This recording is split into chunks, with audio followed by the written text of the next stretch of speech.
All right. No, I'm hosting the wrong kobold. Hold on. I did put blue kobold gaming. Oh, hold on. Host red kobold gaming. I was thinking about the blue goblin allegations. All right. There we go. Now we're live. So, anybody that doesn't remember Lexaeus's account and you go through my channel and then you follow whoever I'm hosting, this is not Lexaeus. This is Red Kobold Gaming, who's guest streaming because Lexaeus had to go on vacation, but they still wanted to play some DD, so they're on a potato. That kind of sums up the situation. Yeah, that's about right. That's about right. All right. So we're down to Thanlin. So anybody that is only following along with our adventures, hoping to ship him and the captain, I don't think any of that's going to happen this session, so you guys could leave. Anybody that's here to hear Ark's sexy chocolate dulcet tones, he is not here. He is at a wedding where he's probably stealing the groom and the bride. So if you're here for those two, get out, because they're not here this week. All right. Everyone else is here. We're going to play some Dungeons & Dragons. All right. So before we do the recap, we're going to have a Factspiration question. I guess guest player, you can't participate in this one. Some Dungeons & Dragons. Let's roll. All right. So before we do the recap, this is going to have a mid question. A middle question. Mid difficulty. So I have got to get some more exciting like menu screen music for us. Oh, question 65. Because on a sleepy morning like today, the harmonic sounds of this Dark Souls campfire music are luring me into sleep. All right. This is a good question. I've asked it before, maybe not of this group, but if I have and you've answered it before, please don't answer it. But I don't think I have asked this of this group. What is karma to you? Is it simply about justice, or do you see it as a deeply personal force that teaches us what we need to learn? All right, so I'll post that up. Let's see. And while you're ruminating on that, debating whether or not to answer, so that you can get a Factspiration die for the session, and also ask any NPC you've met so far the same question. I'm ready to continue expanding a certain shopkeeper's dating profile as we learn more and more about her. Can I get a recap from last week? I feel like a decent amount happened last week, as well as some really cool stuff. So who would like to do the recap? Anybody? If nobody does, I will do it. No problem. Going once. I will always do it by default if it's going to end up giving inspiration to our enemies. Going twice, and sold to Mr. Benoit. All right, let's see in my notes. Okay. I should get some better music for you. Hold on. Hey everybody, it's your boy Barnabas, the warlock with the weapons. Oh, here we go. This is really exciting music. It might be too exciting for a recap. It was an exciting all right, segment. Yeah, do it. Exciting recap. Go. All right, last time on Red Panda Doom ReMIX, we opened a town and we witnessed Thanlin selling his house to earn himself plate armor and a +1 shield. Quite the Fausty bargain maker he is. And then we went to visit Ron Swansong, who told us the dramatic tale of Vraath Keep, a keep once owned by the Amory Wrath, who tried to lay claim to the region. He exterminated a bunch of Furbolg tribes, and one such random Furbolg happened to emerge and lead some giants in destroying Vraath Keep and building all the rumors around it. We thought there were ghosts. There weren't. We don't know what's there yet, but there's more to come on that. We found out that there's a secret vault underneath Vraath Keep containing a great fortune from the Wrath family.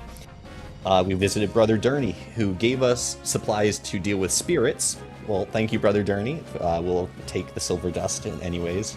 And then we left town. We headed out to find Jor, the ranger, the man fueled by hate, and his hounds. He gave us an appraisal of the Fen Hydra and what's been happening in the ruins. And we decided to, with Jor's help, fight the Hydra. And Yes, sure. And then, yeah, it was an epic battle against this Hydra. We implemented some usual guy trickery to summon a large pile of meat to draw it out of the water, and then we set upon it, bombarding it from all sides. Thanlin was exceptionally brave in this fight. He used his kiting ability that drew its attention to, and I believe he took something in the realm of 30 attacks in that one combat. Unfortunately, it proved to be a lot for him, and he did go down at the end of the battle. And that basically left us at the, where we finished the fight. We just barely avoided fighting the Sturges, I believe they were called, which are the horrible bat mosquito creatures that descended upon the remnants of the fight. And now we are trying to decide what our next course of action will be, whether we are going to inspect this keep or if we bring our news back to the town. And we also are 2 days away from the meeting with Warkelna? Question mark? I think it's 2 days, or like a day and a half. Yeah.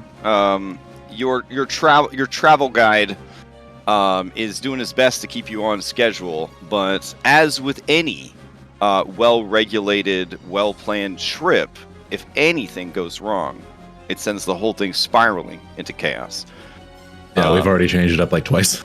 Yeah. And so what we are coming into right now is we have just killed the Hydra, and we are trying to decide what to do with the heart before there is options here, where either we can split it and gain regeneration for people, or someone could eat the entire thing and get a fate point. All right. That is a very good recap. Go ahead and take your point of a DM inspiration. Thank you much. The inspo well is running a bit dry, so it is finally time for DM inspiration to shine again. Haha. We'll see. So, who would like to answer this week's Factspiration question about karma? You answer in character. I mean, definitely think about it, I guess, for real life, because it is a pretty good question, but it's for your character. And then you get a Factspiration die, which is like a Bardic Inspiration die that lasts the whole session, and then you can ask any NPC you've met previously the same question. So, what is karma to you? Is it simply about justice, or do you see it as a deeply personal force that teaches us what we need to learn?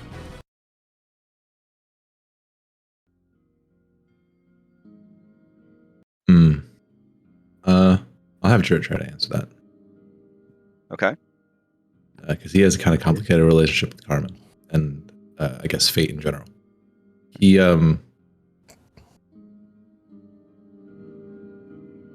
thinks karma is a force of chaos mostly. You can do all the good things you want, and then bad things will still happen to you. But karma teaches us, therefore the latter is his answer, that the more good things you do for the people you care about, the more happiness and general security you find both in life and in personal, I guess, goal. Because in his early life, he feels like he did nothing to deserve what happened to him, so he doesn't think the universe has a karmic system. It's more about people and their intentions and monsters in the world and their hunger.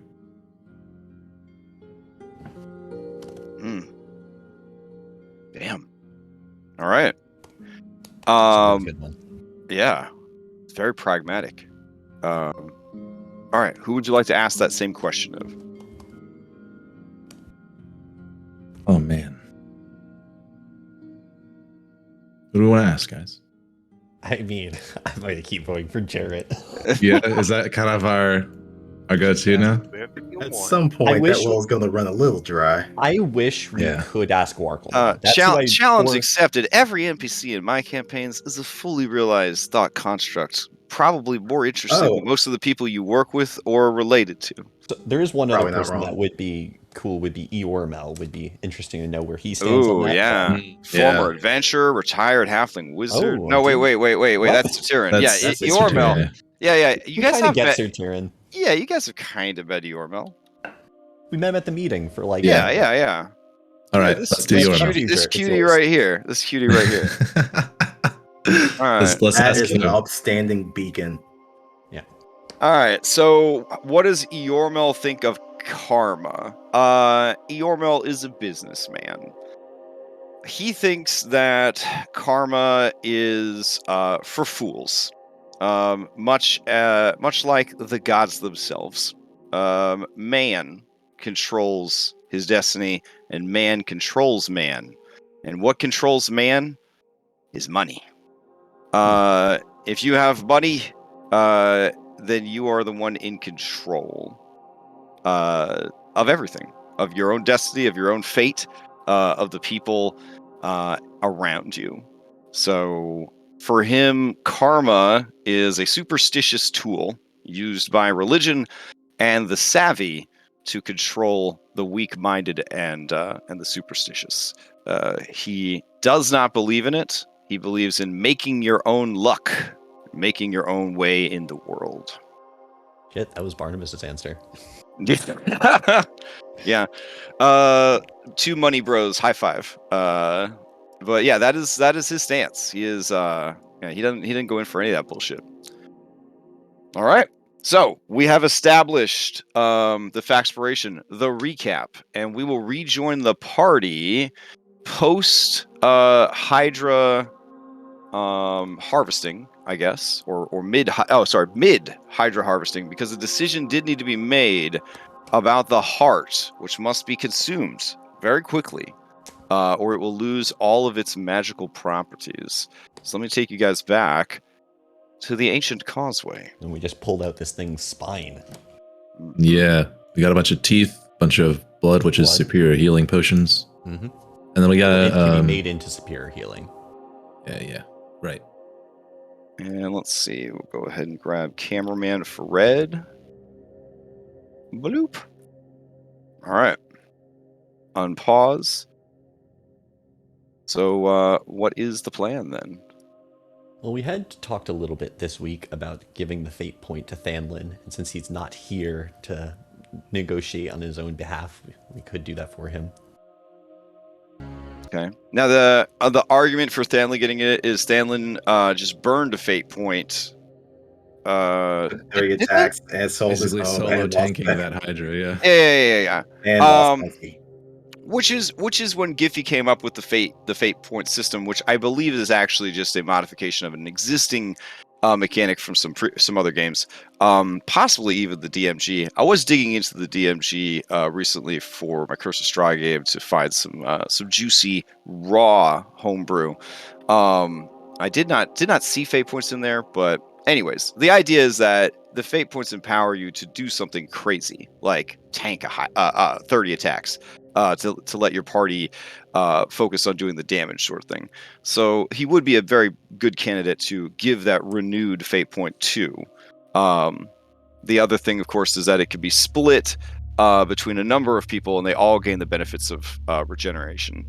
But if you give it to one person, they'll get the regeneration and a fate point. So I do recall Jor was in this to get his fingies back, right? Right. Jor was in it to get his fingies back, but you guys have a very persuasive bard and team nature, and he knows 100% that he would not have been able to defeat the Hydra alone, right? And his dogs went off and got killed. Ranger, he would have tried to kite it, but the reason he hasn't dealt with it until now is he was waiting for his ally Avarthel to send people to kind of deal with the Hydra.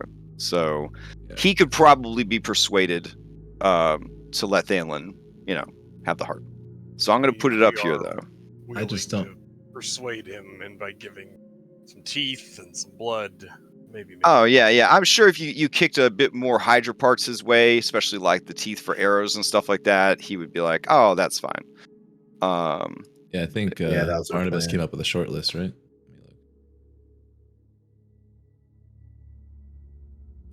Here it is. 2 blood vials and 5 teeth.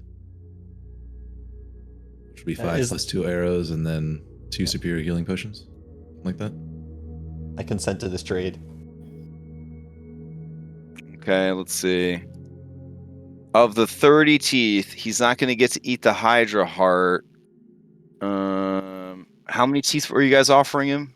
5, and then 2 of the blood vials.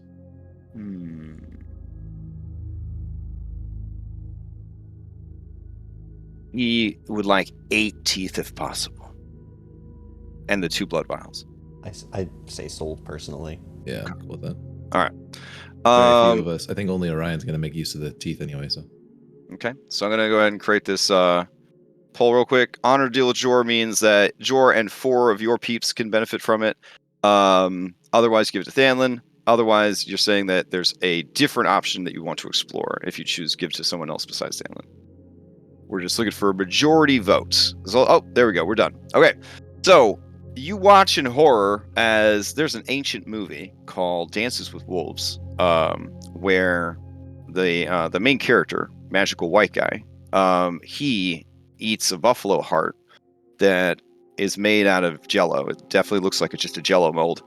And I remember as a kid thinking like, I want to eat a heart someday. When I finally did get to eat a heart, it was nothing like that scene at all. It's very hard to eat a heart. It's very meaty. They're very tough. This is an ordeal to watch this guy dig into this heart. And the green acidic blood is like spattering on him. It's burning him as he heals. So you want to talk about like a hot wings challenge? He is literally melting himself and then regenerating from melting himself. And it is big. It's bigger than like a Thanksgiving turkey. You know what I'm saying? And he has to eat the whole thing himself in one sitting. When he is done, he will enter sort of a food coma wherein he has to loosen his armor so that his 9-month pregnant meal belly can breathe. And he just sort of lays there. His scars, his stiff bones from previous injuries, anything janky on his body that he's kind of been carrying around with him since like childhood injuries or training as a guard or that time he fell off of the roof of his house when he was reshingling it. All of those injuries fade away as his body is restored. And you do see that Jor, missing some fingies, definitely old AF, definitely beat down by life, is kind of like a bit sad that he did not gain the regenerative properties, but does not say anything and does look respectfully at Thanlin, and then his gaze sort of passes over all of you, and you feel no hatred coming from him, at least not towards you guys. So Thanlin will be in a food coma as he regenerates and gains a fate point. So let me see. I will add that to his sheet. There we go. What time is it currently? Oof. Let's see. It is military time, 10 o'clock at night. Given the harvesting and all that, that would probably add another hour. So you're looking at like 11 o'clock at night right now. Perfect. We wanted to arrive at midnight for our original plan, so this is perfect. All right. I'd go up to Layla and look at her scars and be like, it is our scars that remind us to be careful, and I wasn't ready to part with mine, as I'm sure you weren't yours.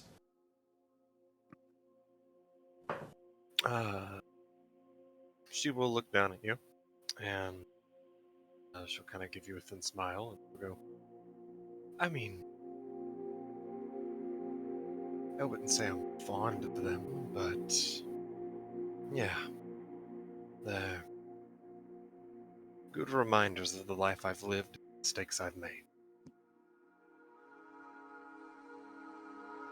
I don't really know that I'm ready for a fresh start. Oh, I don't think anyone could stay fresh too long in a journey like this. You know what I mean. I'm just glad everyone's alive. Well, donkey. Oh, I'd like to scoop up some donkey. Sure. Just a bottle of donkey. Okay. I mean, just in case someday. We bring him to get eaten? I thought that was the reason. I mean, that's why Jor brought his dogs. They were old. They had arthritis, maybe fantasy dog cancer. He had his reasons for bringing those 2 particular dogs. When we met him at the tavern, I told you all he didn't have long. It was a mistake, and Probably just needed to be put down. So The way you say mistake, I feel like he was God's mistake. Is that what you're implying? Ooh. like wow. All right. I would like to think upon creation. Like, holy shit, dude. Well, you have put the stain upon creation, aka donkey jam, into your specimen jar. You may add called Donkey. Yeah, a slime called Donkey. He's my off. He's God. that time he became a slime called Donkey, and he has his own anime series now. It's fantastic. So don't worry about him. Fanlin, who's asleep on the ground, I just like pat him and I say, "We're gonna resurrect him someday. It's gonna be okay. Until then, I don't have to build him a stable." Honestly, now I want to call up Eddie Murphy and be like, "Bro, hear me out. You play Shrek from Donkey, but reincarnated as a slime guy in a fantasy world. Streaming series? I don't know. You're not up to much right now. Could be fun. See how it goes. All right. Layla looks around everyone. Other than Thamlin, does anyone else really look dead? And I guess he's regenerating, so... I mean, Orion's pretty beat up. Claude. Claude's pretty beat up. Feed that lion some troll's blood. Jor's beat up. They would certainly like to take an actual short rest. Jor and Orion were not able to short rest because they spent the last hour harvesting Fen Hydra. Yeah. Okay. Well, Claude wasn't doing shit. He can spend those that of time. Claude is a boy lion. He never does shit. So yeah, he could definitely go get a short rest. Let's see. Guy sees Claude short resting and reminds him that he is a bard. So here is your extra d6 for spending a hit die. A d6 that doesn't scale as you level up, I might add. Yeah. Justice for bards. So kind of seeing that some of the people are still a little worse for wear after the harvesting situation. I think Leia will just say, well, I'd say we head back through the forest, but we haven't had the best luck avoiding dangers in it. Might be best if we get ourselves a little more in shape. We risk that. We just take a few minutes, make sure that we're all up and running. Besides, you all have to admit there is a bit of a burning curiosity, is there not? She just kind of grand gestures to the distance. Well, we didn't come this far just to not find out what's going on over there.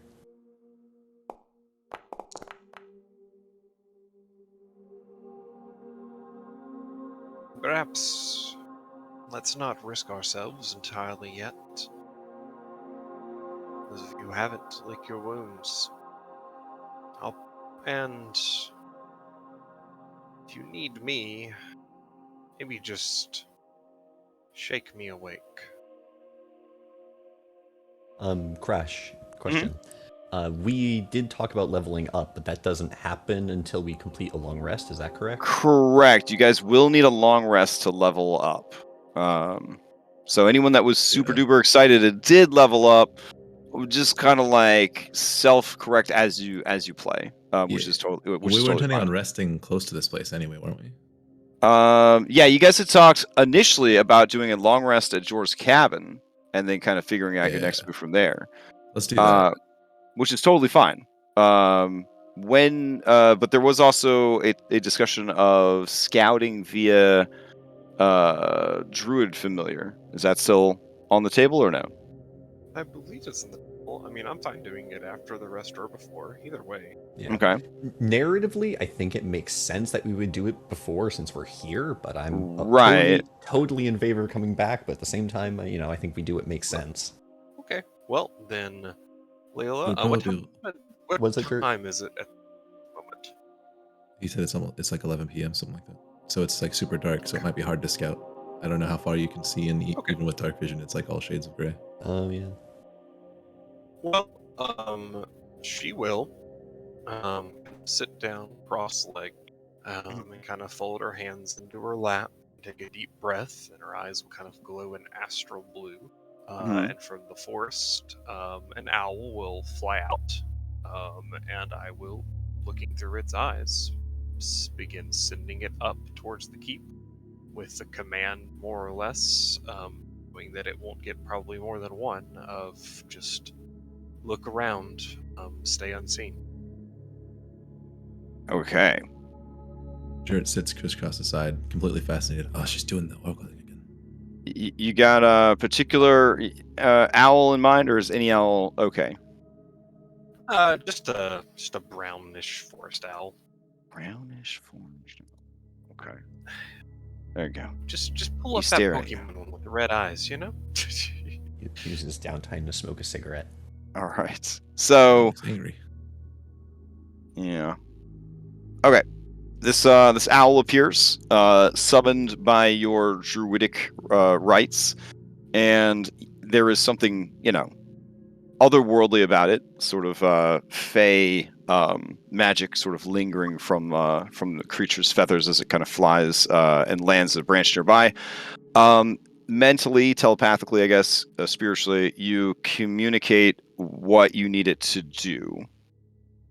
So what is the instructions? He basically says, "What is your bidding, great druid?" I want to see creatures in that keep. I want you to look around, see if there's prisoners that we haven't seen, but stay unseen. Of Do not go course. somewhere without being seen. I would not risk it. All right. As an owl, I believe it has a dark vision of, I want to say, 120 feet. It's been a while since I've seen a. It's been a while since I've seen an owl specifically summoned. A lot of people switched over to the universal familiar, but for this particular scouting mission, I think it is the optimal choice. Let's see. 120 foot. Yeah. All right. So the owl could do a very effective flyby. The owl has make sure to inform you that when I reach a certain distance, we will no longer be able to communicate spirit to spirit. But I can bring back whatever information I find. I think if I'm looking through its eyes, though, that doesn't cut away. If I stay connected to it, I just can't talk to it and give it commands, from what I understand. I believe that the shared site is specifically in addition to the telepathy. So it's an add-on to the telepathy that is restricted by the 100-foot. But the familiar can exist, I believe, several miles next to you. Let's see. Yeah, because the site only lasts turn to turn, so you have to keep it up. Yeah. Right. Yep. Okay. But after a certain amount of time, you can snap your fingers or whatever your semantic gesture is, and then return him to a space within 30 feet of you. So you could give him a certain amount of time, and then kind of summon him back if you wanted to, or you could just send him off, wait patiently, and see what happens. Or you could try to get within 100 feet of the keep and then send him up. I'm not stealthy enough for that. All right, fair enough. So he will take flight, and I will describe to you the overlay of what he sees, assuming he is not spotted while he is doing this. So I will roll a stealth check for him. Sure. Okay. Is a big +3 according to a sheet. Okay. And then I will go over to the map so that I could better describe it to you. Owls have a +3? Mm-hmm. I feel like it should be higher than that. Well, Yeah. I mean, at the end of the day, the owl is just, it's just a basic witch animal. I mean, fucking cats didn't even get dark vision in, the first pass of 5th edition. So if they don't get it in 5.5, we riot. That's pretty much where we're at. So, let's see. There is a cool supplement if you are interested in this topic. There is a cool supplement where somebody went and revised all of the beasts in the game to mechanically better resemble their real life counterparts. So I haven't gotten a chance to check it out, but I heard it's very, very good. So let's see. Vraath Keep. Vraath Keep. Oof, zoomed in real close here. Hold on. While he gets that map adjusted, more fun facts about cat familiars. Based on the jumping rules in 5e, they cannot even jump a distance of 1 feet. Yes. Here, I mean, real cool. That's bullshit. I don't know what all the basic bitch animal hate is, but like in Mythic, we had a hippo show up and people were like scared, right? As they should be, because a hippo's pretty fucking badass, right? It's one of the most badass animals in the world. Mechanically, a hippo is pretty terrible, like all animals in 5e. So the more we have this conversation, the more I want to open a browser tab right now and go pick up that Enhanced Beast supplement. Anyways, all right. Yeah, share that link. I may want to look at that later. So as he flies over Vraath Keep, really good if you've got a real good druid player who legitimately wants to try different wild shapes and not just cheese the best ones over and over again. I'm talking about a druid player like Lift. That's the druid player that you want. Such a good druid player. All right, Vraath Keep details. I bring Lift up as an example because he was a moon druid that still shows a bunch of weird, off-the-wall, non-traditional forms, which made things so much more fun and exciting. All right. The owl flies up and up and up, and they are transmitting back to you what they see. There is a winding path up the hill. The hill does look like it has have some ambush spots. If you're heading up the hill, you may want to watch out for those. The path winds up the steep, rocky terrain that rises up out of the surrounding flooded forest into sort of a rocky hill sort of biome. Trees and trees, grasses, and mosses and ferns cling to the stone of these rocky hills. This is Florida land, so they are tenacious and manage to survive despite all odds. So it is a rocky forested hill that it is flying up, and then connection drops. All right. So let me check to see if they are detected. Oh, okay. Time passes. 10 minutes. 20 minutes. Let me know if you want to summon them back. If we get to 30 minutes. You would try to. Okay. At the 30-minute mark, you summon back the owl. 1, 2, 3, 4, 5, 6. When the owl appears, it says, I was on my way back. Thank you for saving me some time. I will tell you everything that I saw, everything that I know. All right. So it describes to you it's a familiar, so it's not going to just be in like animal terms. A fortress. The fortress has one tower. The tower is about 30 feet in diameter and seems to be about 60 feet tall. The fortress has very thick walls. It describes the walls as being as thick as a man is tall, so about 5 or 6 feet. There are 2 additional towers flanking a front gate, but those towers are destroyed, as are the front gates. There is a small hut made of wood out front of the fortress that is about 15 feet by 10 feet. So it uses measurements of a man, and you parse that a man to this owl is about 5-ish feet. So that's where I'm giving you these measurements from. There is an area full of plants that are being forced to grow for man's will. So would you think that that's probably a garden? There is an open courtyard past the broken towers and the gate. The courtyard is littered with the bones of giants. Within the courtyard are 3 buildings. A smallish building that connects to one of the broken towers. I guess the southernmost broken tower.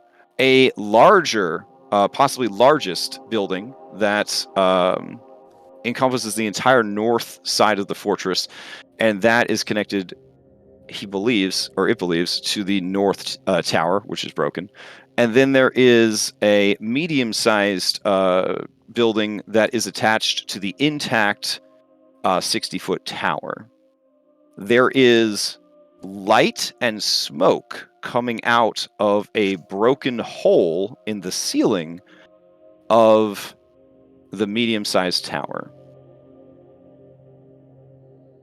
There was a spooky light and sound coming from the top of the tower. The owl determined that it is some sort of ghostly apparition, a spirit. Let's see. What else would it have seen on a flyby? Oh, there is an abomination, a corruption of the owl's form, standing stoically in the courtyard. Its arms raised as if to attack, its body perfectly still, waiting to strike. The body is that of a bear, but the head is that of an enraged owlkin.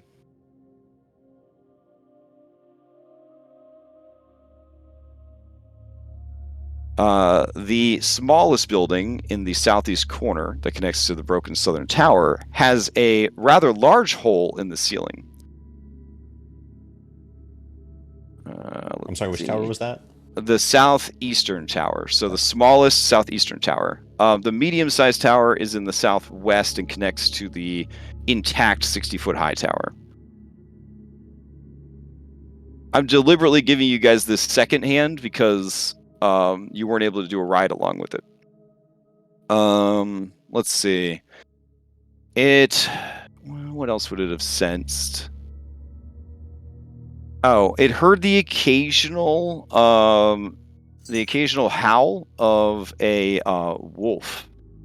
But the howl was much more frightening and unnatural than what you would commonly encounter.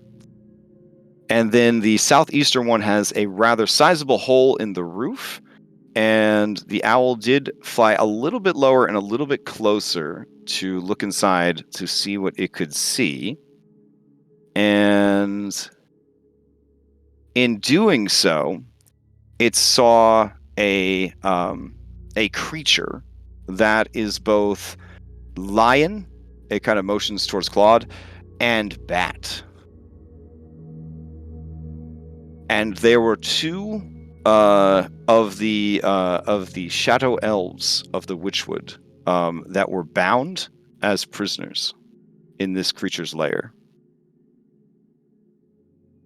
The Tiri Couture have a special relationship with owls, and so this owl is like maybe on the same subreddits or something.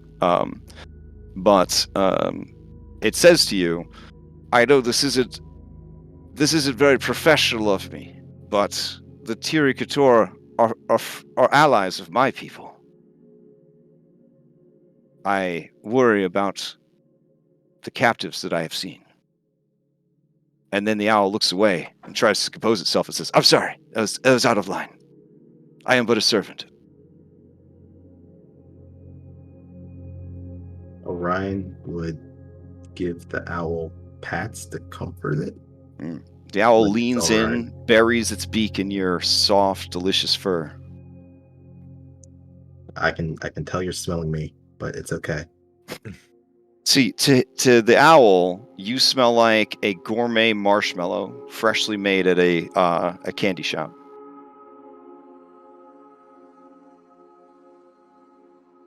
It's really in there deep, it's just in the soft folds of your neck area, just really taking it in. It's okay. As long as you don't nibble, it's okay. Okay. Fortunately, Joy, it seems like you were incorrect. There are prisoners. Maybe even aberrations. Well, what's interesting is the owl didn't see the men you saw, which means they're either out or hiding within the building.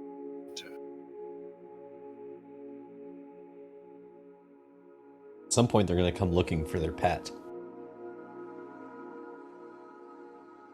Probably get moving. Let's finish this debrief while we get to Joe's cabin. Joe, would you mind if we stay there? No doubt, when they do get moving, they're probably going to execute those prisoners. They probably think it was the elves that did this.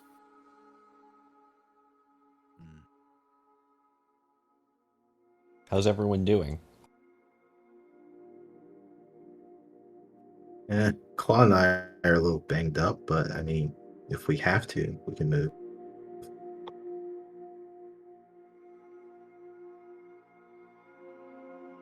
I don't think we should push ourselves into exhaustion to assault a keep. All right. But if you all want to, I'm with you. I will be disappointed if they execute those elves on our behalf, but...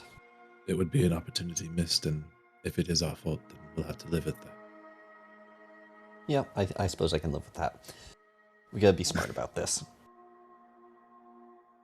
A night's rest. But there was an earlier sentiment I do agree with. Town needs to hear of this keep. If things went horribly wrong, they not knowing would be worse than us not doing anything.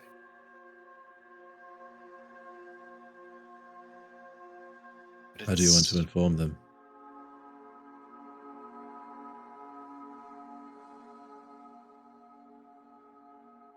If we all go back to the town, that is even more time we'd be away from here. Perhaps we should send our town crier. Sasha, would you be willing to? Sasha looks around and says, I'll be honest, I'm from the city. I don't think I know the way back to town.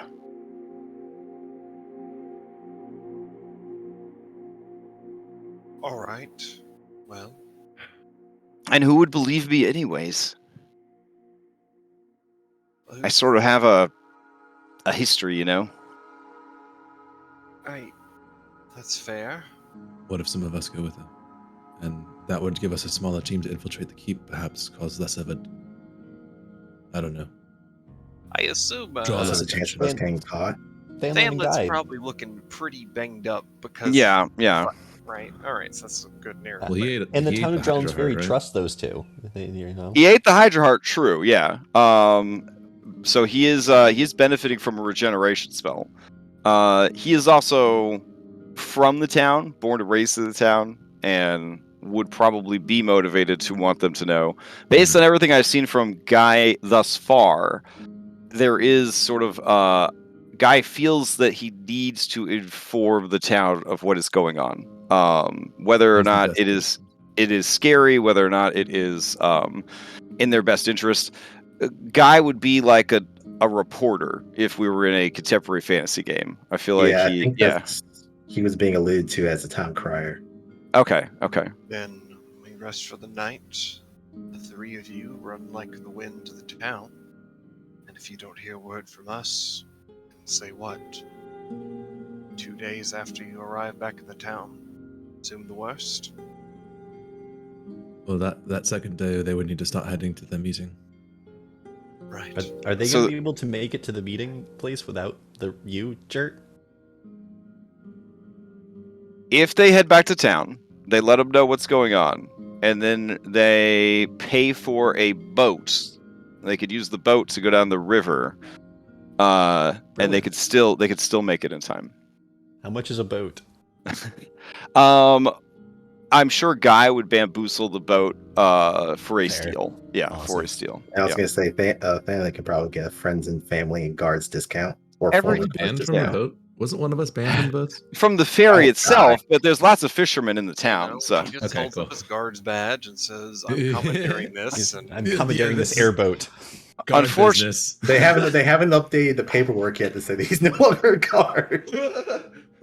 Oh, that's true. Yeah, you could just go and requisition it from people who don't know that you're not a guard anymore. So he has about 24 hours before it kicks in. Man, I didn't know that this was Tuesday night. Jeez. All right. Where I'm bearing witness to two high-level bards, literally just making reality whatever they want it to be. Ridiculous. All right. So you guys will gain the benefits of a long rest. You will level up to 5 during that long rest, so that you would tend to head out upon waking. Your allies will head back to town. I think that I almost want to say that Guy and Thanlin would want to leave immediately. Let me see if Guy has enough juice to cast another Pass Without Trace. He does not. I don't know if he would feel comfortable heading back to town with just the 3 of them through dangerous flooded forest without the Pass Without Trace. So we'll say that he also rests for the night. And then in the morning, this team goes to town and the other team can continue to explore.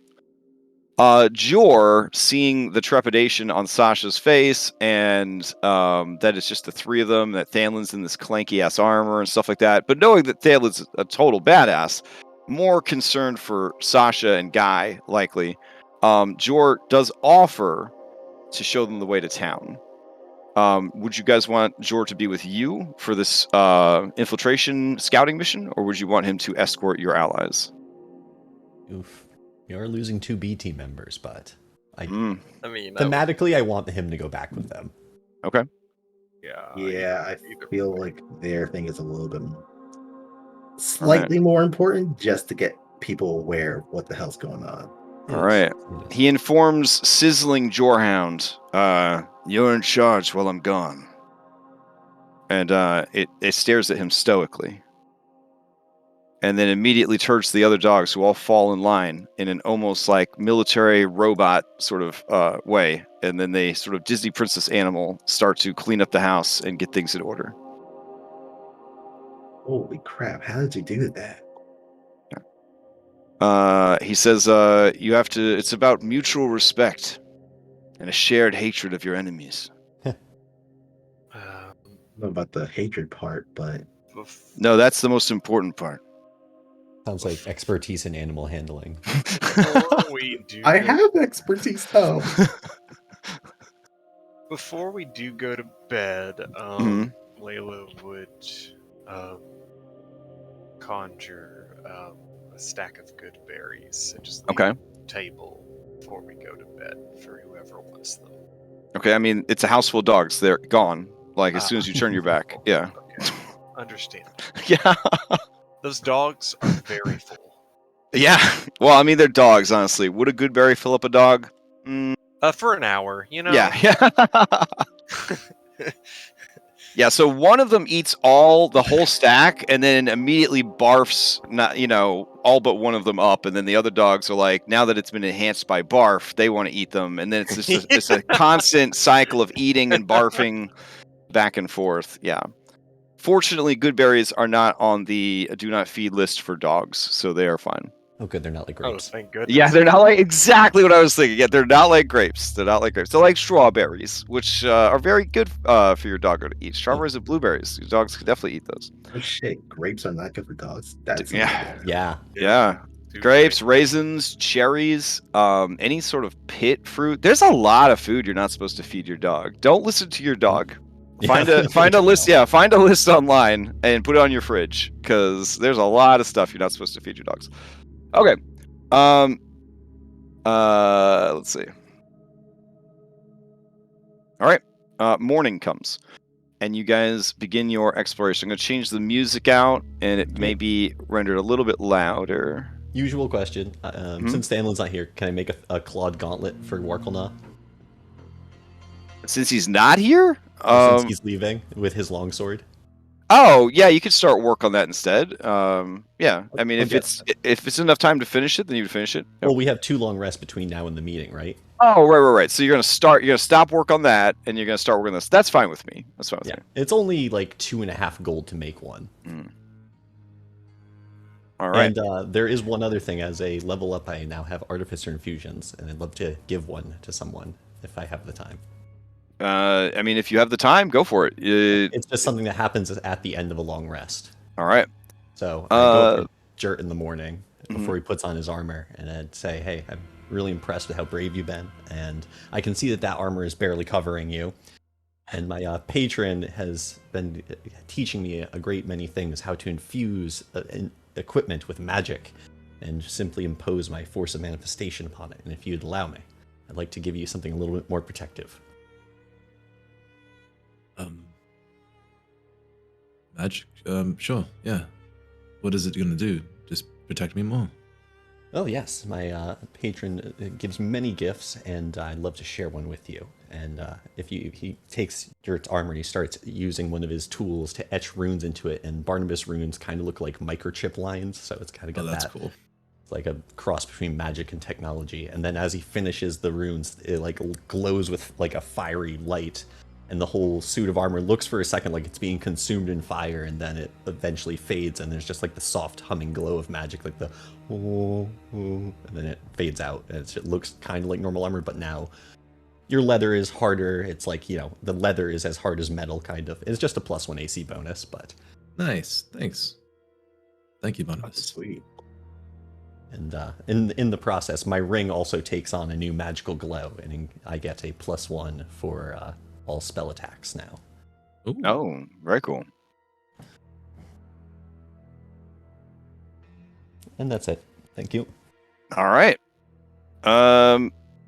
So 8 hours pass and change, and so that'll put you guys right. Let's see. You had to walk back to the cabin.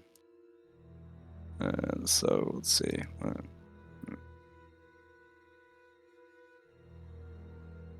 All right, so you guys are not really ready to set out with all of the downtime and the travel back and discussing who's going where, what they're going to say, all those kind of things. So you're heading out around 10 a.m. So the plan then is to backtrack to the causeway and go from there, or are you trying to forge a new path? Say the causeway, we don't have to worry about the Hydra anymore. That was part of the thing of maybe going up the cliff was to avoid it, so... There may be, Um, you know, it's probably fine, but there might be people there inspecting the corpse of this Hydra now if we go back to it. But we might as well check it out. Okay. If there are people there, we should consider the hillside. Yeah, and once we get close to the causeway, I can prepare to shadow us in stealth if we need today. Fantastic. Oh, I might want... No, I can't prepare spells. I crafted. This may be a bit odd, but if we do encounter, a patrol that's coming from the keep, should we stop them from returning and then maybe question them? We think we can take them. And Jert says that as he carries in one hand a mug of coffee, and then in the other 2 healing salves. He hands one to Layla and one to Orion. Thanks. Mm-hmm. So, case-by-case basis, I guess. But we could learn valuable information. Case Did by take case them. basis. Agreed. All right. Let me prepare changes that may have happened to the map.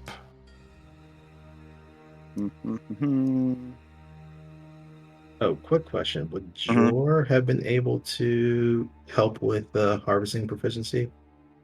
Like teaching you? Yeah. Oof. Just one question. Oof. During the long rest or whatnot. If not, that's cool. Yeah. Man, he doesn't really like anybody that much. Because you have been kind to his dogs. He would. I was gonna play on that. Yeah. He would have seen the sort of amateur harvesting that you were doing earlier when you were helping with the Hydra, and he will offer some tips, essentially. Okay. So you could actually just treat that, we'll say, as 3 ticks of progress towards your proficiency without rolling, because he is that proficient in the harvesting of animals and beasts. Okay. So Guy is not there. And Thanlin, Jor, Sasha. All right. Okay, I think we're good. So you guys arrive back at the old causeway after about 2 hours of travel. You still have a bunch of, you still have Team Nature, so nothing is an issue. You guys pick the best and driest path through the woods, making sure to avoid any sort of pitfalls like quicksand, or in this case, quick mud, knocking over like a sleeping nest of scourges, things like that. You make your way there, and where the Hydra once stood, you see scattered bones, stripped of meat. Jert's gonna just do a pass around the perimeter while everybody else does their thing. So I'll just roll a perception check. Okay. In this case, perception is good. A survival or investigation would probably give you a bit more information about what Well, then happened. I'll survival because I can't roll lower than 10 on those. Okay. I'll do a separate survival, or Okay. actually just one person. I'll just do the perception check. Okay. You I can will just say do that. that Orion, you assist Jert. Jert. All manner of night predators came by and helped themselves to a snack. There is sign of sturge. There is sign of something called a hopper, which is like a flying frog situation. There is sign that wolves came by. There is sign that a troll came by in the night, and there is also signs in the water that quippers came by, which are fantasy piranhas. So the ecosystem all just kind of boosts their vitality for the next 24 Yeah. hours. This is the equivalent of adventurers going into a sleepy village and dropping their dungeon loots. You have bolstered the food chain economy. You've killed the alpha predator, and not only killed it but turned it into food. I'm sure the troll is very happy. All right. All right, he tells that to everyone, and then And then Layla, with your perception check, you do notice that lurking in the water nearby is a school of quippers that apparently their hunger is not satiated, and they have they're kind of staying in the area. More than likely, the Hydra, being a Fen Hydra, had secreted away some stashes of meat.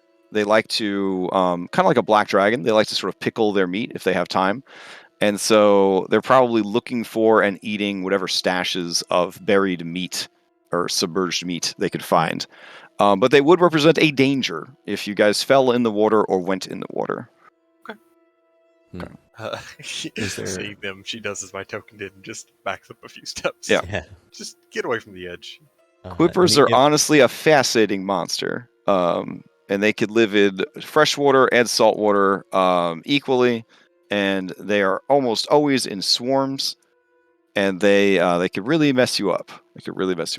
Good news. No sign of trolls, at least right now, near the causeway. What do you say we make our way across? Yeah, let's go. Are those checks basically covered the environment? Is there any room for investigation to look for like footprints to see if a scouting troop has? Yeah, passed that through would the have area? covered if there had Okay. been humanoids. Yeah, Gotcha. because a troll is a type of giant, so it would have. Yeah. All right.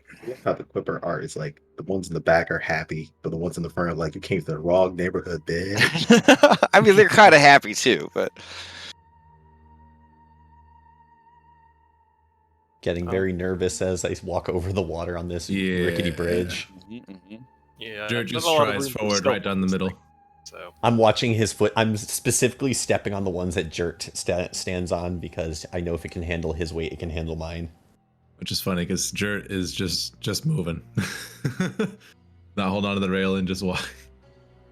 All right. Takes a look around when we get over here. Yeah, as you reach the end of the well, not the end of the causeway, but as the causeway once again is over land. A bit ahead, you kind of hear someone talking to themselves in giant. Ruh-roh.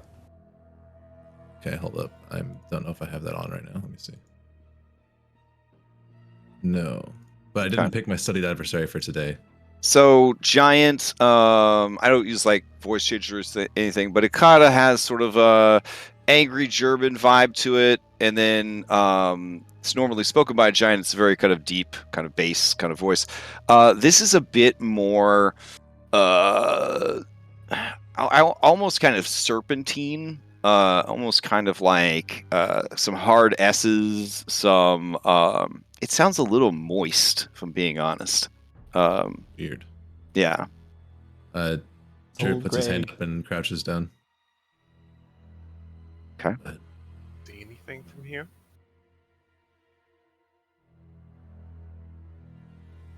Do we want to try to peek at it?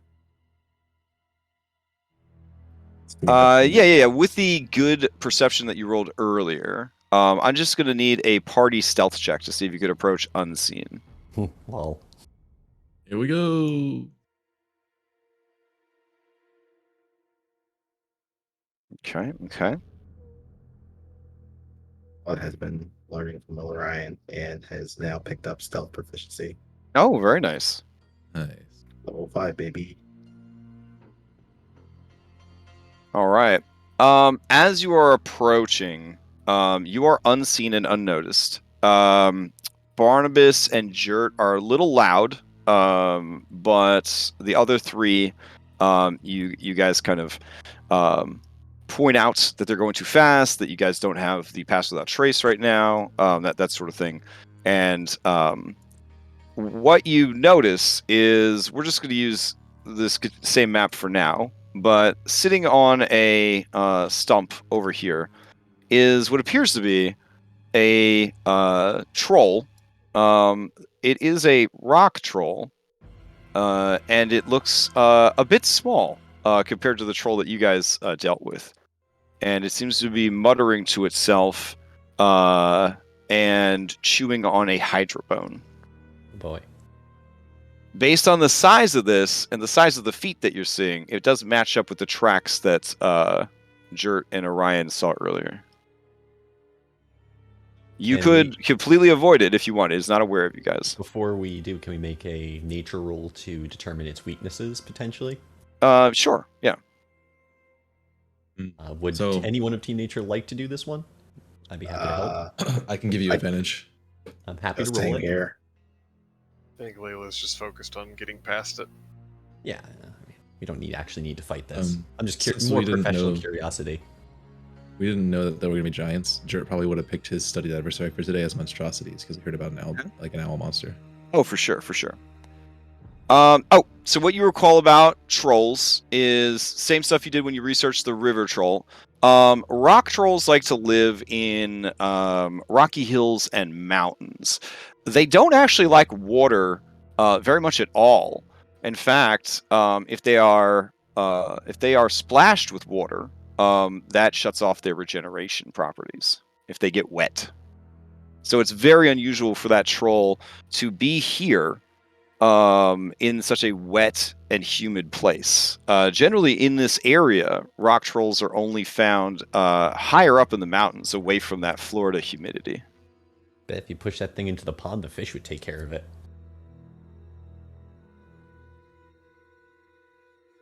Anyways. We don't need to cause a commotion. I wonder why he's mumbling. I can't understand him. All right, so you guys just leave him to his business? Probably mumbling something about how I don't belong around water. Let's Okay. move on. All right. You leave the mystery of the troll behind and begin making your ascent up the hillside. Do you want to take the path, or do you want to go around and try and climb up the cliffside?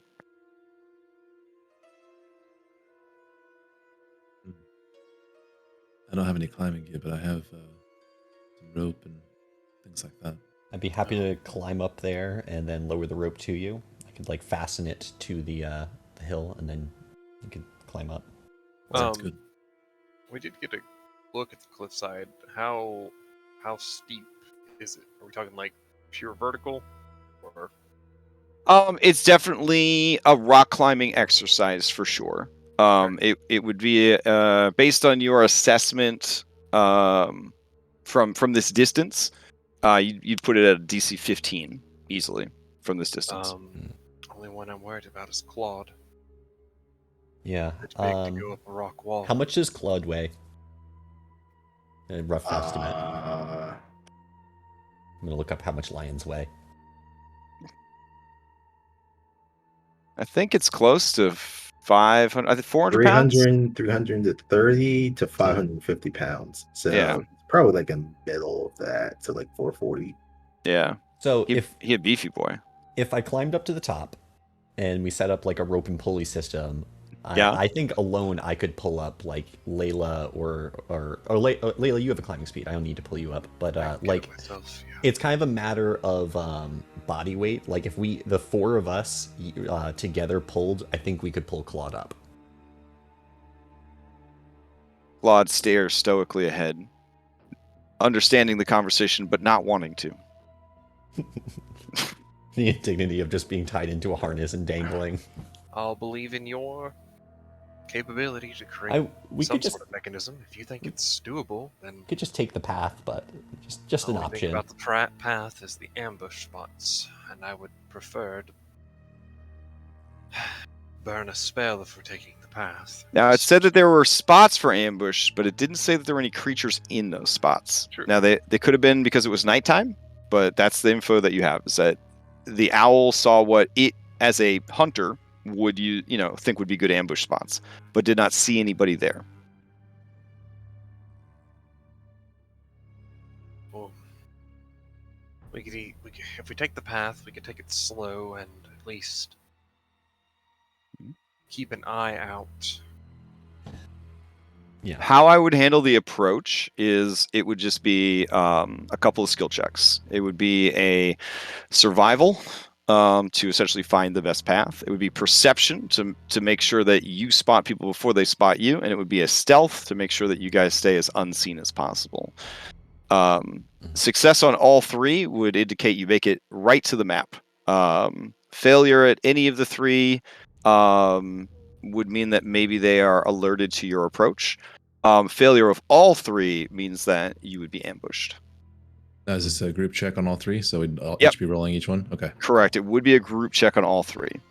This is not a normal skill challenge. This is I guess it would be like a skill encounter. It's literally asking for the group to roll these checks. Yeah. Okay. Barnabas, So a stealth, survival, and what else? So Stealth, survival, and perception. my thoughts are that if our hope is that the cliffside is going to be a stealthy mission, I think we lose that by dangling lion. Yeah, fair. Um, And it's compromising. Yeah. Exactly. So yeah, I think the road is probably our best bet. That being said, I'm not the most stealthy. I'm kind of clumsy and discoordinated. Take a inspiration. I think we have 3, right? Okay. I'll get us. Oh wait, you did the recap. You have an inspiration. Yeah, also. I have an inspiration I can use, but there's gonna be 3 checks. I'll pass without trace our group. That alone's pretty good. That like makes my pass so that, of like that 21. takes care of the I think. stealth. Yeah. I mean, it covers our tracks in addition, which is big beneficial, Crazy, so they don't find yeah. us later. So an hour of us being in the keep may be a little easier. I'll definitely spell slot for it. All right, thanks, Layla. Okay. All right, I'm gonna roll my 3 checks. All right, which one do you want first, sir? Yeah. Let's do this. Yeah. Let's go with survival first to find the path, as it were. Can't roll lower than 10. Okay. That's good. Oh god, I must have rolled really bad. It doesn't matter. It doesn't matter because you can't roll lower than 10. Let's see. Okay. I think I need still Barnabas. Oh, yes. Can I guidance myself? It's fine. We'll just On these checks, no, Fair. because you're trying to be stealthy, and Right. guidance requires verbal components, so you would kind of mess up the other checks. All right, and to keep it interesting, let's have, since we don't have five active players, let's have Claude roll to be our fifth. Ooh, okay. Okay. Is it possible that Claude could? Well, he didn't have proficiency. Well, shit. Mhm. All right, you'll just roll it. Okay. Okay. It is a struggle to find a good path up the hillside that and the one you do find, unfortunately, there are a couple of times where stone kind of gives way, and people, fall. They don't fall far; they literally just fall down, like skin their knee. A little Peter Griffin situation there. But the rocks kind of tumble down the hillside. All right. Perception to see if you can see before being seen. Notice anybody noticing you. Oh boy, I'm not in my element.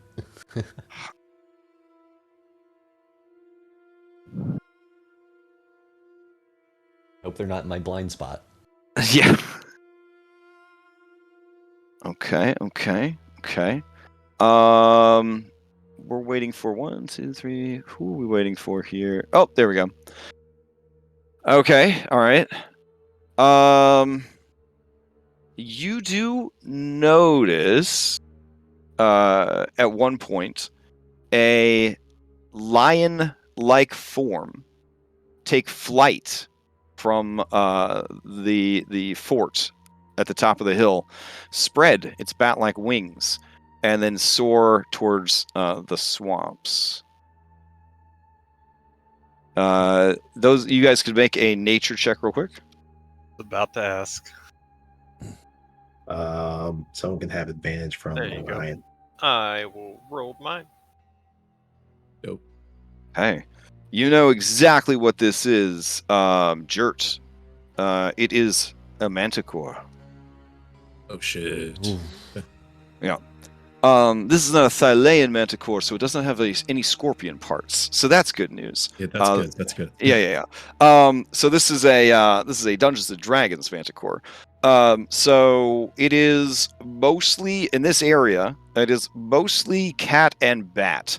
They do not have a very human-like face, like some species of manticore, but they are capable of speech, and they are of a human-level intelligence. They are aerial artillery hunters. So they like to fly around, find things, and then shoot them with their tail spines. The tail spines regenerate because they are a keratin-based situation, like a porcupine kind of thing. And they do regenerate, but they only have a certain amount they can fire per day. But they relish ranged hunting. So they fly around, they see birds, they see little animals, they see people, whatever, and they do not like to land until they've really effed up somebody with their quills, or if they're being fired at and they think they could take the person using ranged attacks against them in melee, they will land, because in their experience, ranged people are very bad at melee. So they will try and kind of dive bomb those individuals and sort of take them out. In melee combat, they are pretty vicious, having a bite and 2 claw attacks. At range, they could fire up to 3 spines per combat round. Oof. Yeah. Any extra condition with that spine? These spines are traditionally not poisonous. They're just very painful. Okay. Worse than a crossbow bolt. Yeah, I really hope we get into the fort before we have to fight that thing. It'd be nice to have some cover. You imagine that this creature is probably out hunting. Manticores are that thing where you are awake in the middle of the day and the middle of the night. You're like 4 hours in the middle of the day and 4 hours in the middle of the night seems to be when they like to be active. Okay. Last check that we're going to need is stealth. I might use my DM inspiration on this one. No, We have got a pass long without day trace, right? Yes. Okay.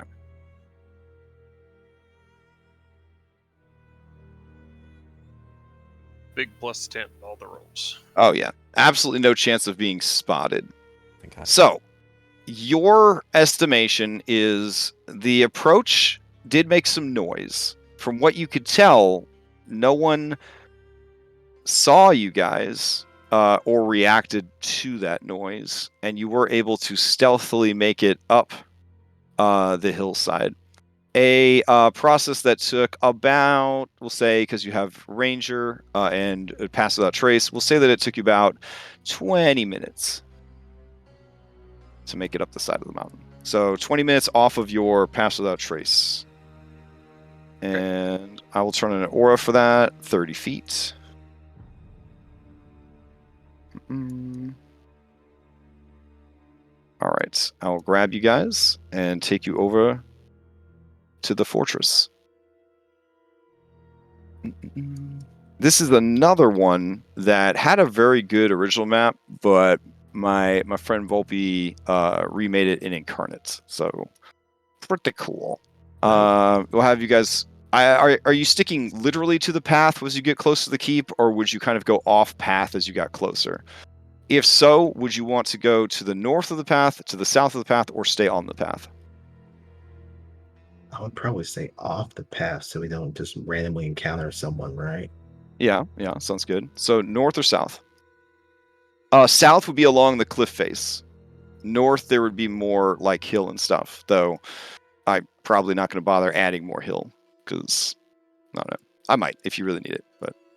I guess which one gives a little bit more cover in our approach? Is the hill kind of Definitely open? the north.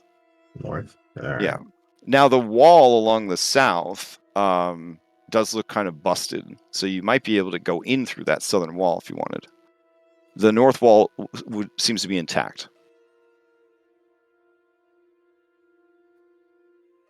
Top wall What do you guys busted, think? gate busted, but gate I think is we the should have problem had- going through the middle. Yeah. I think The we should have had guy make us a bomb before he left. The Well, that's path probably- the path goes to the front gate, which is currently busted. If there's a chance the walls deteriorated and easy to get in and slip in through, I think that's worth it. We got this Sounds good to fog me. surrounding us that should keep us veiled. Yeah. It's Well, I just mean, if they look in our direction, they're probably still going to see us because, it's not completely a visible thing, is it? no, Or, sorry, visual thing. we can still go from tree to tree, place to place. Yeah. Okay. Okay. So south or north? South. Sounds like south. Okay. Kind of hugging the cliffside, using the natural hillocks to kind of hide yourselves and make your approach. Okay. I will bring you over there. Let's see. Change out the music real quick. Even though that particular track is so good for like mysterious swamp / sneaking / it kind of just does it all. It's a good one. All right. So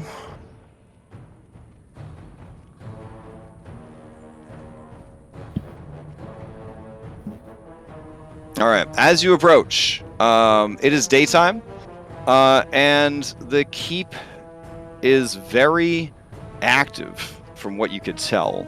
There is hold on a sec.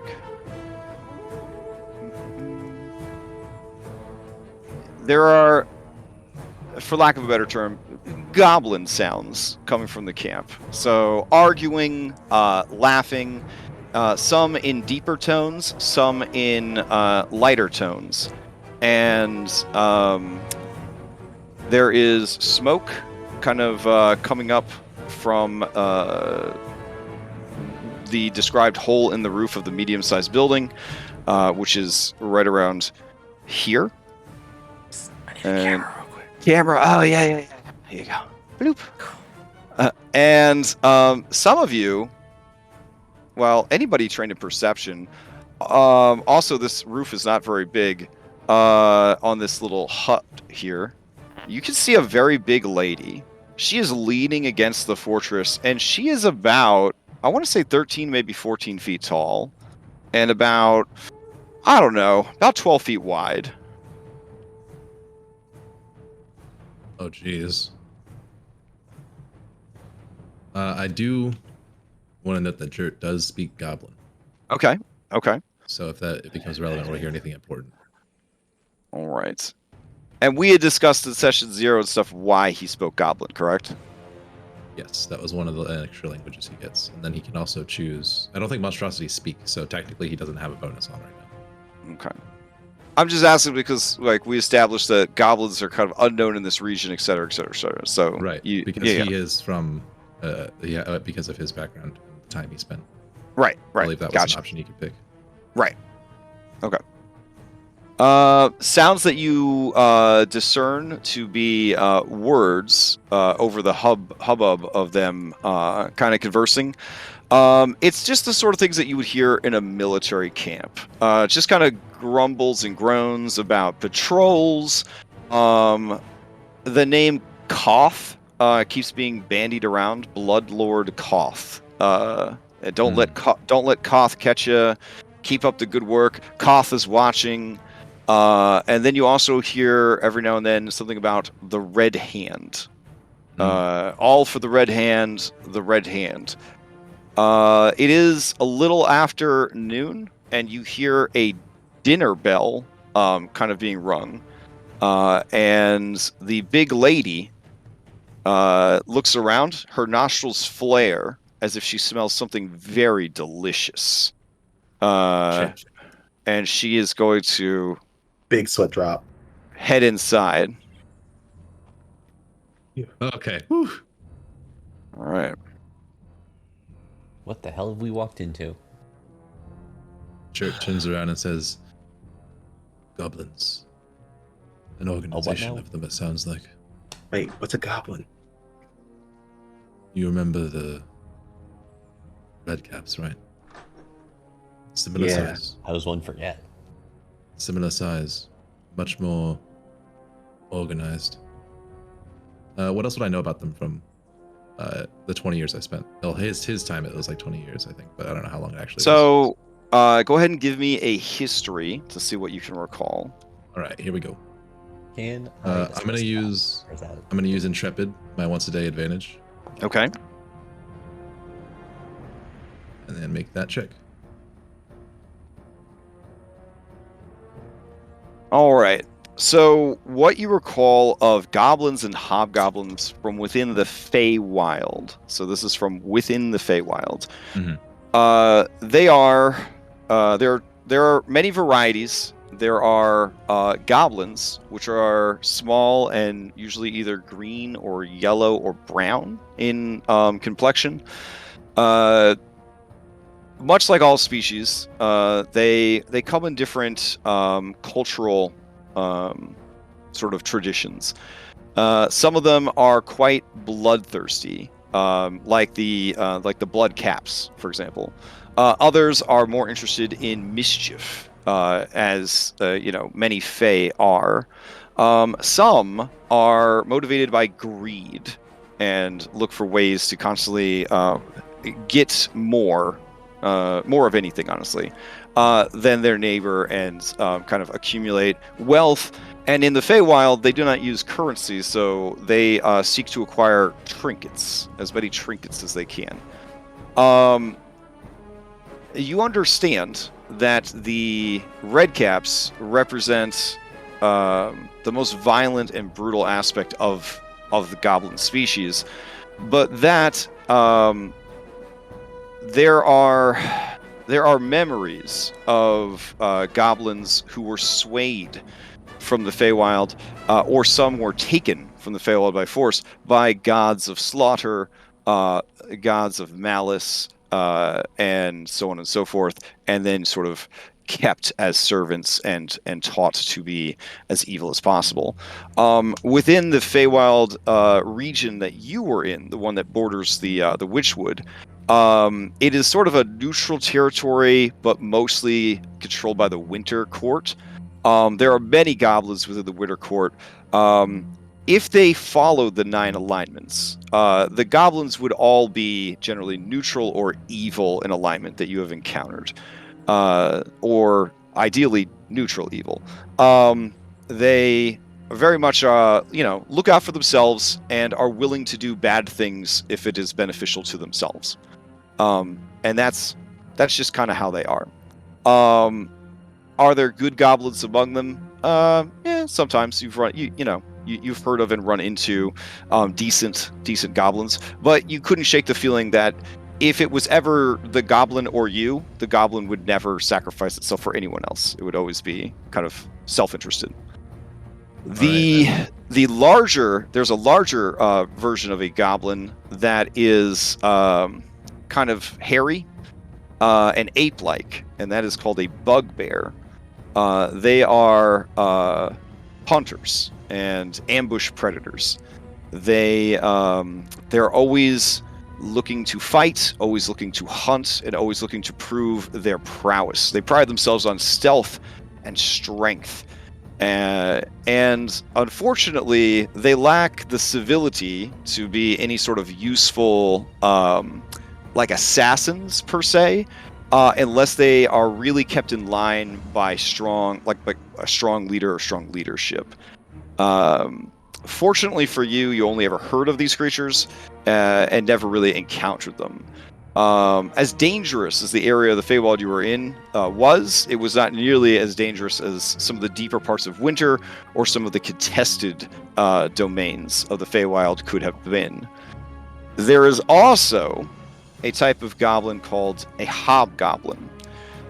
These creatures have as much in common with elves as they do with goblins, sort of a blending of those two creatures and sort of cultural archetypes into something completely new. They are lawful people, and they are driven by that lawfulness, that order. The ones that you encountered were mercenaries or soldiers in the service of the Winter Court. They are always very military-minded. Their entire society is built around what you can contribute to the greater whole that is your clan or your people, essentially. The ones that you've encountered would definitely be, if there were 9 alignments, lawful neutral.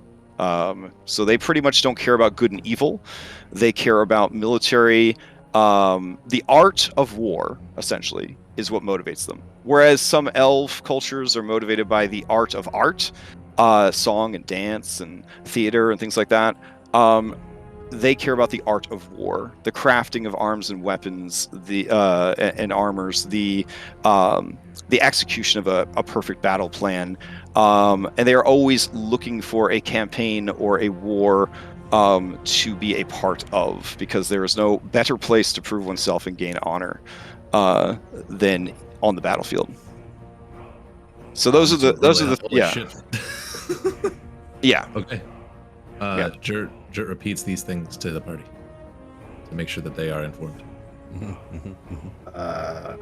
We stumbled into something pretty.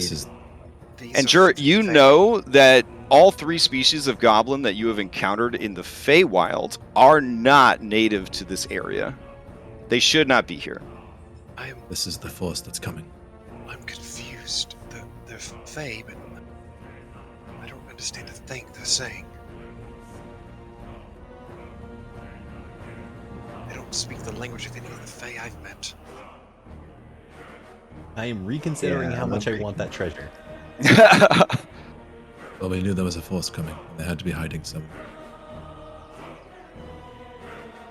They've been seeding, literally and metaphorically, their invasion.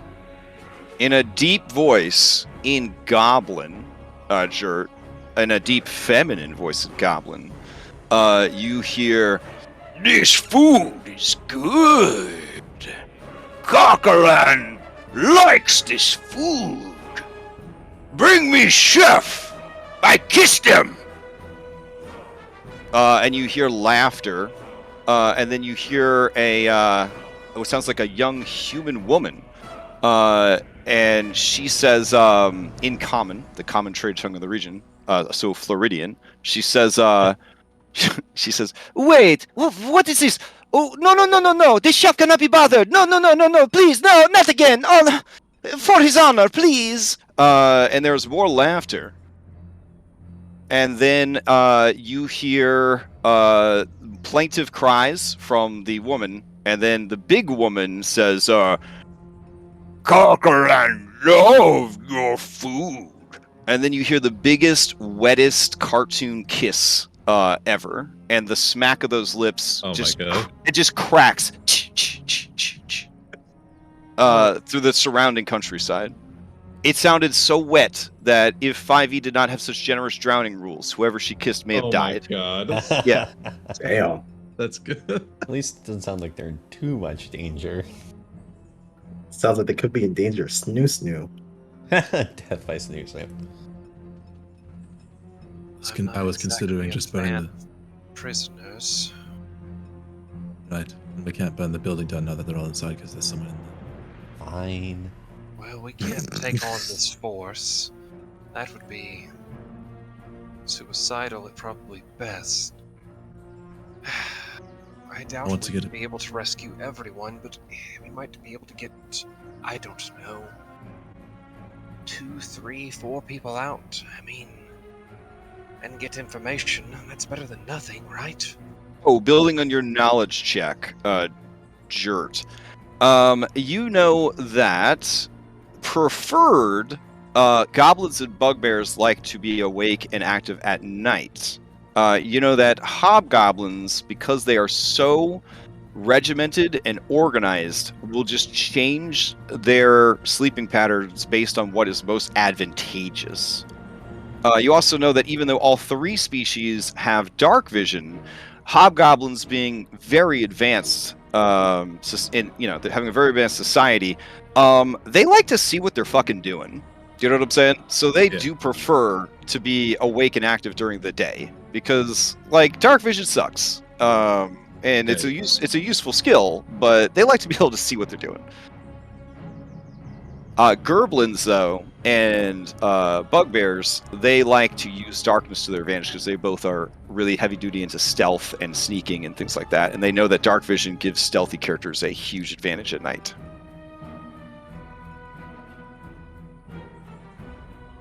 And you would, I guess you guys could throw out a knowledge check on giants too if you want. So this would be a history. Giants just go off of history. Okay. You know that the majority of giants do not have dark vision and are 100% daytime people. They like to be active during the day. And Layla, you imagine that if your owl had seen this giant last night, they would have told you about it. Yeah, so it sounds like we're probably dealing with the hobgoblins and the giants for right now. If we come later in the day, it's going to be the bugbears and the goblins. Ugh, this is no good either way. Did you see that door open? I heard something. All right. Let me give you some flavor text. From where you stand, you can see the gatehouse. The keep's gatehouse has seen better days. The watchtowers to either side have partially collapsed, and several large boulders lie strewn about. The decayed remains of 2 large wooden gates lie in a heap, half buried in the ground. So that's where you see those wooden structures or whatever. They have not bothered to repair the olden time gates of this castle. Honestly, looking at it, it doesn't look like they've done any repairs. It looks pretty beat to shit, and that could just be that they're trying to be a bit stealthy, right? So if you look from a distance, it still looks like a beat up, ancient, haunted old fortress. You also notice that there is this shack here. A small wooden shack sits to the east of the keep, near an overgrown patch of weeds that might have at one point been a garden. So that's what you see so far.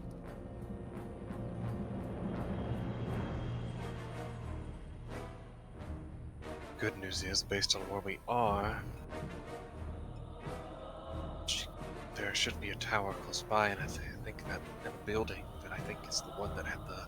Yeah, peeking up, you see that there are the bones of a, looks like the bones of a giant, just sort of mixed in with the debris of a destroyed southern wall. And this is the 60-foot high tower. It is a nice round tower with an adorable triangle roof. I don't know all the architect terms, but... Eating, we should take our chance to move now. Which one were the Kirikatorin?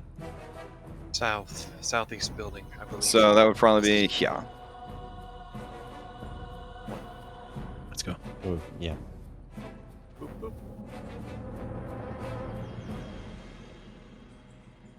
Boop.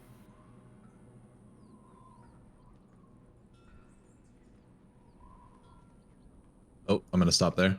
Okay. And All then right. I'm gonna cronk up against the wall. Okay. With Pass Without Trace is pretty good, but I am going to ask for one more group stealth check just in case.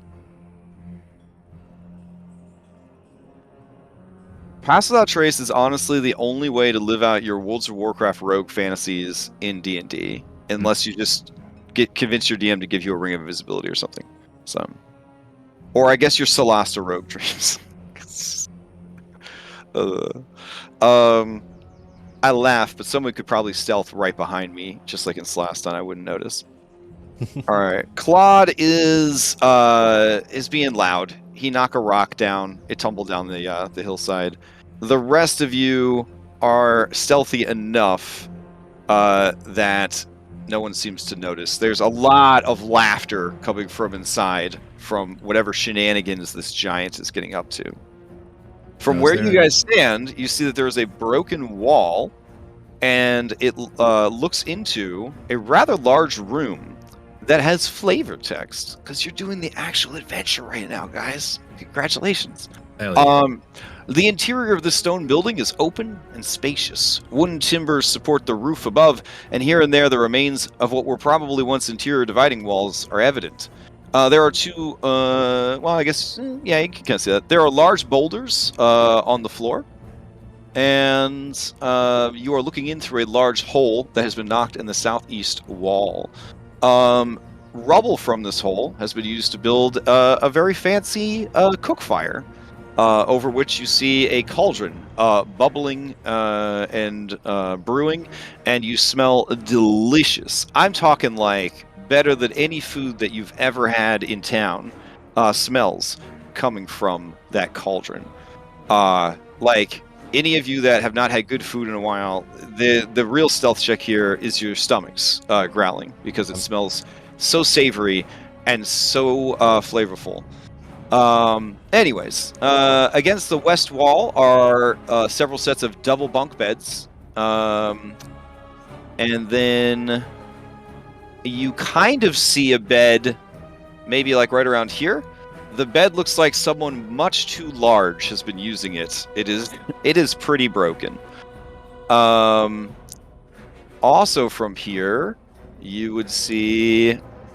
Ooh, is that door open? I guess it is. You would see an open door to another smaller room on the northwest wall. You would see that the creatures in this room are eating some what you assume is delicious stew from wooden bowls. They have wooden forks, and they are drinking the broth and eating with the forks. There is what appears to be a lady and a man. They are currently wearing armor, and they seem to be as comfortable in that armor as people would be in normal clothes. Near to hand, you see great swords, and strapped great swords and mighty-looking longbows. Barnabas, you recognize these as the fabled composite longbows of an earlier age of magic. A Ooh. bow that, while it uses dex for attacks, it uses strength for damage, and only the most mighty warriors can even draw back the string to fire it. Yeah. They're also dressed in what Barnabas recognizes as lamellar armor, which is incredibly exotic and hard to make in these parts.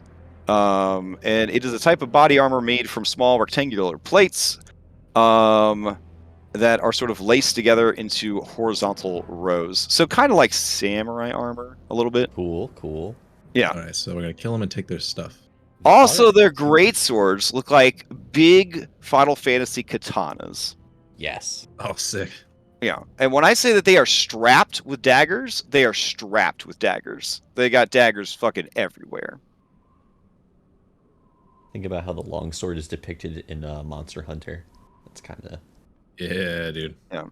They're not full-on Nodachi, but they're pretty fucking big. You know, it's like a 6, maybe 7 foot long, beefy katana. I look back to the group. So- Our enemies are well equipped. Is there a way to avoid them? And then I look up here. Is there any windows or anything in this round part of the tower up at any elevation of it? You hear the giant say, Carcahan wants more stew! Bring me more stew now, sexy boy! And there's more laughter from the goblins. And you hear a very kind of big dude kind of grunt and be tossed. And you hear the sounds of like scuffle. All right. Keep your pants on.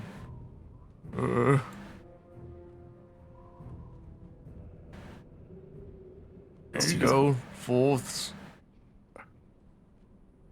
I'm sorry if I just removed all walls on the map. I was trying to add a door, and it was freaking out. Did the walls disappear, or did they stay where they were? I didn't say it happened. All right, sweet. In roll 20, this was a discussion lately on the server. In roll 20, when I would try to adjust a wall, if I screwed it up, I would temporarily make the wall cease to exist, and that would reveal the entire dungeon. So I'm very happy that that didn't just happen. Okay. All right. So yeah, what do you guys do? Don't ever tell Guy this, but whatever they're cooking in there smells better than anything he's ever made. Oh my god. Ooh. Somewhere at a wedding in Canada, an eyebrow is raised. Ears are burning. So are there any entryways or windows anywhere on the side of this round? part of the tower Yes. here? Great question. Great question. There is a window right here. Out over the drop. It is a 300-foot fall from here. Yeah. Layla, do you think you could climb that? But here I can go ahead and mark some window locations for you, Yes. if that would be useful. You would all be outside of my veil. I can That come with you. probably would not bode well. What if we... Well, we're gonna have to cross this gap, and we don't be close. How high is the window from this spot right here? It is about 40 feet up. Shit, okay, so the moment she gets to the window, we'd fall out of the thing. So, how tall is this wall? There you go. Do you guys see a little door icon to kind of show you where the window is? Yep. Yes. Yep. Okay. Now imagine that there is also one on the north and east walls as well, and you then assume maybe on the west as well. So you could go all the way around to the back, which would not be over a 300-foot drop. Right, but we're worried about the pass without a trace, which either way I think we fall out of because they're 40 feet up, and that's like How a 30-foot tall radius, is the right? wall? This is a 30-foot high wall. Actually, is it marked for me? No. Yeah, it's 30 feet high. Creep into Barnabas' space, get a little more vision.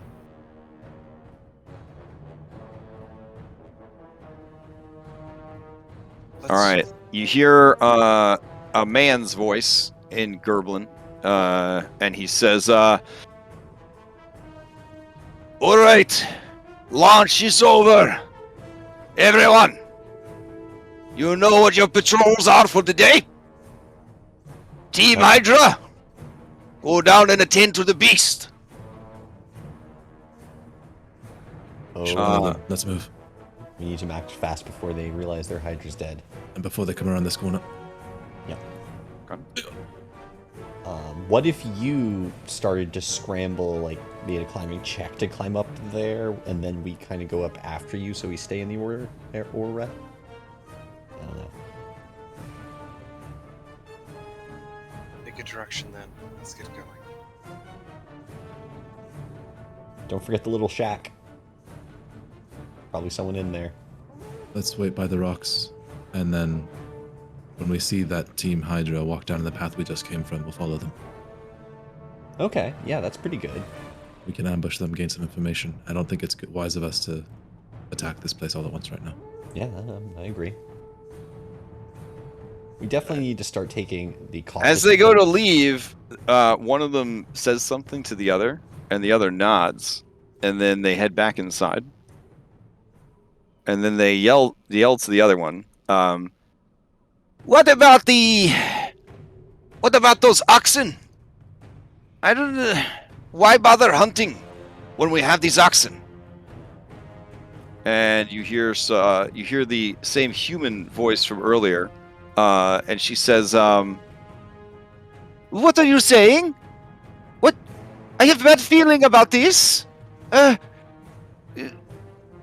Gerard, chef, what are they saying?" No, you promised.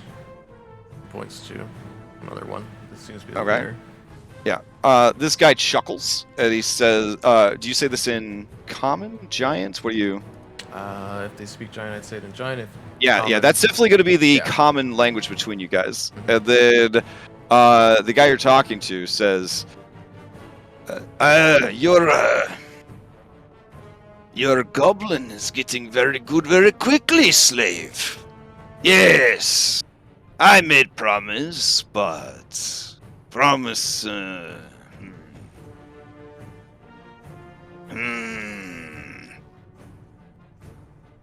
And then he says, he kind of like his blue nose kind of flares, and he smells that delicious stew, and he stares at you. I want you to give me an intimidation check to show how serious you are about your threats.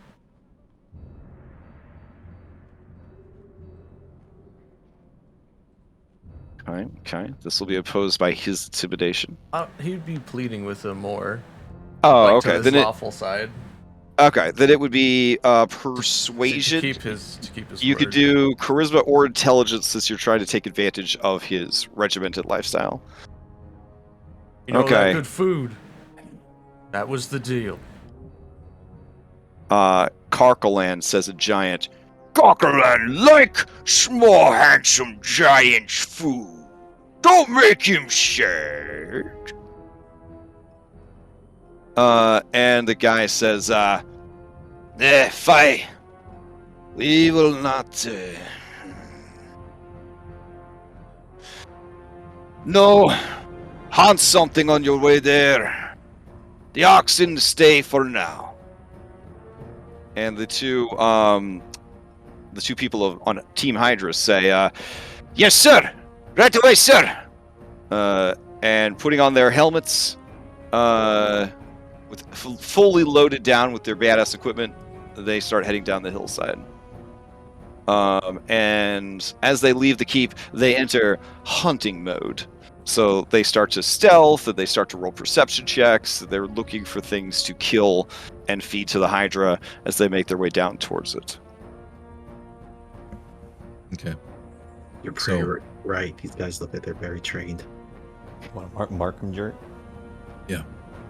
I go to the most recent spot we saw them before they entered their hunting mode, like right towards the end of the pathway or something like that. Sure. And then I'm going to look for tracks. Okay. And you start kind of following them down the hillside. Yeah, All once right. I have them, I can't lose them. All right, and that brings us to midway point. So we'll go ahead and take a 5-minute break real quick. Sounds good.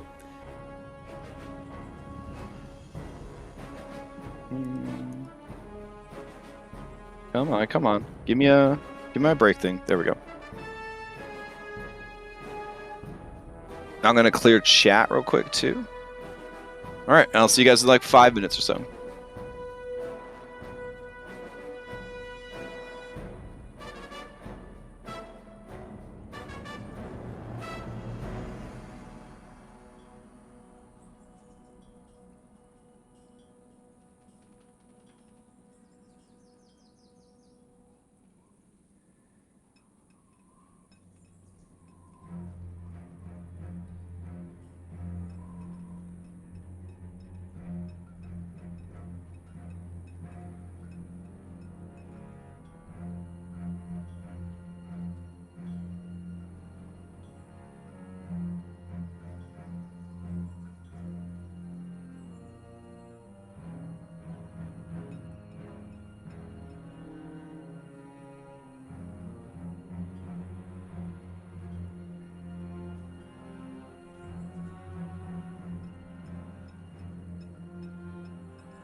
All right.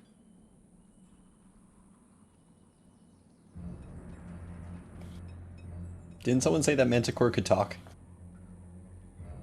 Yep. It can. It's gonna see the dead Hydra.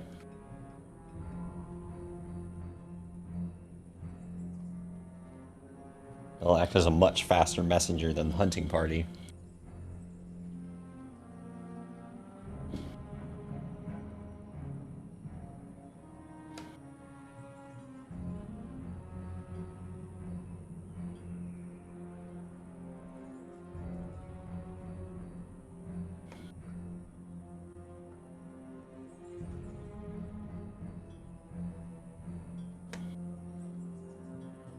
We also need capitals to ambush these guys in the tree line before they get to that causeway. Because if that manticore shows up, we're like out in the open, just gonna get sniped. Yep.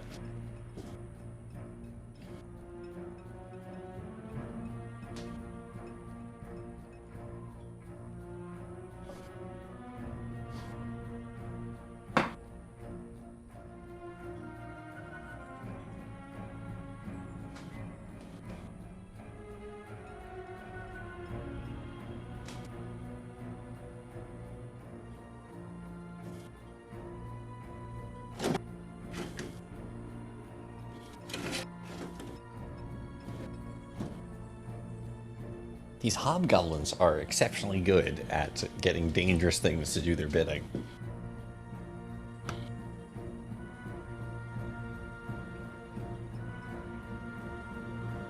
Yeah. How the hell does one reason with a manticore? Let alone get it to become your prison guard. Guarantee you a fresh food supply so long as it does its thing. Yeah, yeah. We could offer things food. It wants to probably eat people. It likes the thrill of the hunt. Just saying, we should keep some horrific monsters in our pocket. That'd be great. Yeah. Manticore BT member? Hell yeah. Yeah. Ah, rest in peace, Bartholomew. That was only ever gonna end awfully. Yeah, that would have been a terrible choice. It would have worked. It might have worked once, like one time we implemented, and then It would have been the snowball effect. Yeah, absolutely. Yeah, if we succeeded with it once, then something terrible would have happened as a result of it. Oh yeah.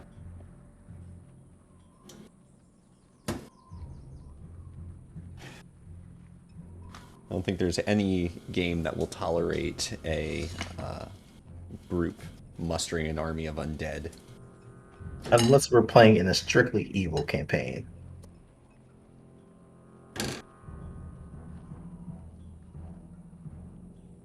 But even then, though, it's just like, it's one of those things that just like allows you to cheese encounters. It's like, instead of dealing that, we send our horde of undead.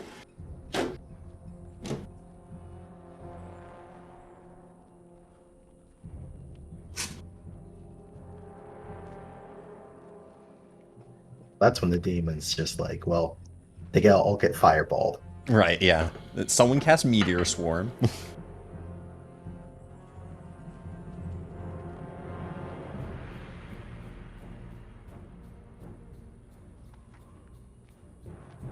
Oh boy.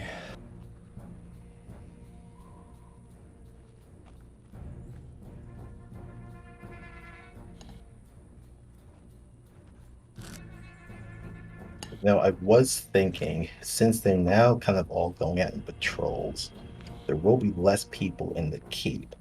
But then we still don't know what their actual numbers are. So,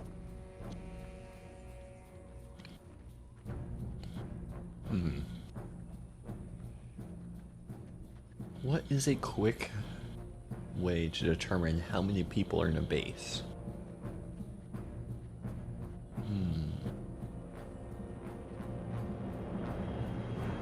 Send in a spider. Yeah, alright, that's definitely... I'm just trying to think of like a mathematic way, like if they have a place where they keep water barrels, how many water barrels do they have, and like how many people would that sustain, things like that. But All right, I'm back. Okay, so you guys follow them for a bit. The path kind of opens up into a sort of swampy, not too flooded area. The hill, the grade of the hill, continues to head down towards the flooded forest. There is a stream here that is kind of flowing down towards the flooded forest, and there is a branch in the stream. When you guys were traveling, there was just sort of some rocks to jump across, and then a very short jump to kind of cross a stream. When I say it's a stream, it's an actual stream, not like a D&D map maker calling a stream a river. It's maybe like 10 feet across and difficult terrain unless you're a smalls, then it's probably a swimming situation. And then in some places it's about 20, 25 feet across, but also, difficult terrain to just kind of like trudge through it.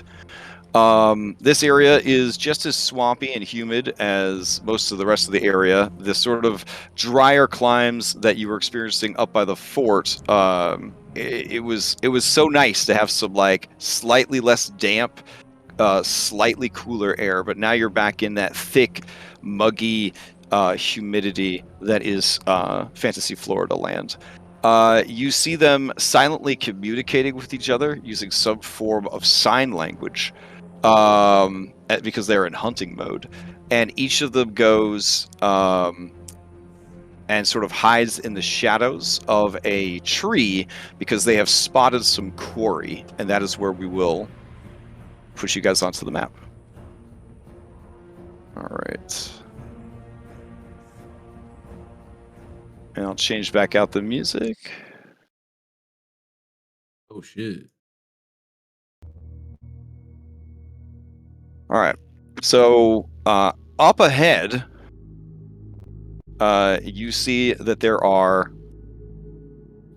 some swamp deer, and one specimen is much bigger than the rest, and seems to be sort of keeping an eye on the others. At first, you would think that this is an elk and its babies, but these are actual full-size swamp deer, which just don't get very big. They are all a little chubby, though, so they're definitely well-fed, and will make great offerings to the Hydra. There is a complication, however. Further up the hillside, you catch sight of something brightly colored, and you realize that it is a human woman, maybe in their early 20s. They are wearing the clothing of a chef, but the clothing is a bit torn and stained, and they have a basket, and they look pretty miserable. And they are kind of a ways off. They do not seem to be aware of you guys or the hunting hobgoblins. They seem to be gathering mushrooms.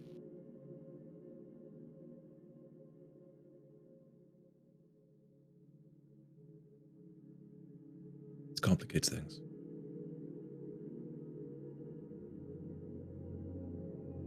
All right, what do you do? Even though the animals are downwind of these hunters, they seem to have not noticed them, and they seem to be slowly knocking bows and readying shots.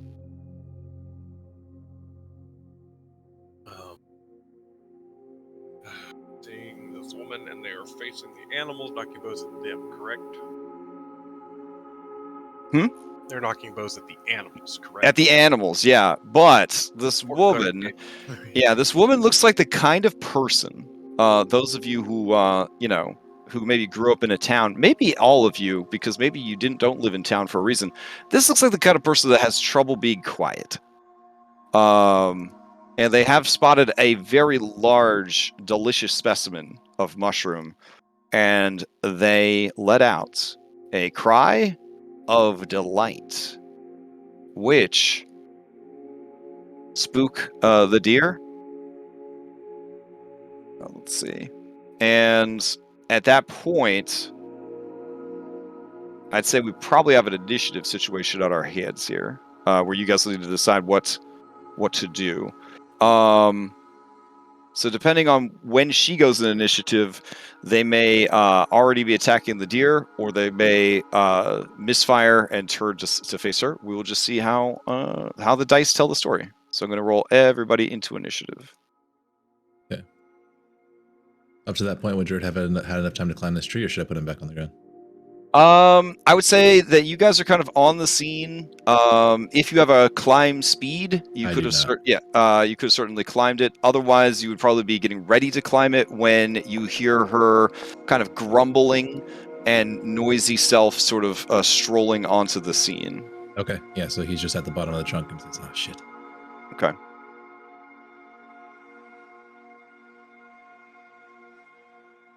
All right. Let me see. I whisper to Jert. Staying on the ground might be better, staying undercover, because if that manticore sees you up in a tree, oof. Fair enough. Not good rolls. But thank God for Jert.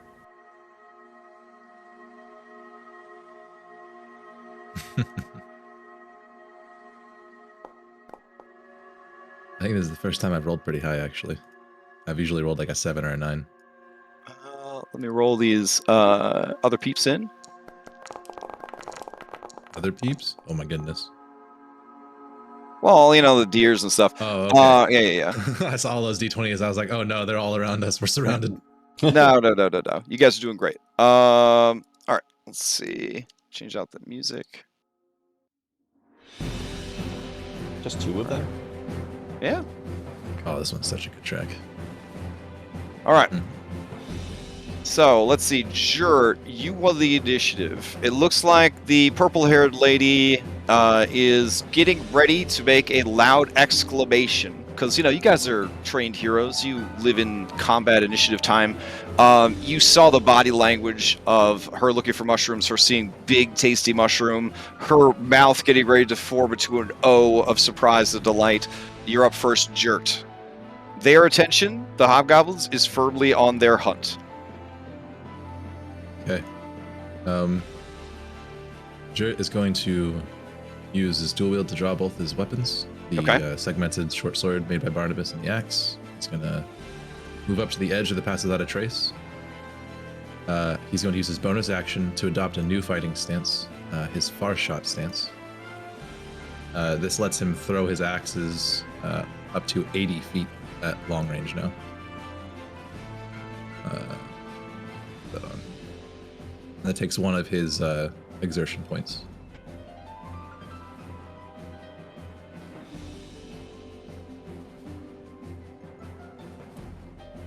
All right. He's well within my normal range now. I'm going to prepare an action to throw the short sword at him. If he takes aim or seems aggressive at my allies or the girl over there. Okay. And then I will pass to Barnabas. All right, Barnabas, you're up. Sorry, muted. Are we preparing for an unleash, or are we waiting to see what they do? Yes. I would pass to Orion first because of my hex issue.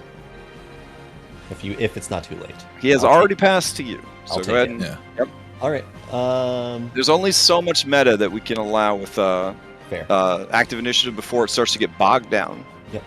All right. Well, then I'll just move up here, and I will prepare an Eldritch Blast. And under the same conditions.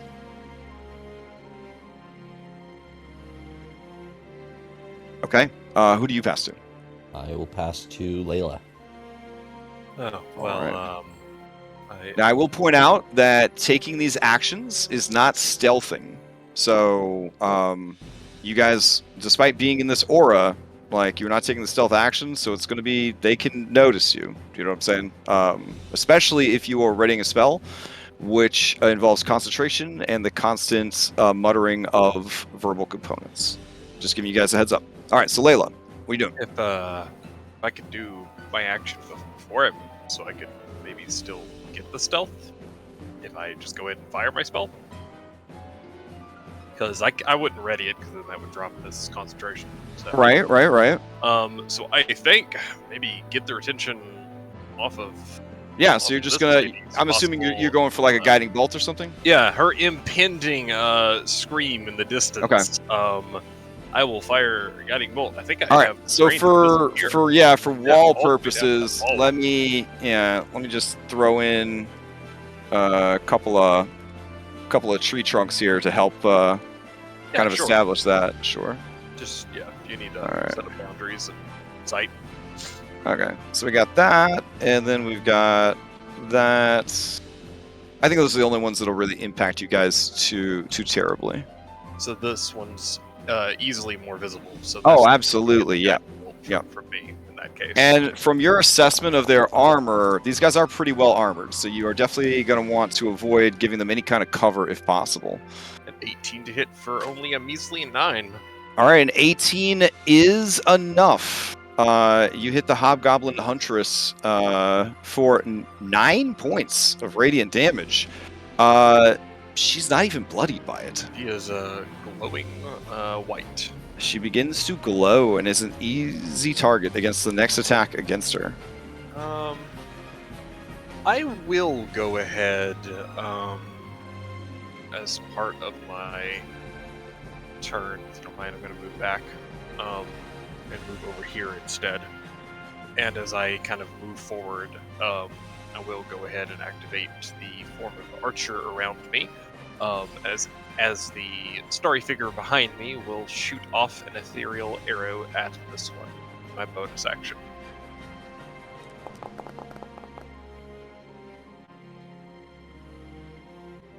All right. It goes way far of the mark. Okay. Just kind of slamming, we'll say, against the tree and the rock over here. Sure. Turn. Does she steal, I assume? Since she took damage, she will definitely steal. Okay. Go ahead.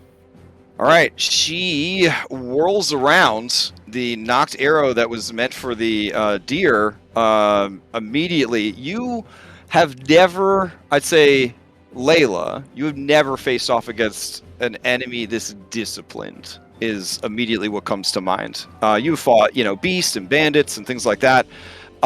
This is different. Hopefully I put the tree between us. Yeah, she seamlessly transitioned from hunting a deer to self-defense. All right, looking over, she's going to see you guys. Her taking aim would set off our ready to actions, right?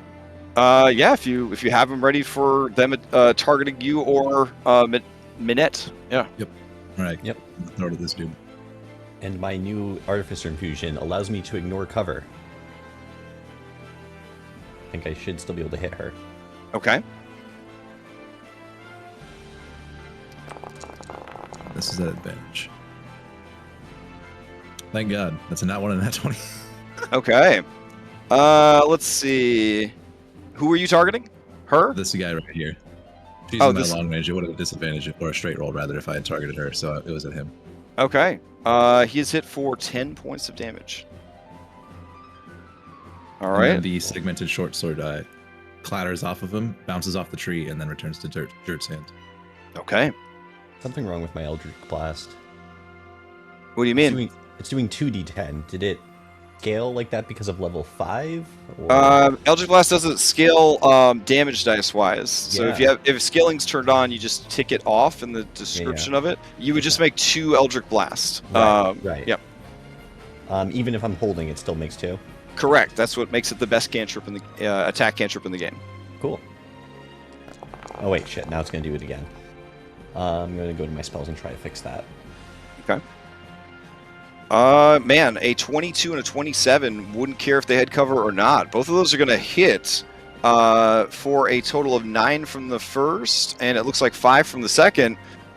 She's dead. Nice. Plus 3 fire damage now. Oh, that's not the right one. This scales with my proficiency bonus. As the short sword returns, you're just going to say, put your weapons down. You say that to your allies? No, to him.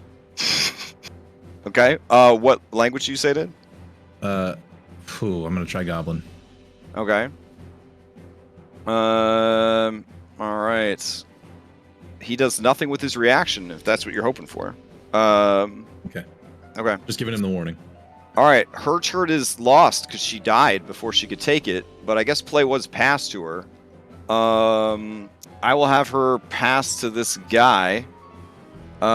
He is going to look back at his exploded companion.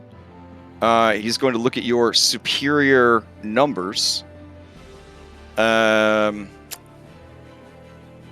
I will have to have him make a morale check real quick.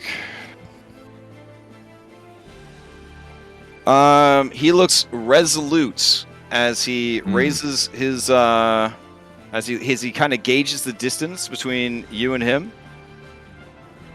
And I guess item interacts, takes greatsword out and charges you. Oh shit! All right, let's do it. Okay, so let's see. All right, as he moves in, he is going to. Let's see. Aw, how sad. They just need their friends to do well. Oh well. All right, here we go. He's gonna attack.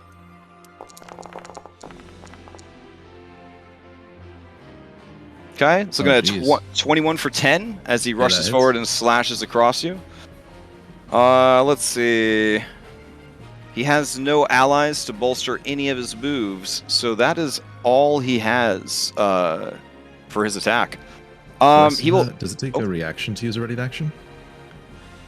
Yes, that is. Okay, yep, never mind. Yep. I was gonna say I had a reaction, but I don't now, so never mind. He will pass to Minette. Minette, you were about to find a very big and delicious mushroom for tonight's meal. Oh my gosh, look at this mushroom! Oh gosh, a battle! Oh, I've been died. Okay. Yeah. Fantastic. Thanks for being a guest player this week. So, I'm just gonna take the hide action. See what's going on over there. I just heard some explosions go off and hobgoblin war cries. Well, there's some scared shitless deer over here, and there's a blown up lady all over the place right here. You always get in trouble with their hide. So let's go hide over here. Okay. Here. I have got to turn off the setting that makes the minis disappear when they die. I got to get the one that turns them into tiles. There's one that when somebody dies, it deletes them, but then it makes a tile of their mini and leaves it behind, so you can kind of track who's dead without having a bunch of actors in the scene. Okay.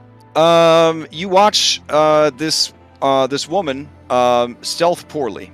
All of you are aware of her presence. She's hiding right over here. I passed the big little mouse. All right, Orion, you're up. All right. I do apologize because my computer is deciding to be a little. Okay. You are currently in the top left corner of the map. The enemy is engaged with Jert, and they are roughly 40 feet away from you, southwest. Oh, they're. Yeah. In between you and the bad guy is all of your allies. Well, the first thing would have been ferocity, but I don't think it's really going to matter. It's only one person. Orion and Claude are both going to charge up using Claude's 40 feet of movement. Orion will take out his scimitar and go to attack this person because they've already used their turn. So, okay. Oh, hold on. I think I'm back in.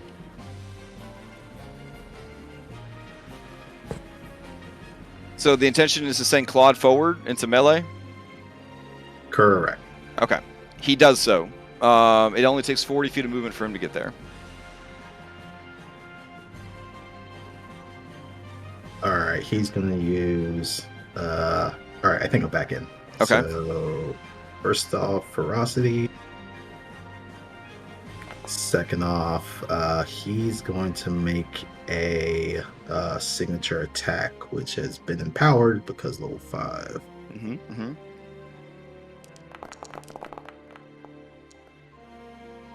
Oh my goodness. All right. Let's see. He does not have a flank. Man, his claws hit with the power of a greatsword. That's Yeah. It went up because of. Unfortunately, a 16 does not get through this guy's defenses. Interesting. Okay. Then Ryan will use his attack action to swing with his scimitar. Okay. 13 does not get through this guy's defenses. Ooh. All right. Well, that is us for right now. Okay. You've got Layla to pass to, a shitload of elk that will just flee the map, and that's about it.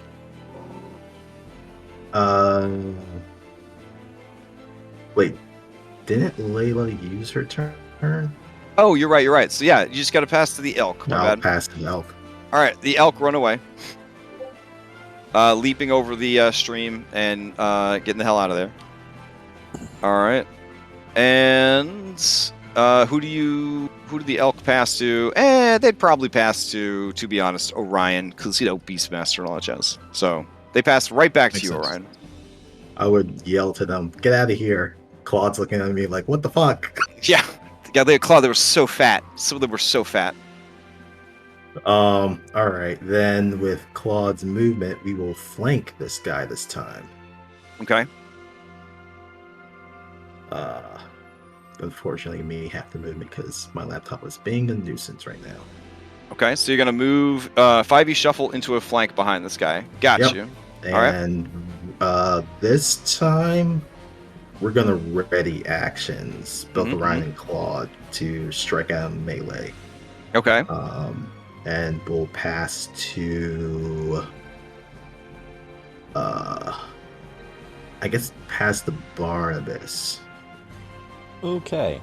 We need to start being worried about taking him as a captor, and I think the way I'm going to help with that is mind sliver him so that he will have minus T4 to a saving throw if there's something that can be done to incapacitate him.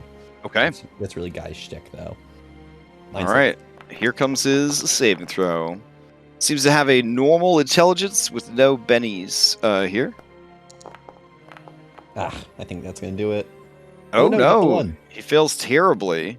Okay. He takes 8 points of psychic damage. It's scaled up. I forgot about that. And is bloodied.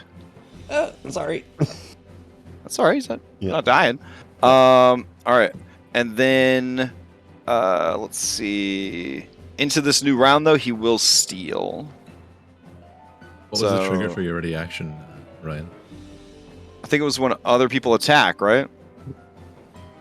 Orion, you there? Yep. Okay, so you gonna take him? Others attack. Okay. No, I'm gonna hold off right now. Okay, so you're not using your trigger from your reaction. Could I have moved at the end of my turn to get a little distance? Yeah, if you want. Yeah, I don't want to be within striking distance. Okay. His arms suddenly elongate and he smacks you. All right.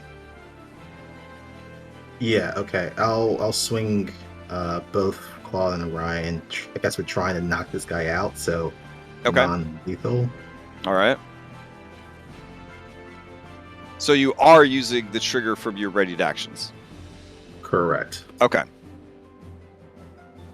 Because if you pass on your trigger, then you're just holding an action and you have to kind of act in between turns, like a Paragon or a Legendary Monster would, because you don't have the trigger anymore to interrupt. Yeah, that's why when you guys are readying actions, you want to specify a trigger. Otherwise, you're just kind of holding your action and then going in between turns with your reaction. Does that make sense? Like, I have no problem with, like, you're holding a shot, you're holding a shot, you're holding a shot. There's obviously not going to be a shot, and you're like, can I use my readied action to dash or to dodge or something else like that? Because you realize that's not going to happen. You could totally do that in between people's activations with your reaction instead. The only way you can interrupt somebody from doing something is if they meet your triggered description. All right. So Masterwork Scimitar, you attack with a +2 flank is a 15, does not get through his defenses. Yeah, I don't think this is worth succeeding a cost. Then Claude will go for his claws. Okay. Oh my god. Oh, There we that go. will do it. And he was this lethal or non-lethal? This is non-lethal, so he just All takes right. the paw and just slams it into his back and pins him to the ground. Okay. The air is knocked out of him, and he is knocked out. Excellent. Good job. And that would be the encounter. Nobody's down. Nobody's bleeding. Well done. He's trained, so Dirk just kicks his weapons away from him. Okay. You soon to see he is strapped down with daggers, belt pouch, All right, he's got the a whole bunch, deal. so that'll take a minute. I'll just kick the greatsword away for now. Okay. I'll look Alright. over to the onlooker and say, "It's safe to come out now." That's what the elf says. Probably mercenaries, bandits. Yeah, keep trying to hide. No. Okay. Now she sees that you guys all look over, she'll stand up. Oh, my goodness. Hello, yes, are you? Run over. Okay.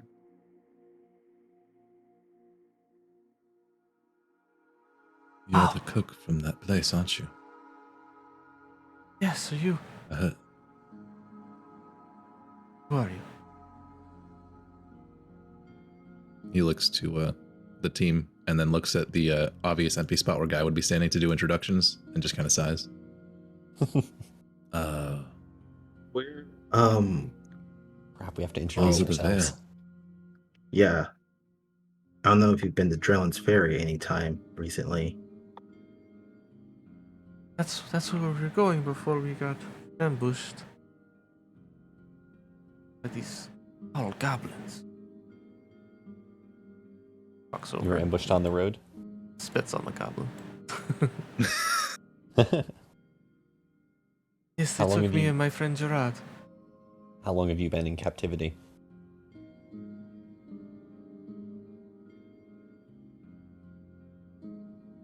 Probably a few weeks, I'd imagine. Yeah, you guys have been prisoner there for about 2 weeks. Oh, yeah, she'll explain that. She's been trapped there and we're forced to make food for these soldiers. That's what Gerard made. Keep us alive.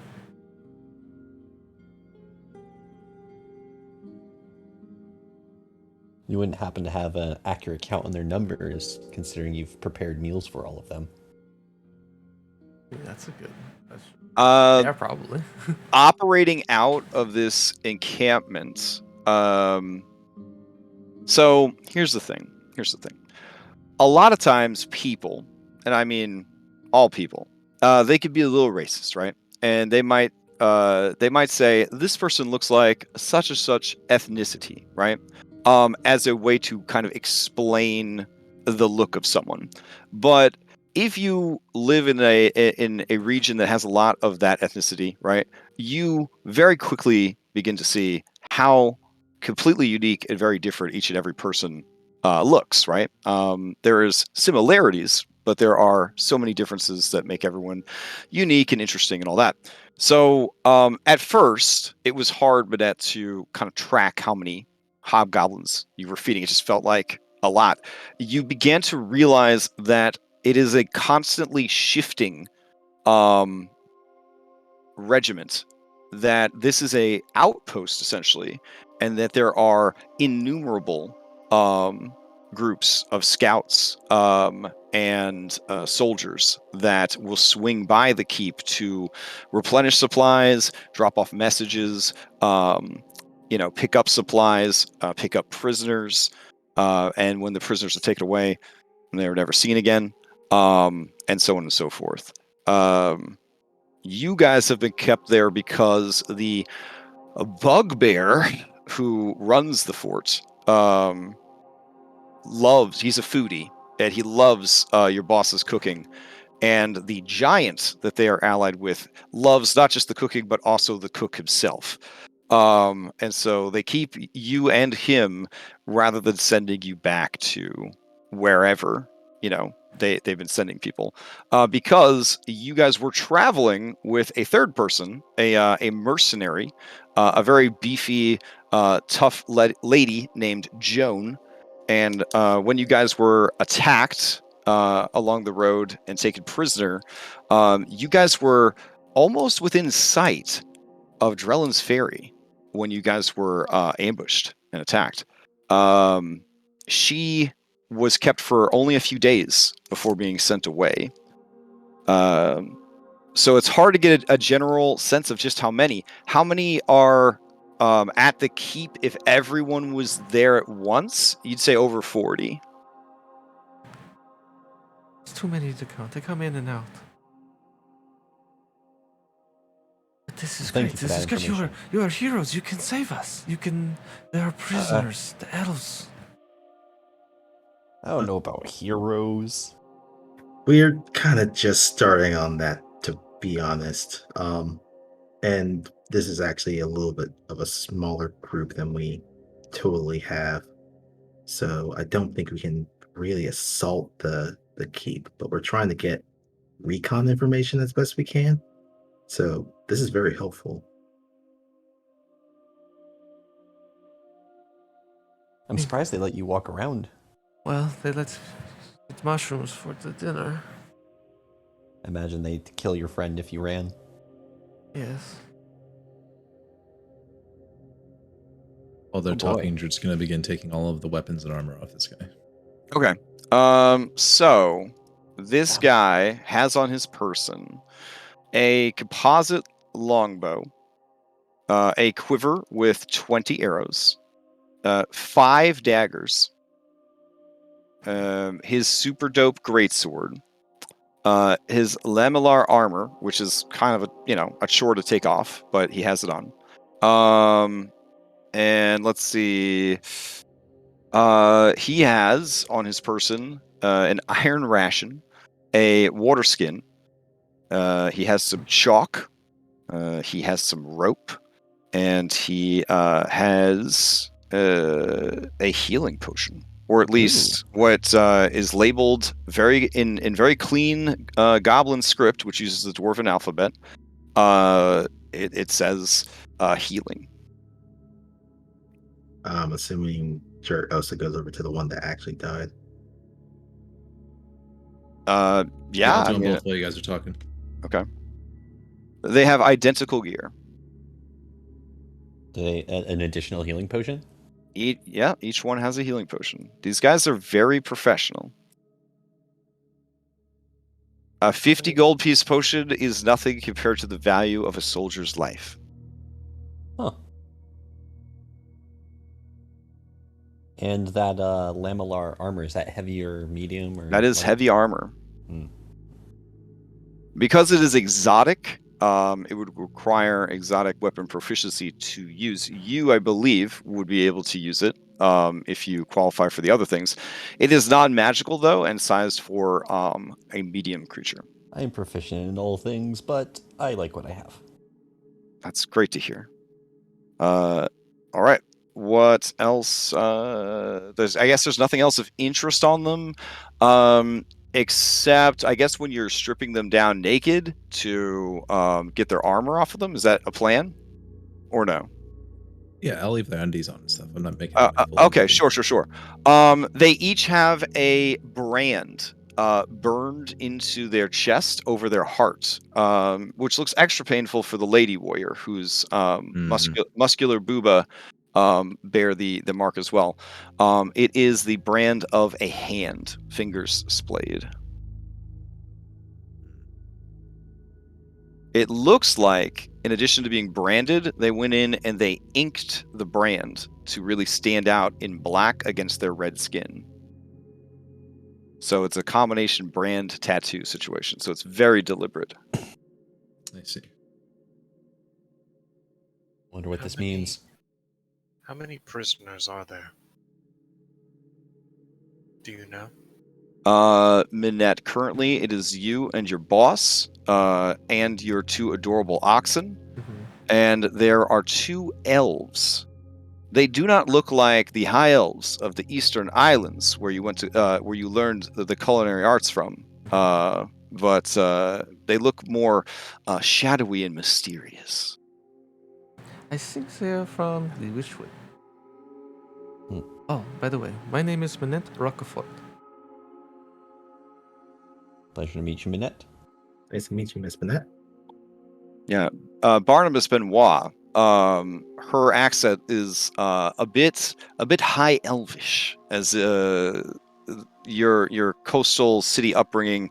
You are kind of aware of Denevar and the coastline and stuff. They interact a lot more with the islands off the coast, and on those islands there are high elves who are into magic and the arts and things like that, and occasionally will take on non-elven apprentices in the many crafts and arts that they do.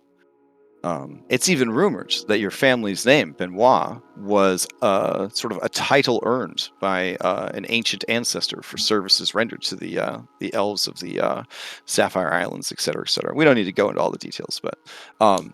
yeah. You're an awful long way from home. Yes, I met with Gerard, and we've been traveling, learning all we can, following our dreams.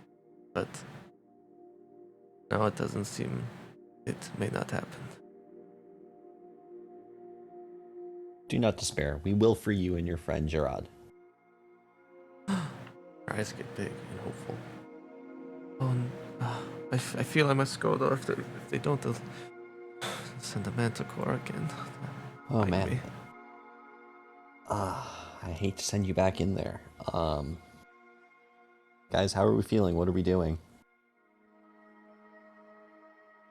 Are we just Always let... came for a nighttime prison break. The patrols are actually, away. This sorry. is a good time to strike. She said that there's a near endless sort of in and out. But we know what was in there this morning. We know they just left. They probably return in the evening. Well, yeah, Stay these ones were quiet, gonna we go. extract prisoners, and we leave. Yeah, Manette kind I of don't wanders want to off to leave go them. gather those mushrooms she saw earlier, because if she doesn't come back with nothing, it'll be really bad. because this group was tasked to go feed the Hydra, so that's gonna take a little bit of time. Oh, Minette, not sure if worth mentioning, but the treatment of the elven prisoners is disgusting. You have witnessed cruelties done to the elves that you had hoped never to see, but that you will never forget. It seems that these creatures have a deep-rooted animosity towards the elven prisoners. Also, the elves were captured with their pet owlbear. The owlbear, you guys were forced to cook it and prepare it, and then the bugbear known as Bloodlord Koth taxidermied it, and that is what they have out in the courtyard. Oh god, it's not Dobby, thank you. Yeah. She will relay all that with the... Your question, Jert. This, she'll say, is she'll just look at the disgusting brand. Some sort of show of devotion, I would imagine, to a cause, a belief, a warlord, a god, something. They were shouting, But they're the red zealots, for hand. sure, of some kind. No, I'm gonna start sketching it down. The goblins were shouting, the red hand, for the glory of the red hand. And Minette, you're pretty sure that is the organization that they are or work for, or that's what their army is. Yeah, they all have that. We could certainly The ask bad our thing prisoner. about zealots through history is they're not very good at interrogating. So she just looks at the knife she took off of it. We should just put it out of its misery. It won't provide much to us. I am okay with that. Not without going to extreme measures anyway. We probably don't have time, and nor the space to properly extract that information. It would probably cause quite the commotion. Then let's just kill it and be done with it. Care to do the honors, Dirk? Layla has a knife. I think she wouldn't do it. All right. Yeah, Layla, it is as nothing because he is at essentially 0 HP, and you just kind of finish him off. To get Minette away from this conversation a bit. Miss Minette, do you recall you said that you saw a manticore? Did they have any more of those in the fort? So, Minette, the creatures that you have seen here, I'll just send them to you. Cool. Yeah, essentially like any type of bestiary update. Yeah, that I they mean, that have will at the crouch fort. down because it's so adorable. So crouch down to your level when we talk. You wouldn't have said that about 2 days ago. Oh yeah, that Uggo curse.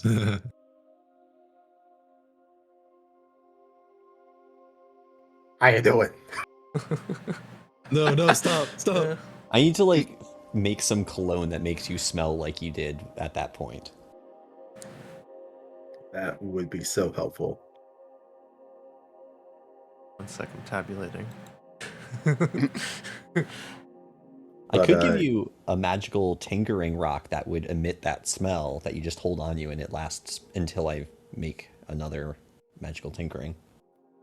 That would be extremely helpful.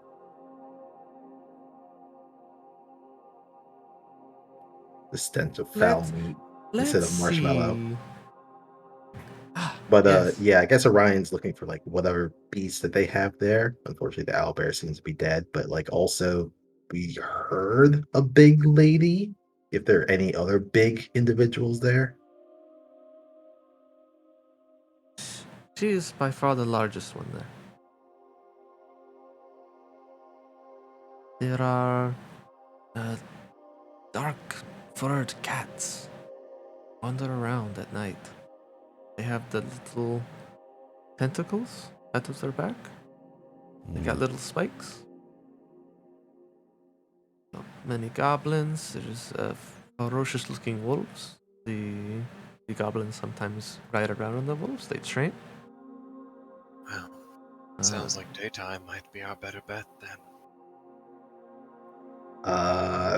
would a nature check be needed to try and identify any of these creatures or animal handling? I'm not sure which. Yeah. If Minette is done, give you guys the scoop, I guess. There is more. Hold on. Okay. Oh, sorry. The big ferocious wolves, they sometimes sound like they're talking to the goblins. Communicate very easily. There's the big furry goblins, very tall, long arms. There's this giant, which I've already described. There's the manticore, very mean. About a 10 day ago, it was very scary.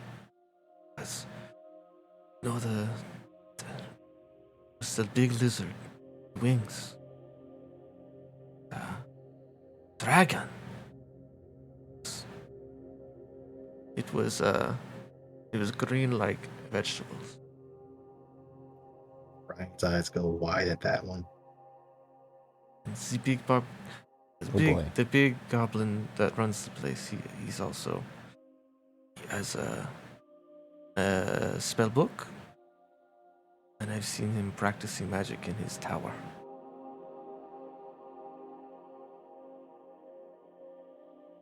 But I am kept mostly to the kitchen with Gerard. Have you heard any of them talking about a vault beneath the keep by chance? No, I can't say that I have. Okay. That is Swear to God, if Ron Song is lying to me. quite a menagerie of monsters. Pretty concerning amount of them. In description. Any knowledge There's no way check we to can take get this keep. details?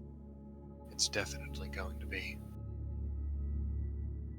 Extract these people and return to the town as quickly as possible with them. We need allies. But the treasure.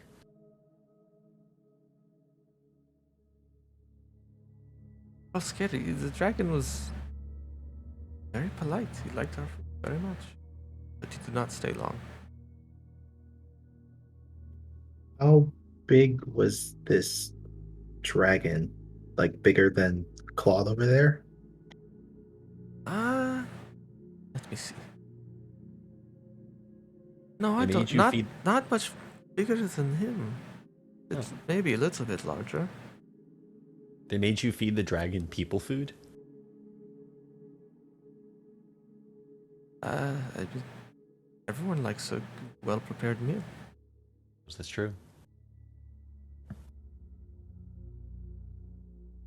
But right now in the keep, see, there's a manticore on patrol. So there's likely this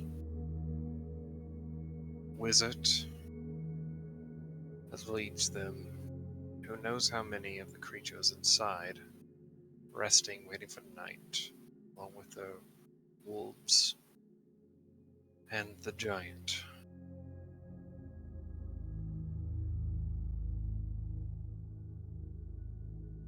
So if we could take out that manticore, because it sounds like that's probably their scouts, similar to what we did with the, or what you did with the owl last night.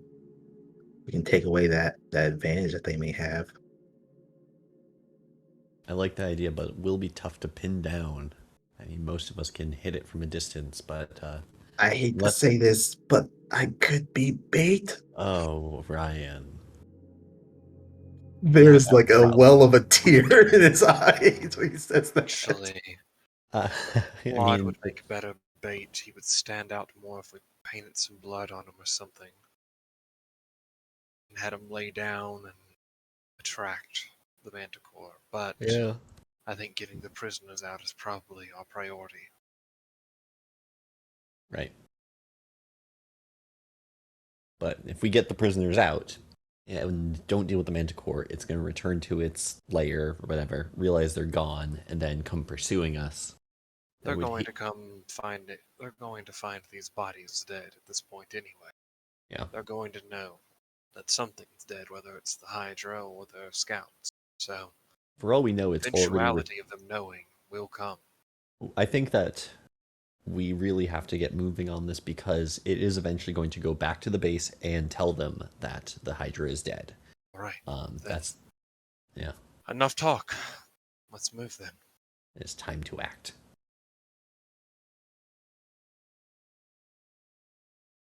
Do we think that we could maybe free the chef at the same time? Is that possible? Hate to leave these people here. Same If we're time able as to. the elves. Yeah. I think it's doable. All right. Then here we Give it go. a shot. All right. So you You're going back to help us? Of course. The claws of the veil. Thank you so much. And she, I don't know, Ryan. She'd reach down to hug you if that's okay. But if it's not okay, go ahead and say- You hear Yeah. a squeaky noise when you hug him. all right. Yeah. She lifts you up and thank you Minette. so much. She just lets you down. as a professional chef, you've heard rumors of mousekin as an ingredient. Getting a whiff, you understand that those rumors might be true. I also As understand. barbaric, yeah, barbaric as the custom is. I also understand that the hospitality of the Bouskin is legendary. So Yeah. she's hoping out of this Bouskin, you might know another Bouskin that she might learn some. Oh yeah. Her and Jard may Yeah. learn some Mouskin cooking. That would be fantastic for their I mean, dream. they live. No one else will probably realize it, but I mean, they live next to halflings, so Oh yeah. they've learned a whole bunch of snack food stuff. It is actually said that some mouseling cheesemongers have surpassed even the halflings with their techniques. Oh my. So, yeah. But I think Claude will just take the bodies and just toss them into the stream, Okay. All right. just so there's nothing just out in the open like that. All right. Boy slowly but surely tumbles downstream. 10 minutes. All right. Someday he will Skyrim ragdoll his way into the swamp. All right. back to the keep. Is that the plan? Yep, sounds like it. I guess the Here we same go. I way that we should came. go by myself. Checks out. Yeah, that's, All right. that's actually Be really safe. good. Yep. Gonna Yep. Do open you the do you way. just quickly grab some mushrooms kind of deal? Yeah, Or? absolutely, yeah. Okay. Well, she go to that big one she saw earlier. It's like, oh yes, can't leave this one. Mhm. Maybe pick a few poisonous ones on the way. Sir, I am a professional. You would dare Uh, sully the culinary code. We've already What's- poisoned one entire dungeon. With startling dexterity, she also snatches a few butterflies out of the air, for garnish. For garnish. Yeah. Yeah. Prison food, military food, it doesn't matter. Art matters. Yeah. Game Okay. respects game. Yeah. All right. So let me take you guys back to the keep. I feel like if I intentionally built faults into my friend's equipment in case they ever attacked me, I wouldn't do that. That's crazy. Okay, Batman. Yeah. So, Layla, do you cast another spell slot for another pass without trace? By the way, conversational. I imagine time we get back up, it's probably been a half hour, right? Ish. Well, the time to leave. Yeah, the time to leave and come back. Yeah, Just don't so know I if know you- for my Yeah. Yeah, what time of Starting day is it form. currently? What time of day is it? So, they headed out around 12:30. You followed them a good distance away that combat would not be heard by the keep. So we're gonna say probably about 30 minutes outside. You know what? So there would be another 30 minutes to return, plus the 30 minutes or so that you spent taking off their armor, looting them, speaking with Minette, all that jazz. So it'll be 2 p.m. by the time we get back to the keep. Correct. Sure. Yep. We'll pass without a trace again. Okay. Just be aware that once we're done there, we're going to have to travel in the afternoon and evening to get back to Drellin's Ferry. It will take all day tomorrow to travel from Drellin's Ferry to our meeting place. All right. So, as you guys make your way back, are you going on the path, south of the path, or north of the path? South took us to that busted wall, right? There's a busted wall along the south. There's also cover from the shed and a hill. Yeah, I think we'd probably go the same way that we were the first time. Okay. Let's see.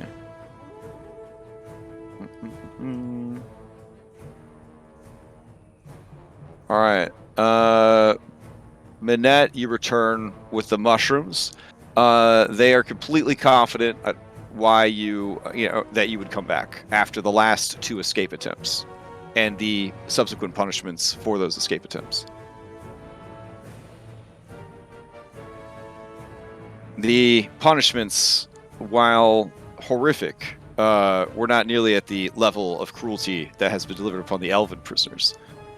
But they did make you eat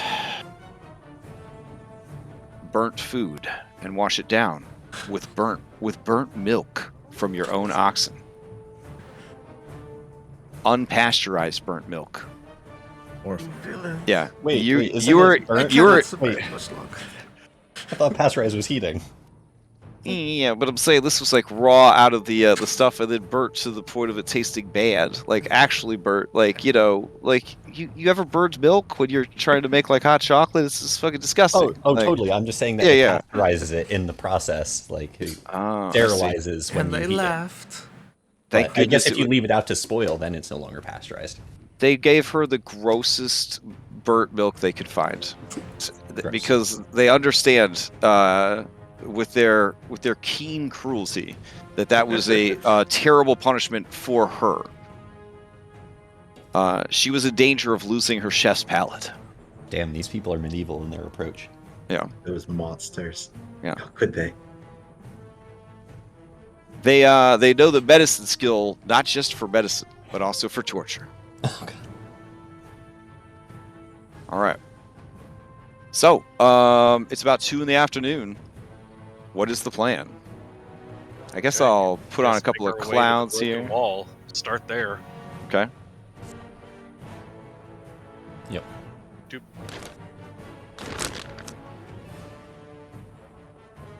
All right.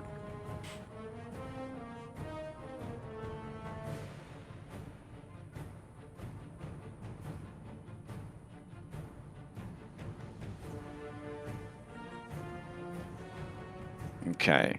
Let's see. I guess at this point, it's been like an hour or so. What would the giant be doing? Honestly, the giant pretty lazy, so she'd probably just be like taking a nap. Yeah, in the afternoon sun. Just kind of splayed out, arms and legs akimbo, just snoozing. This guy, Ritzy Soldier, he was the one giving orders earlier to Hydra Team, and he is just sort of like pacing around, doing some like sword katas, practicing that kind of thing.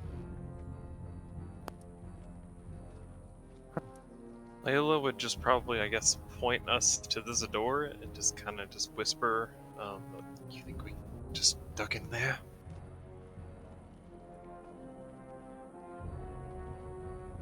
Well, you guys would be, well, sorry, we would be able to, but Claude's probably gonna have to stay out here. Well, for the shot, at least make our way into the keep some. My only concern is like we open that door, we're in a new space, and what if there's people in there and we just like walk face first into someone? Do we have any way to scout ahead without being seen? No for me. Dog. Another hobgoblin comes out, drawing her blade. She assumes some kind of stance, and he assumes the same stance, and they begin to spar. I mean, we do still have window ledge. I know it's not a perfect plan, but like, it's 40 feet up, and that's the room that the elves are in. Is that correct? Not necessarily the room, but the tower. Same tower. You hear a loud, almost kind of barking voice echoing from within the southwestern building. And it seems to be addressing someone named Gerard. And it says, Gerard, I'm hungry. Fix me something. What would you And like today? something warm to drink. Yes, sir. And then you hear a door slam.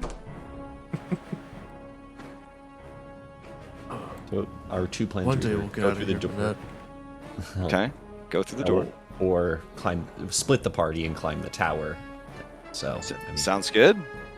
Well, we can't just be crippled by indecision. We have to do something. Yeah.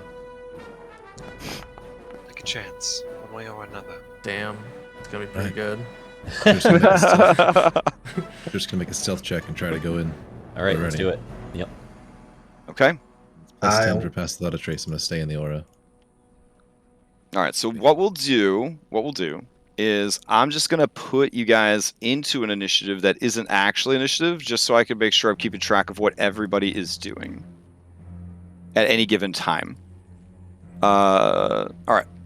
So let's see. I'm just gonna go in whatever order I rolled them. So Layla, what are you doing? You're concentrating on pass without trace, Yes. and then She can see actually where she is. This individual just going about their cooking routine. She is waiting on someone to try the door so that she can. Oh, dash yeah, yeah. behind them. can we get an establishing shot of this guy? Alright, yeah, standing. Alright, go ahead. No. Describe your. Okay. So yeah, standing about 7.5 feet tall. Skin is pale as stone. You see a very strong, tall-looking man. He's going about cooking some food that he was just taking a rush order for. You see that he cooks and prepares food like a kind of like a hibachi style, almost like a Monster Hunter-y kind of way. Love that. Yeah. He's very efficient. He's definitely smiling when he do it, but he has a sadness in his eyes. But maybe there's a little spark of hope with the news Annette brought him. Yeah. Okay. Definitely from a northern climate.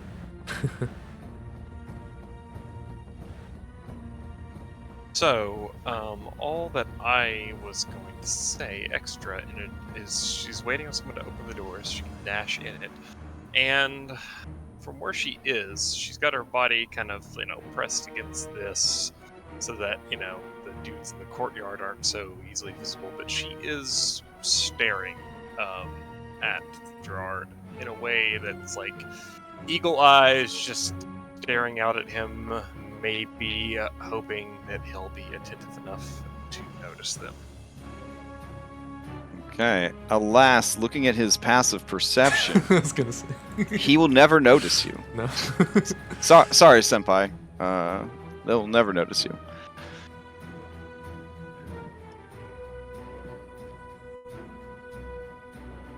All right. Yes, the spirits of nature that you command are making it so that people cannot notice you. This man There's- only notices what's happening in his kitchen. This is a crazy idea, but I'm really stealthy and I'm very small. Maybe I can approach him unnoticed just to get his attention. All right. Well, play passes to you, Orion. So, what are you doing? Layla's waiting for an opportunity to go through this door. They said, "Oh, Orion will kind of make his way over the rubble and kind of hiding behind whatever larger rocks he can while keeping low to the ground in his, more bestial nature. He will approach the large individual and try to get his attention. Okay. Now you are moving through an open courtyard in the afternoon sun. Now these two are distracted. They're fighting each other, but they are also, as you guys have seen, well-trained warriors. They are all trained in perception. This person is asleep, so unlikely to be an issue. So go ahead and give me a stealth check against the two combatants. All right, and this is still within Layla's aura, so we'll Correct. have a plus 10 to it. Okay. All right. With a plus 10, you are able to do like a little Sonic the Hedgehog roll from one piece of rubble to the next, and kind of make your way into that room. Minette, you are also terrible at perception, which is greatly appreciated. You guys do not notice this creature until he pokes his head out from underneath the giant's ruined bed. And you recognize him, and yeah. She kind of like motions with his eyes for Gerard to see. Huh? Oh, hello there. I mean,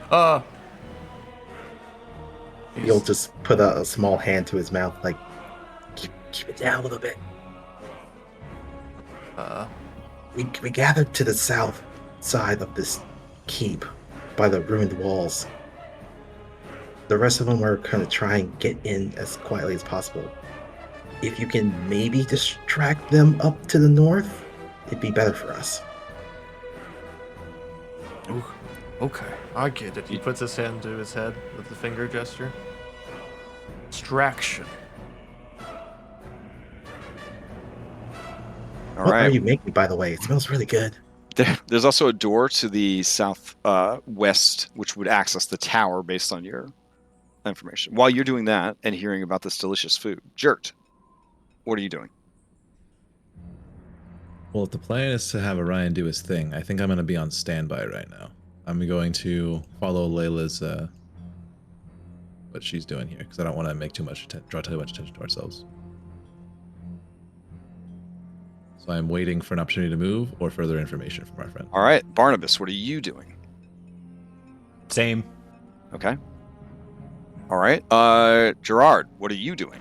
Okay. Well, imagine he's finished the meal by now. He's gonna go, knock on the door, present it to. I assume this is the. This is Bloodlord Koth. Okay, I present it. It's ready. You may come in. Like, just place it on the table. Oh, this smells delicious. You are the best slave I have ever owned. I will keep you until my dying days. And should I perish in battle, I have arranged for you to be passed on to my commander. He doesn't say anything outward. He just kind of puts his head down, puts the food down, and steps back outside. Closes the door with his action. And then, You notice that he's working on some cool shit. I'll message you what he was working on. alright. Then try to go back over here. Okay. Kind of nods to Minette. He's gonna walk outside and, that's it! He's gonna loudly proclaim, I've discovered a new recipe! Oh shit. They stop fighting. The giant immediately wakes up hearing the sound of her love. And they all look to you. And in giant, this guy, well, first he translates into goblin for this lady. And she looks excited. And then he says, that is great news. When will we get to eat it? Tonight? Now? Soon! And then he chuckles and he says, I see you have picked up a few things about torture. Now my stomach is preoccupied, as is my mind, with your next masterpiece. Perhaps when I am too old to fight, I will take up the mantle of cook, for you have inspired me. That's awesome. And then he's gonna go back and start making something on the fly right. to distract them with. With a loud, cumbersome movement, she comes over, and like a kid playing with a dollhouse, she lays down on her tummy so she could see through the door and watch you work. And she says, Kallahan wants to watch you work, handsome giant. Then feast your eyes on this. I am feasting for sure. And she blushes. Yeah, and then Okay. that'll be him. That's what they're doing. All right, back to the top. Layla, you're still waiting for that goddamn door. Do you change your plans, or are you still waiting? Oof. On the bright side, the giant is no longer here, but now these two are no longer fighting. They are having a discussion.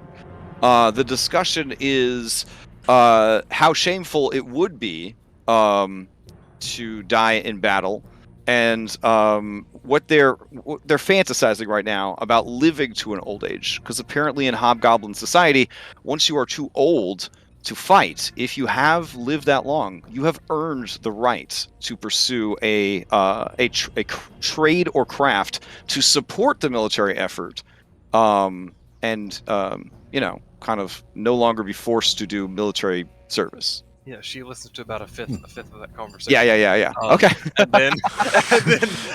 And then she just looks to the others. We should take this opportunity and circle around. There's probably a better path we can take. Honestly, north or the main gate. We should go now while they're distracted, though. There's not a lot of places to move here. Come on. Yeah. Okay. Well, I mean, you guys are in a group here. Do you have something to add, Barnabas? Like, Just that main gate generally isn't the most stealthy way to approach a rescue mission, but I'm for north. Okay, so I guess Layla move. Everyone would try to stay in Layla's circle. Where do you want to go, Layla? We'll just start. Okay. You know what I mean? Orion, if you wish to follow them, I'm going to need another stealth check. Oh, you should just stay there. I mean, she'd wait for him to. You know what I mean, but. No, I'm just saying, if Orion does want to go, they're going to be walking into the open again, so they will have to make another stealth check. Yeah. If I can hold what I had rolled previously, I will stay behind this rock. Okay. All right, you're going to just stay there? Okay, so you're like under the bed, essentially. All right. In the ruins of the giant's bed. The giant if she were to just look a little bit to the left, would probably see your delicious tail kind of poking out from cover. But her attention is fully on Gerard. She has little heart bubbles coming out of her eyes and face. All right, so it looks like Orion is staying behind, Layla. Same with Claude in case he needs to make a fucking getaway. All right, so Claude's going to stay with these guys, right? Or is Claude good? No, Like, Claude is watching where Orion had gone. Is gonna stay okay, there. so if Layla leaves, Claude's going to lose the +10 stealth. Shit. Yeah. What do you got? What do you got? He'll follow the group. All right. I am, despite our clock not working with our initiative thing, I am kind of progressing time. So just got to keep that in mind, you guys. All right. Because it is after 2 p.m. Okay. Layla, wherever you move, people will try to follow you. Wherever we were going, we didn't really have space to move anywhere. So we need space to move somewhere. It would be nice if everyone was here, but they're not. So maybe the plan might fall apart and just figure something out. Okay. I mean, climb the tower is still an option. Like, we climbed that tower, you and I. We hang a rope out. That should help them climb up it. Right? This is a rock, but you can move over it. This whole outer wall is destroyed. This is a real wall because you can't see through it. Okay. Yep. Making sure I wasn't. There is a door inside this tower that leads to the south and some flavor text. Ooh, we do like flavor text. All right. Southern Tower. This destroyed tower stubbornly holds itself together despite neglect and wear.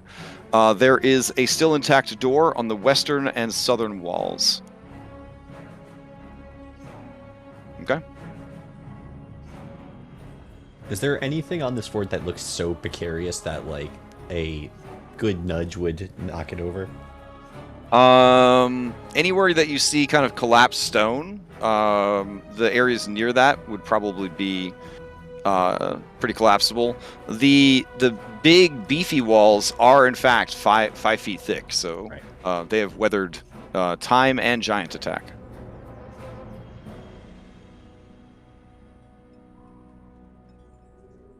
We should try these doors. Sure. Okay.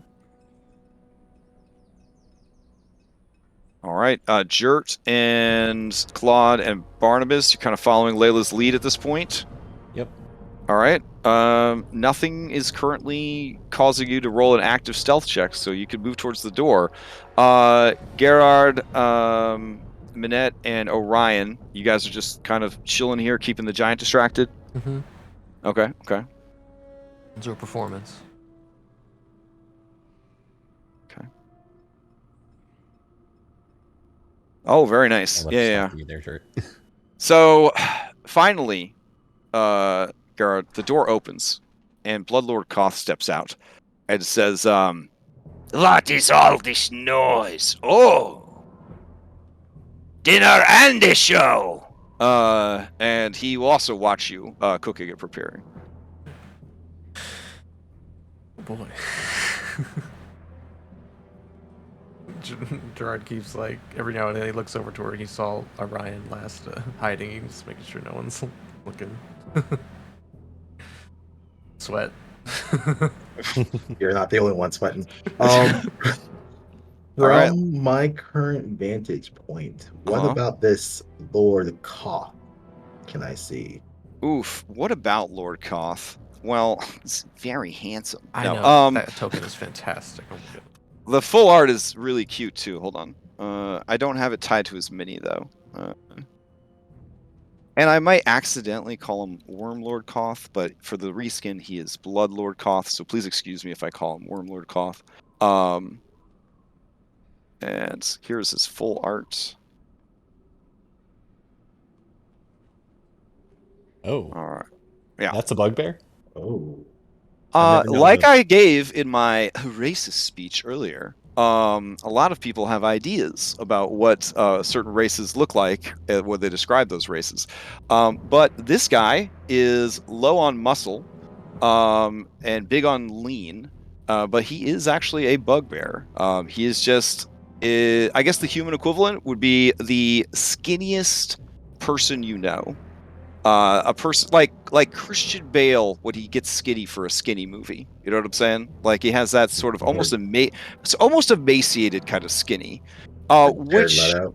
you would think, how could he be a foodie and be emaciated? But as Gerard could probably tell you, and any chef, anybody that knows how this stuff works, people with hypermetabolism, they eat a lot of food. So some of the world's best eating competition champions are actually very small, very skinny people, who are just very good at eating. But yeah, he is a bugbear. He seems to be dressed in sort of a hodgepodge of piecemeal armor. It would qualify probably as leather or light armor. He is shown in the picture with his super dope boarding star, but I guess he would have that, yeah, because military society. But he is, just like the picture shows, using it more of like a walking cane than having it like shouldered on his back. He has proudly the red hand of doom emblem emblazoned upon his chest. He seems to be a feral sort, and he does in fact have an adorable familiar, which is a little poisonous frog, and it is also watching the cooking show with great interest. Yeah, I was about to ask about that. Yeah. So this guy, yeah, he has a sort of cunning in his kind of yellow beast eyes that shows that he is very smart, and he has sort of a presence to him that shows that he is very commanding. Like his presence, you could understand why he would be the leader. There is a confidence to him and a power that is noticeable. He moves, Orion, completely and totally silently, and he is barefoot beneath his robes. All right, so that's what you Right. notice when you look So up. I only would have really noticed this guy only because he's talking. Correct. Yep. Yeah, he moves with almost a supernatural quiet. Which is weird because if he wasn't hunchback, he'd stand over 7 feet tall. But he has like a real World of Warcraft Null situation going on where he's kind of always sort of crouched, like he's ready to spring and attack. That seems to be his most comfortable stance. Like he could probably stand up straight if he was told to, or if he had to do something for like a military ceremony or something. But you'd probably hear all of his fucking spine kind of go crack, crack, crack, crack, crack, crack as he stands up straight. But standing up straight, he would be like 7.5 feet tall. Yeah, he's a big boy. All right. So we're going to cut over to Layla. Layla, at this part of the wall, at the door, you have the door to the west and the door to the south. Barnabas, with your very big brain, you know that the door to the west would open into the courtyard. I say we should probably not open that door. South orders. Do I hear anything on this side of this door? On the south door, give me perception. Yeah, she was listening against the west door, but that would also probably let her hear that it's the Yeah, Oh, yeah. So, Oh my goodness. Jert, you close your eyes and you listen. And at first you don't hear anything through the ancient stone door. But you sense a bit of movement on the other side of the door. Very subtle. Something on the other side. But like not directly on the side of the door, but like in the room on the other side. Okay. We got to make our entry somewhere. All right. Who's opening the door? The moment we go in there, we're going to fight the whole keep. We'll see. I'll get the door. Okay. All right, Layla, as you open the door, you find that it's not locked or barred in any way, and I will read the description here. This building stands about 30 feet high. The original use of it is unclear, but it seems that any and all furniture that used to be in this room has been crushed up and turned into a large nest-like mound of broken furniture, tree branches, bones, grasses, bits and pieces of foul-smelling animal parts, and throughout that nest you see long black quills. Each quill easily 18 inches long. Also of note, bound, beaten, and barely alive, you see two of the Shadow Fae elves from the Witchwood. One is completely unconscious, and one is conscious and just sort of like lolling about. And when they see you, their eyes go wide, but they do not make any noise. You could see that this elf that is awake is missing both its ears. Oh.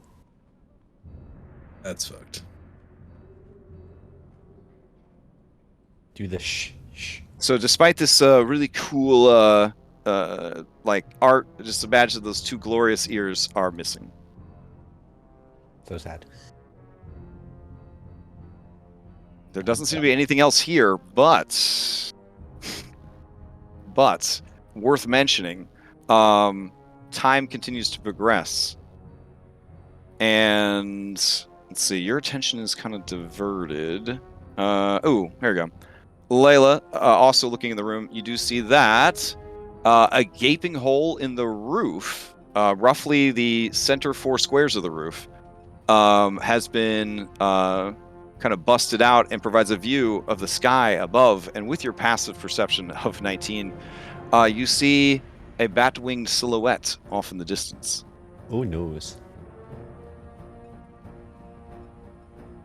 All right. It is a ways away. It seems like it would take some time for it to get here. But by time, I mean like a couple of minutes, maybe? Unless it sees something interesting and decides to veer off. But it looks like it is heading back towards this place. Gert, you're strong. Can you get them on the back of Claude? We have a few minutes to get Orion and get out of here. He's gonna enter the room. Okay. Move up to them and pull a finger up to his mouth in a shush motion. Okay. You get the sense that these creatures are beyond stealthy. Yeah. Yep. And then one by one, I'm gonna have to pick them up over my shoulder. Okay. Do they look like they could walk? This one's their legs complete. Yeah, this one's completely unconscious. This you- one looks like they could walk if they needed to. Would you like me to Okay. heal that one? No, I have a healing salve. I'm gonna give it to them. Oh, cool. Okay. That'll just give them a D4. All right. They get 3 hit points. Okay. All right. So, this one right here, their eyes open, and they kind of struggle against their bonds, but silently, and they kind of lock eyes with you and sniff, and you could tell that they are realizing, oh, you used something on them, some kind of healing herbs or something like that, and they let out a sigh, very quiet sigh of relief. Yeah, Jert nods and looks to where they're tied up and just pulls out a small knife and is going to start cutting the ropes. Okay. Because it'll be easier to let them walk than carry them out. All right. While that's happening, Layla and Barnabas, what are you guys doing? May I investigate the nest? Weird question. What direction yes. does this door open? Inward or outward? Oh, great question. Great question. The door right here, or the door that you came in, excuse me. The door that the you... door to our west. This one Okay. here. There is actually a Foundry mod for what direction doors open in, but I don't really ever bother. Yeah. So this door would open. Let me show you. This way. Okay. We got hinges, people. That's actually probably good. Knowing, keeping track of how we moved, she knows that this is the middle section, and this is where the kitchen was. Question is, if I can see Orion and try to gesture to him, but I also don't really know how insanely packed that room is, unfortunately. So she would crack it open just enough to kind of peer like an eye through to see if she can see what's going on. Okay. All right. And So then what I'll if you do want me to is I'm gonna put you out here real quick, but I am gonna need a stealth check. You're still concentrating on pass without trace, right? Yes. Okay. All right. So you quickly poke your head out and look around. 1, 2, 3, 4, 5. Okay.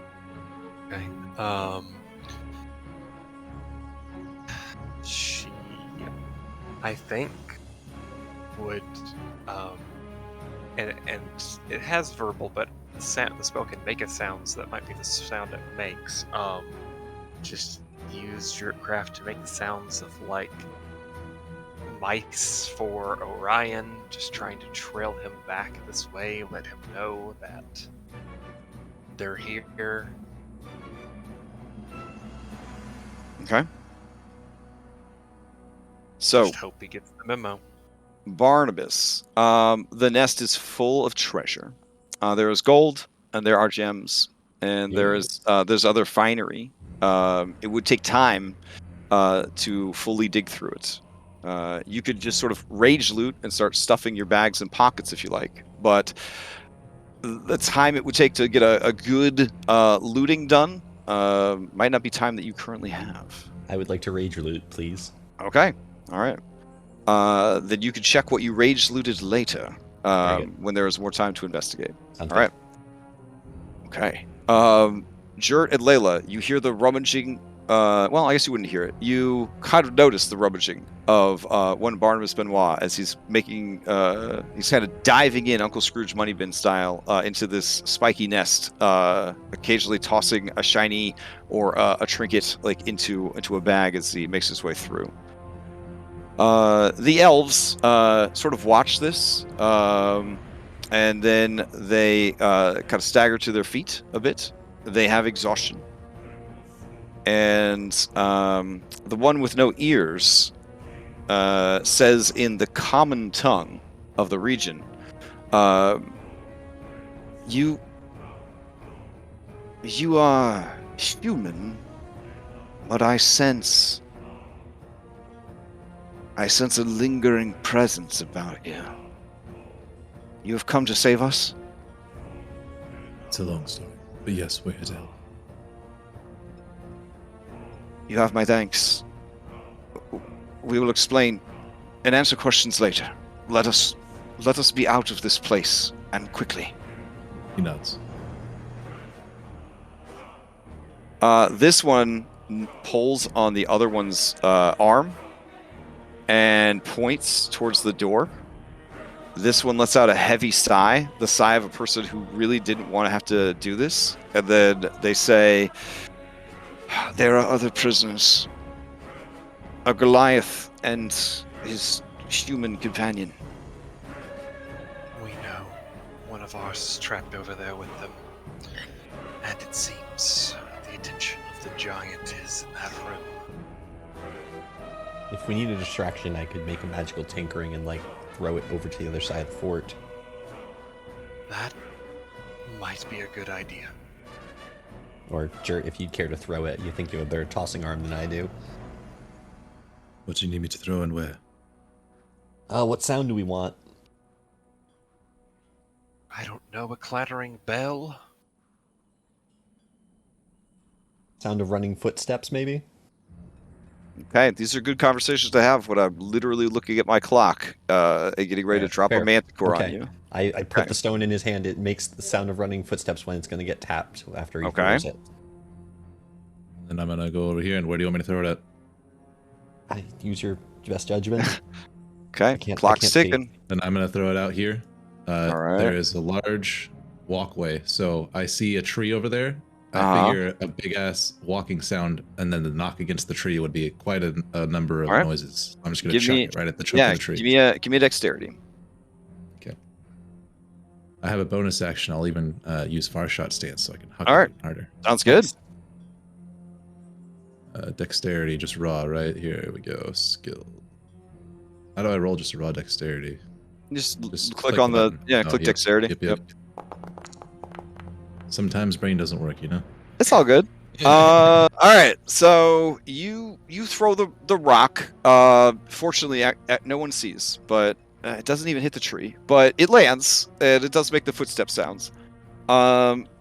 This guy kind of turns and says, "The hunters have returned. Crap. Go and see who is there." And she goes to check. She looks around. So while this is happening, Claude's right. still within pass without trace. oh god, yeah. So a lot of things are gonna happen here. Claude, pass without trace is great, but you are a Yeah. big boy, and there is no Yeah. cover, and she's 20 feet away from you. Yeah. Just in darkness, I can see him. Shit. Yeah. Yeah, I can't, So he's behind a wall for me. I didn't even know he was on the map. yeah. No, it's good. It's good. It's shit happens. Shit happens. All right. Orion, before we start this initiative, is there anything else that you do before things go crazy? Layla was saying something about making. Keeping in squeak mind that noise. you are not in any kind of communication with them, right? Except for the last message that was sent to you. Is that because you guys? Well, Layla mentioned something about making squeaking noises towards my direction, right? Okay. So, yeah, I'm not entirely sure what their plan is, but I will also make squeak noises towards Minette and Gerard. Okay. Actually, you know what? Hold on a second. I'm going to go towards the entrance, or towards the rubble that we came from, and then Okay. I'm going to make the squeak noises. So Okay. that, Give me yeah. one last stealth check. All right. I guess I'm still within her pass without trace, so plus 10 to this. Or actually, does it go through walls? I'm not even sure. I don't know if it would go through. I think it might need line of effect. A veil of shadows and silence radiates from you, masking you and your companions from detection. For the duration, each creature you choose within 30 feet of you has a plus 10 bonus and can't be tracked by magical means. The creature that receives this bonus leaves behind no tracks or other traces. Up to you, Chief. It radiates from you, so that kind of makes me think that it is going to need line of effect. So I'm going to say that you would not benefit from it. You currently have a good hiding place; no one has seen you. But you also do not sense those nature spirits guiding and protecting you. Do you still want to go for the move, knowing that information? Yes, but is it too late for me to use DM inspiration on that? It's a secret roll, so you have no idea what you rolled. So That is fair. okay. Do you want to use it? Since you don't know the results? I'll use DM inspiration on that. Okay.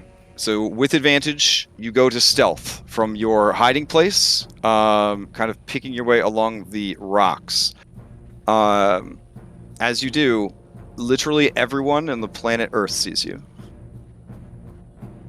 Oh shit. Oh, and it's I have happening. a plus 7 too. Great. Okay. So we'll say that you make it only about this far before Bloodlord Cough says, "Now what do we have here?" And he reaches for them initiative dice. Squeak. He horny for them initiative dice. All right. let me get you guys. Gonna scream, a mouse in the kitchen. She's gonna go grab like the nearest pan and make to go to bat you. To try and like bat you out of the thing, but initiative will decide, obviously. All right. I look at the elves. Get ready to run. Let me get all these boys off of the initiative tracker. You guys have. Let me roll here real quick. Oh wow. Okay. You guys have 8 rounds before the Manticore joins the fight. It will inevitably be doing flybys with machine gun tail.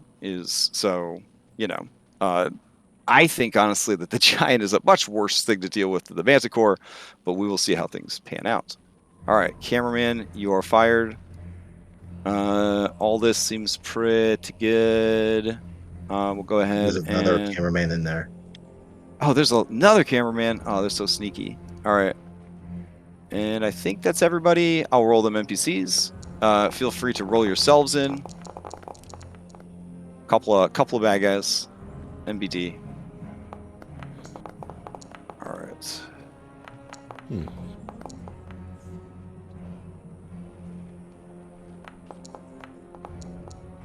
Yeah, that's better than.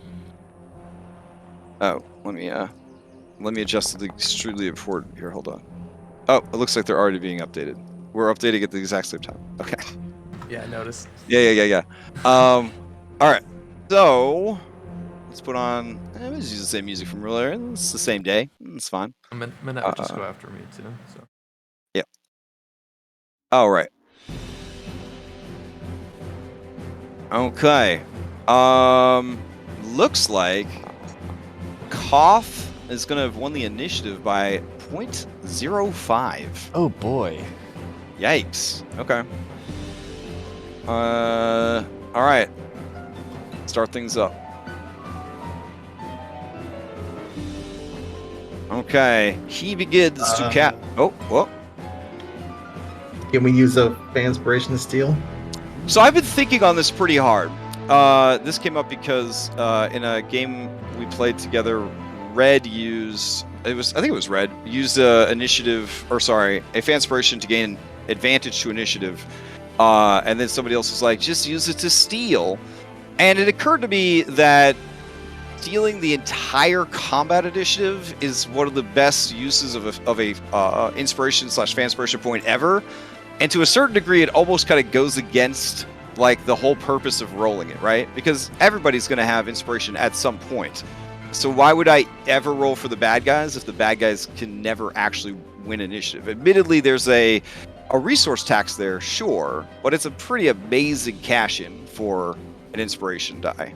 So I'm thinking that the stealing of initiative has to happen after the fight has started to kind of give whoever won the initiative kind of that feeling that they actually did it, right? Because if there was a bad guy that had initiative points and they used it to steal initiative, the players would be very upset. So I kind of feel like, yeah. So we're gonna say no on this one. Moving forward, yeah. All right. So Koth is gonna go first, but don't worry, Orion. You're gonna be able to steal. Because as far as Koth knows in Koth's world, there's only one intruder, and it is a cute little mouse. So he will take care of this issue, and then he won't have to worry about it anymore. So let's see what he does. All right. Now it is bad for you because this is a bugbear acting first in initiative. So that's a whole thing. All right. Would he go hard? He's kind of been locked up here for a few days. Yeah, I think he'd go pretty hard. All right.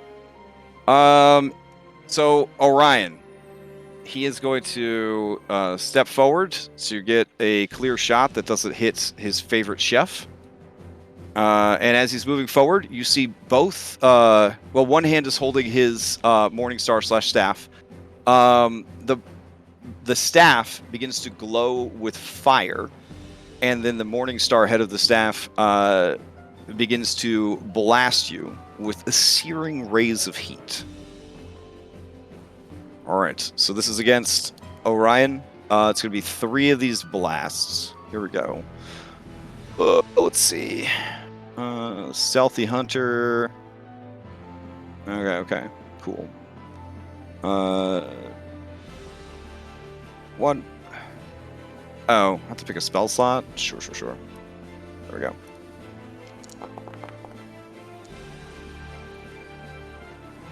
Alright, so that's the first attack. Only 3 damage. No problem there. Alright. Let's see.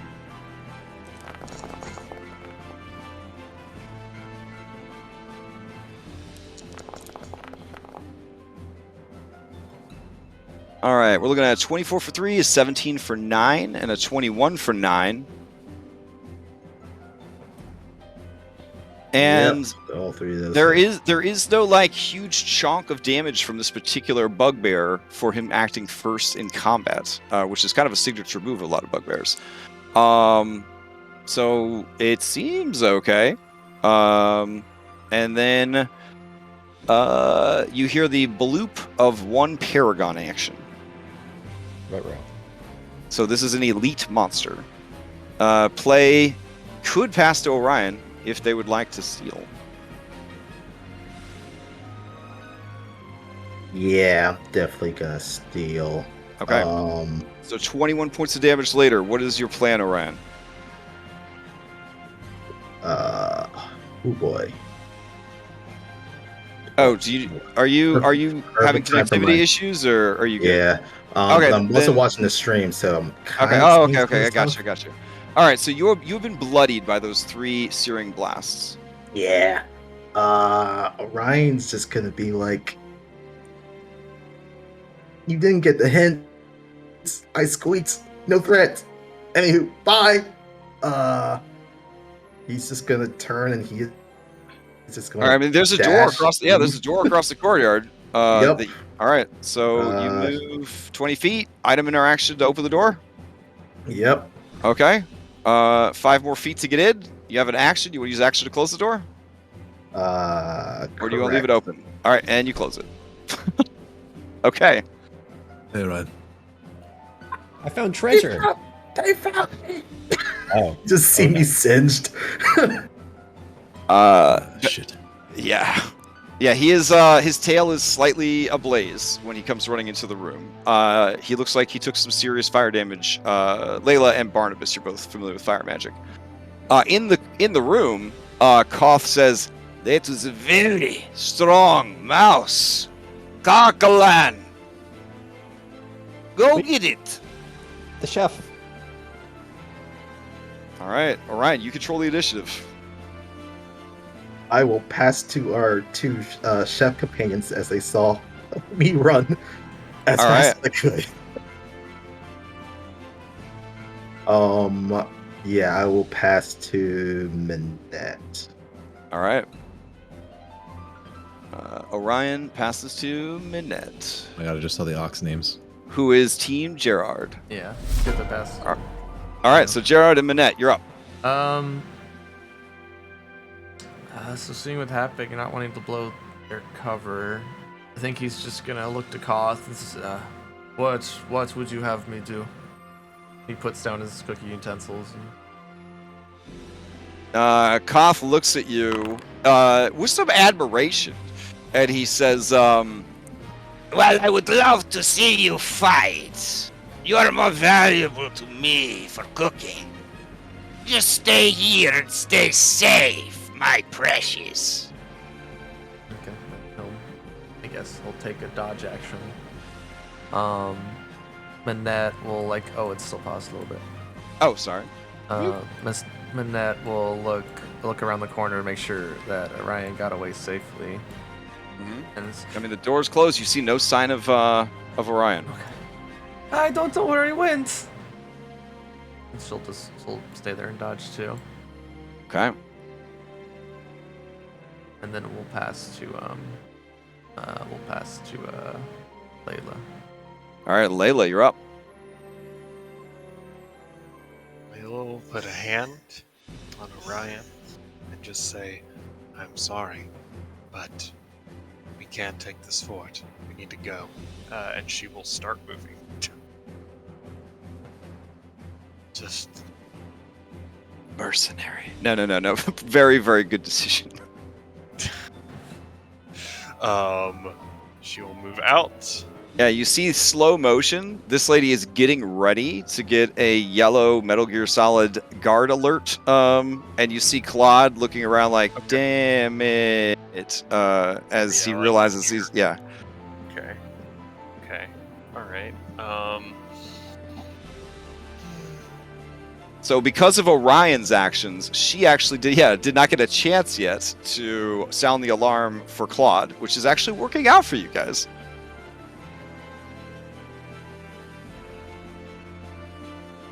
Okay. Alarm. Do I see an alarm? You don't actually see like a formal bell that they would ring. Big, You gong. heard a bell earlier that was being rung for dinner. Yeah. Oh man.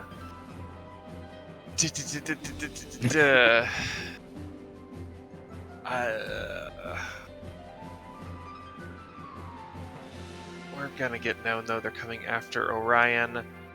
I move, prepping, tell everyone else we need to go. Yeah, we'll try to guiding bolt her, get her out of the way. Okay. Maybe we'll get lucky. Okay. Shoot a blast into her. That's a good Eldritch Blast. She takes 11 points of damage. No, sorry, Guiding Bolt. She is an easy target, and she is bloodied. I will immediately follow up with the archer shooting an arrow from behind me, the star arrow. Okay. And that one will be at advantage. All right, that one hits, and 9 damage is enough. She dies. Well done, Layla. Admittedly, this guy watched her die. Whatever. So, yeah, but she did not get a chance to raise the alarm. Yeah.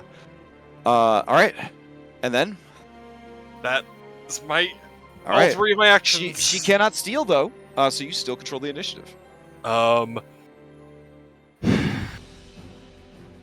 Barnabas is a sensible fellow with self-preservation. We'll pass to him.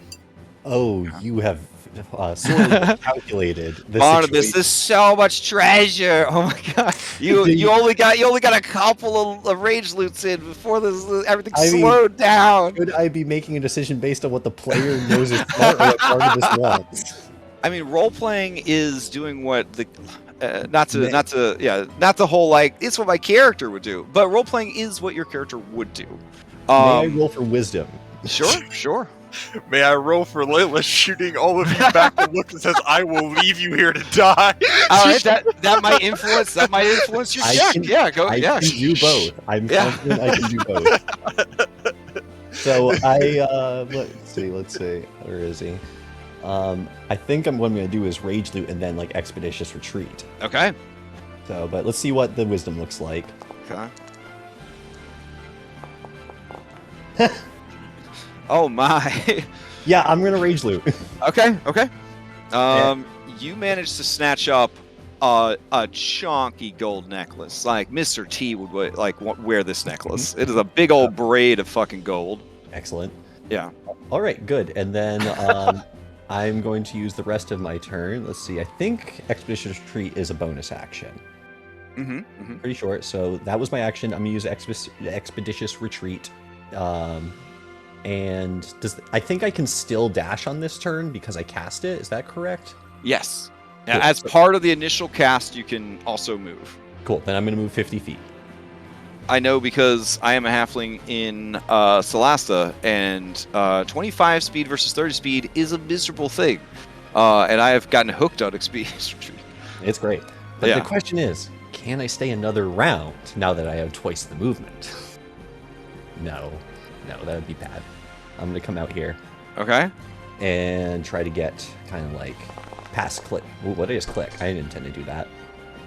That's okay. Keep going. It's just a strength check. I'm just going to get over here. Okay. That's my turn. All right. As wild as this sounds, Barnabas, I mean, leaping off of the cliff would definitely get you out of there in a hurry. but it'd be a long way down. I'm just saying, if anybody has Featherfall or something, it would be one of the clutchest uses of Featherfall in a while. I do not. All right, Barnabas, who do you pass to? I passed to Jert. Jert, you're up. We need to get Jared to make us some gliders so we can leap off, shit like that. Oh shit. Yes. All right. Anyway, Whirl suit. Orion is over here, so I'm gonna go over here. Orion, get on my shoulder. Let's go. And I'm gonna try to pick him up and move him because he doesn't have a turn this round. I want to get him away from the door. All right. Orion, are you okay with being essentially grappled by a teammate?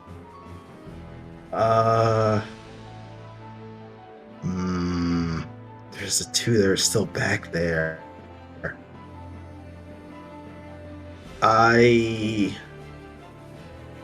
Yeah.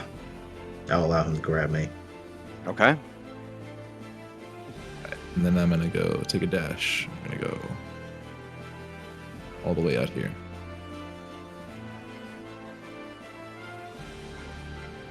Okay. And then I can go 40 down here, and I'll just deposit him onto Claude's back. Beautiful. Okay. That's every action I have. Who do you pass to? I will pass to the creature called Nutmeg. Okay. Nutmeg is a seasoned traveler and senses that shit is going down. Turns to Paprika and says, I think Minette is trying to escape again. And they will pass to Paprika. And Paprika will, I assume, share such intelligent discourse. Paprika looks over the wall at this fucking warg and says, "Oh, good for her. I'm not going to try to escape. Don't worry, the master will come for us. I have no doubts. Any day now." And they will pass to the elves. All right. Right. So this elf is going to... You freed their hands from their finger bindings and removed their gags and all that kind of stuff, yeah? Yep, so that they can freely move on their own. All right. So they're going to move to here. And they are going to... Let's see. They are... Okay. They're going to go through Claude to here. And what else do they have action economy-wise? Okay. They will be hugging the wall here, and that is their movement. It looks like they're planning to jump off the fucking cliff. All right, they will pass to the other elf, who will do the same thing. And kind of move here, and here, with a move and a dash. And this is the one with the no ears that was speaking common. And they say, do you have magic? We can jump off the cliff to escape. Not None of that us kind here of today magic. have that magic. You see their eyes kind of wince in frustration. And then this one shares a look. And then this one says in common, I'm sorry, we could come back for the others, but there's just too much happening all at once. We need to go. Would you forgive us if we parted ways and found you later? Only if you didn't come back with more. She says, more elves or more? Yes, we're going to need more allies to take this place. There's a ranger's cabin. Meet there. Oh, you speak of Jor, the dog. They don't like each other. I will meet you at Jor's cabin. He's not there. All right. He's gone. So she will unfortunately pass to some bad guys. All right. So she will pass to the Gerblins. So the Gerblins are, it's the middle of the day. They're asleep, actually, on their little hay bed. And they are probably not even roused. I guess the wolves would be kind of starting some noise. But their whole turn is just spent being roused by the wargs. The wargs are crying out in Goblin, blood, battle, loose us upon our opponents. Now wake up, you fools! And the Gerblins are very sad because their animal companions are very abusive. So both of them go. Both of the wargs go. The wargs will pass to this guy. This guy saw somebody get fucking blowed up with magic. He is going to call out as loudly as he can. Sound the alarm! There is intruders! They have magic. And then, taking a deep breath, he is going to rush forward. And when he gets to here, let's see. Man, how much cover does this wall give? It is, let's see, according to the height, it's a pretty good sized wall. It gives 3/4 cover. But he can definitely see, yeah, he sees like, Claude, he sees Tall Jerk, he sees some spell effects kind of coming off of Layla.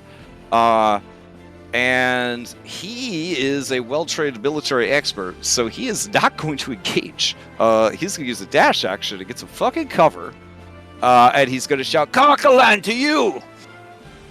And then the giant goes. Uh-oh. She has to stand up, so that's half her speed. She adjusts her adorable helmet, made from Minotaur hordes. And then she is going to use the remaining 15 feet. No, wait. There's a giant. Okay. The remaining 20 feet. Start moving forward. She will just pick up one of these boulders.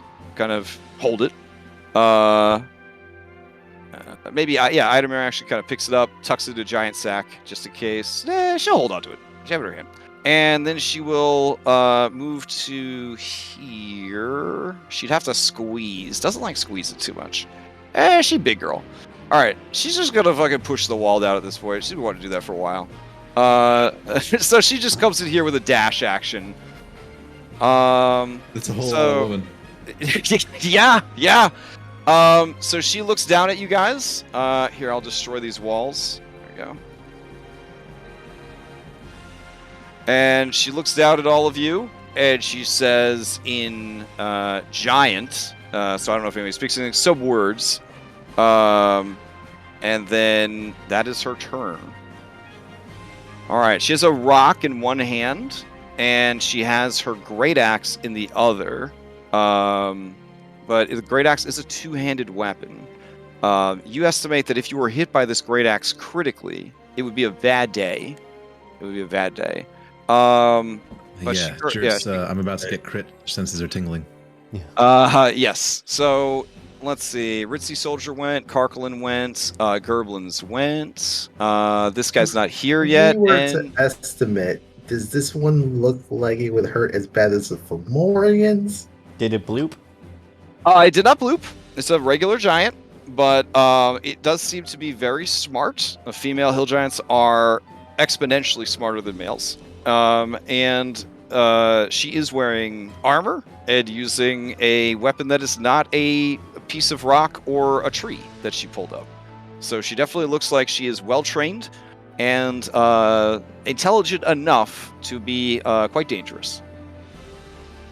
She is roughly the same size as a Fomorian, but much beefier and bulkier. So yes, it looks like it would hurt just as bad to get hit by this creature.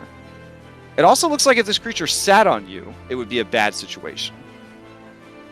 I don't know why I shared that information with you, but I did. So with no one to pass to, out of curiosity of what you will do, she is going to pass to handsome Jert Bandon, her future boyfriend. Oh, shit. Jert looks up, his eyes peering out from under his bangs, and he reaches slowly for his weapons. She smiles down at you, and you see her, she has all of her teeth, even though many of them are brown and rotten. Any chance you can just let us go? You say this just in common? Yeah. She says something back to you in giant, and then blushes at her own words. Okay. Take that as a no. Yep. Layla definitely has her intentions well thought out. Yeah. All right. Do you want me to make any attacks, guys, or should we just run? I vote run. But run. All right. I'm just gonna disengage then. I have Okay. something to cover our retreat, 10, 15, 20, but Layla needs to 25. go first. And then I'm gonna try to Cliff doesn't hide seem so on the bad. other side of this tree trunk because I feel like she's gonna huck that fucking boulder at me. Yeah, probably. In the And in the that's- kitchen, you hear Koff commenting to you, Gerard and Minette, and says, "Why did she not pass to me? She and I have been practicing combo move." All right, back to you guys. So that was my action to disengage, but I will still bonus action adopt far shot stance. Okay, Spending my second of my 6 points, sure. and that's it. I will pass to Layla. Okay, Okay, I have to move around Claude, right? Because Yep. it's so big. Layla, despite her large size, despite her very large size, it appears that you are out of grabbing range. You're definitely within great axe range, but she would need two hands to wield it with any sort of proficiency. But she doesn't have a free hand to grab you because she's clutching that rock pretty hard. Okay. But I do have to go. I can't go through Claude, right? You can because he's an ally. He just counts as difficult terrain. And I think it might Anybody can better. go through their allies, Sorry. as long as the ally is conscious and like not like blocking the passage. Like maybe they turned into I don't know a rhino and got stuck or something like that. Yeah, you can move through allies as difficult terrain. The only thing in the whole world that can move through spaces that other people are in without penalty is a halfling. I am gonna move like this, but I'm gonna do my action first. I'm just gonna go into the movement because I've already got a chart. Okay, sure.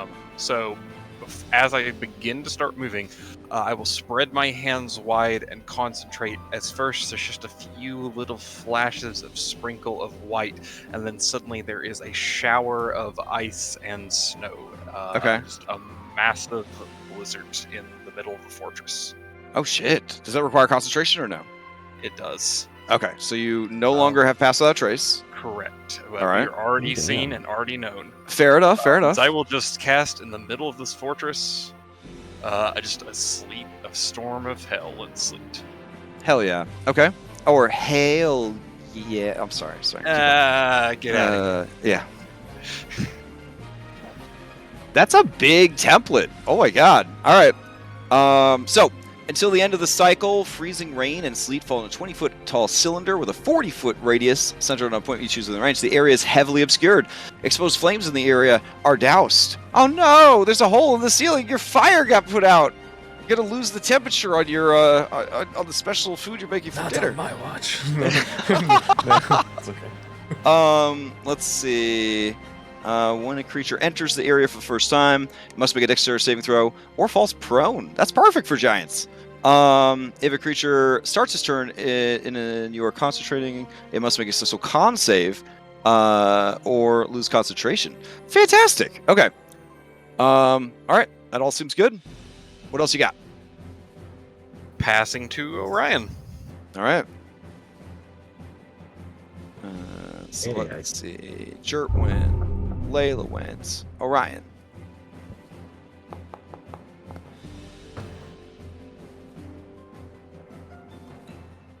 Right. Some additional ferocity.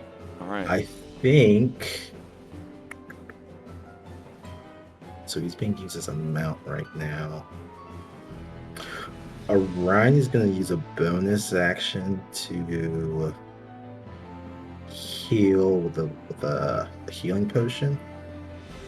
And generally, he has to use a bonus action to command claw, but we're just beating it out of here. As a mount, he can still dash. Mhm. So actually, he's going to kind of run to the back side of this fort and call out to Minette and Gerard to follow his voice. Okay.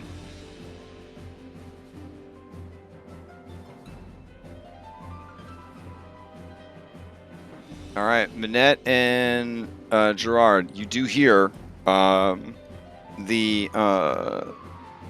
sound of Orion and he is kind of shouting from the southern opening. Now's your chance, kind of come with me, kind of thing.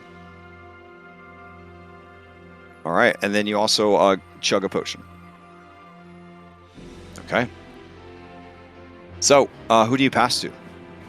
I am going to pass to both Gerard and Minette. All right, Gerard and Minette.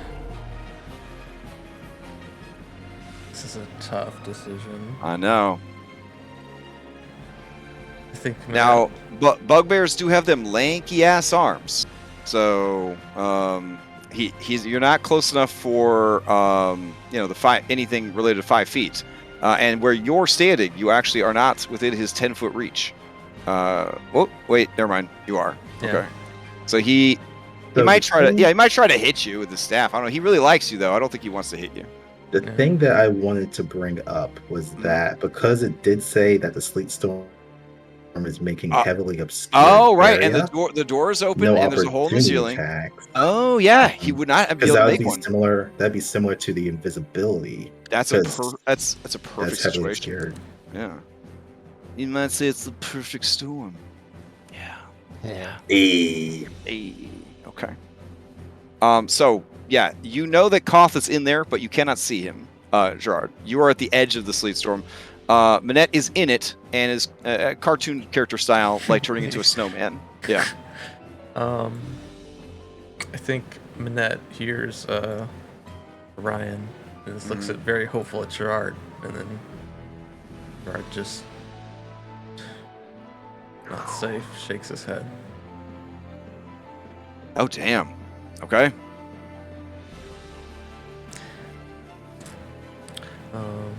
So she moves out of the storm, looks to Gerard. Gerard shakes his head no. You might. Oh, this is tough.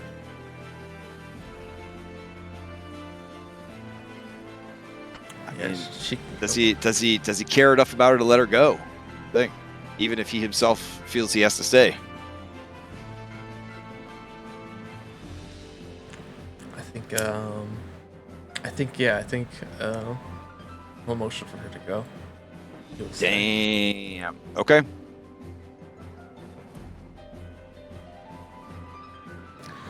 She'll move, and she can dash as a bonus,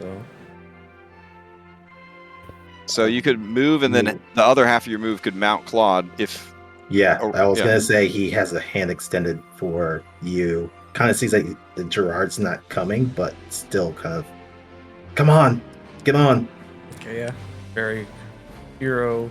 You swing around to Claude. It's very cool. Right. She looks back at her master. He looks back at her. And maybe that's the last time they ever see each other. And then is he not coming? He does not look like he's planning to leave. And then he'll go into the storm and try and pull Koth out.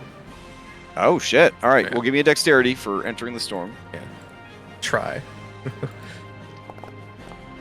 Looking at a DC 16. Fall down. Okay, so you go to the storm. You look so cool walking into it, and then there's like a banana peel sound, and yeah, you fall on your tailbone. It feels bad. Okay. Okay. Can I Immediately use half your speed to stand up. I believe you can in a sleet storm. It just says you fall prone. So yeah, you lose half your move and stand back up. Okay, and then I will. Yeah, it's basically just difficult terrain that also makes you prone. But honestly, it is a very effective, especially in a situation like this. This is giving you exactly what you need. It's slowing them down and obscuring you. Yep. It's actually a pretty cool spell. You don't get used to a lot, but it's pretty good. And then It's a third he'll level try spell. and grapple Koth, but make it seem like he's trying to pull him out of the storm. Oh, okay. All right. Yeah, give me a grapple check.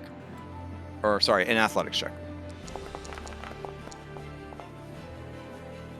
Okay. As you go to lay hands on him, he was described as being skinny and magical, aka kind of a nerd. So he will try and make an athletics check.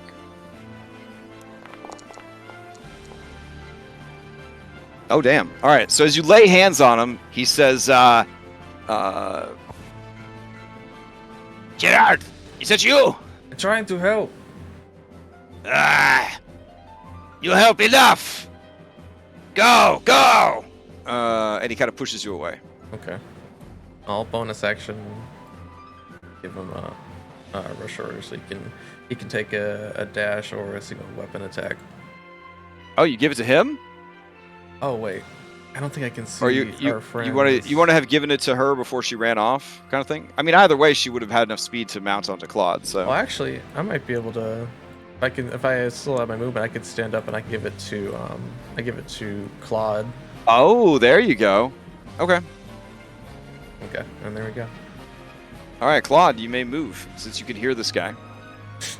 All right. Then if it's up to, yeah, Claude has his own reaction, so he will move 40 feet as he dashes past the tree, past that little guard thing at the front, and towards the way that we had come through the path.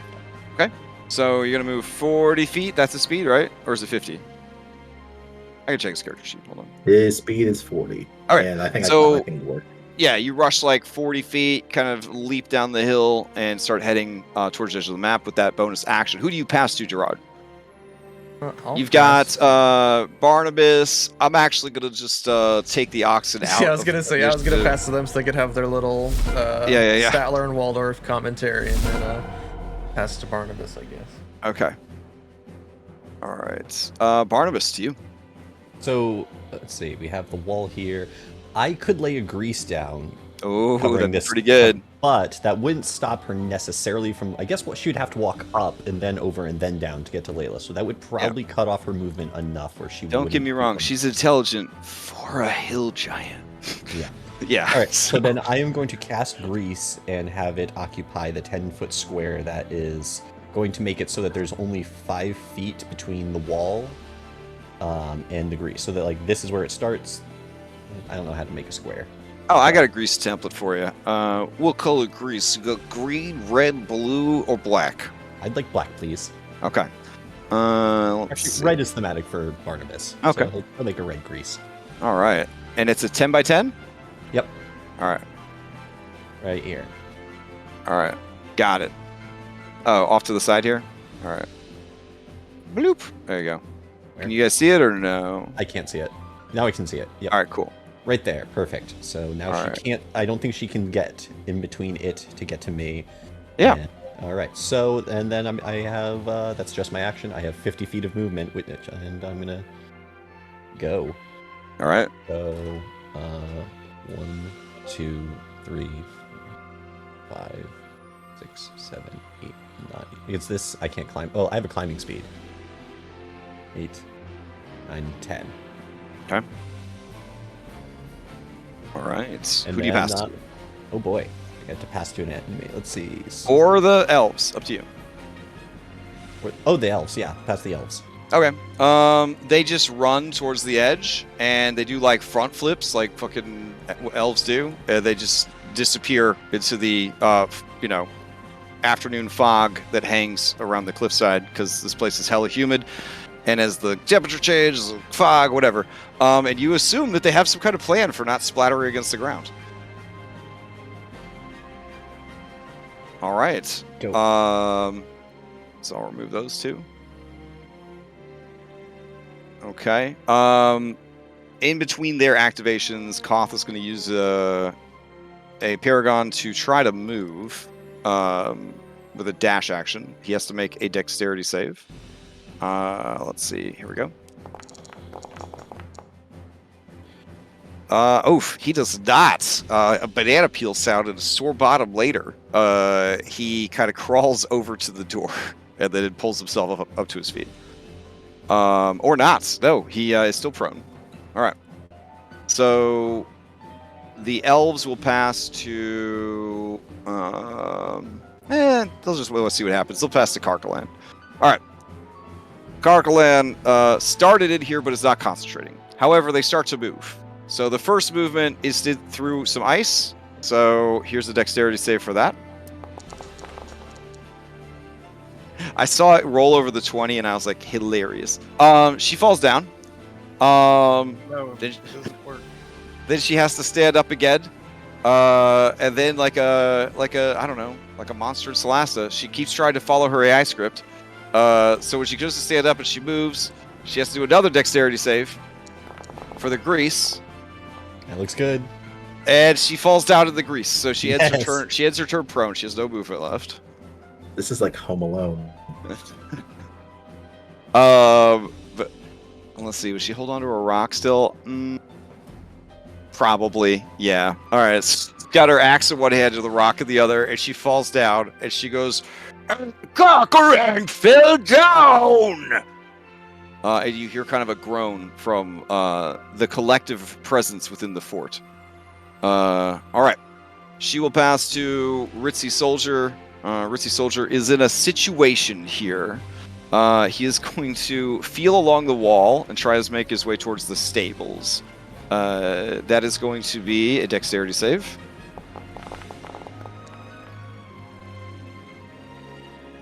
Oh, okay. He reaches the door, he opens it, and then he lets a blast of snow in.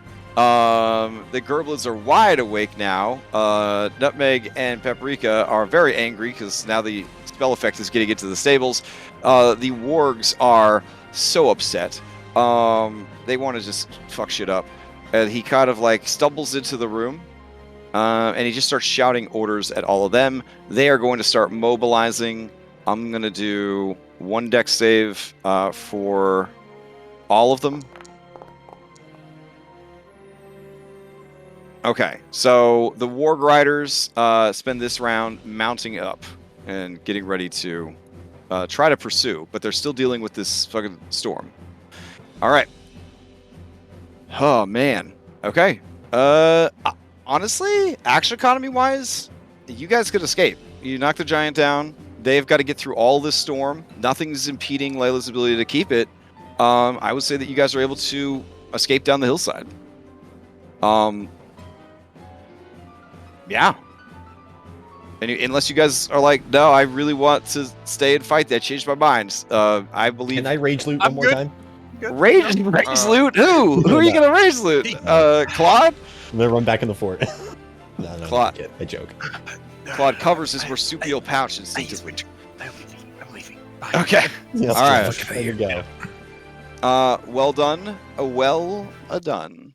You have rescued the shadow elves of the Witchwood, and one of the culinary artists who are held prisoner. Gained a shitload of knowledge about your enemies, both academic from Jert's studies of them.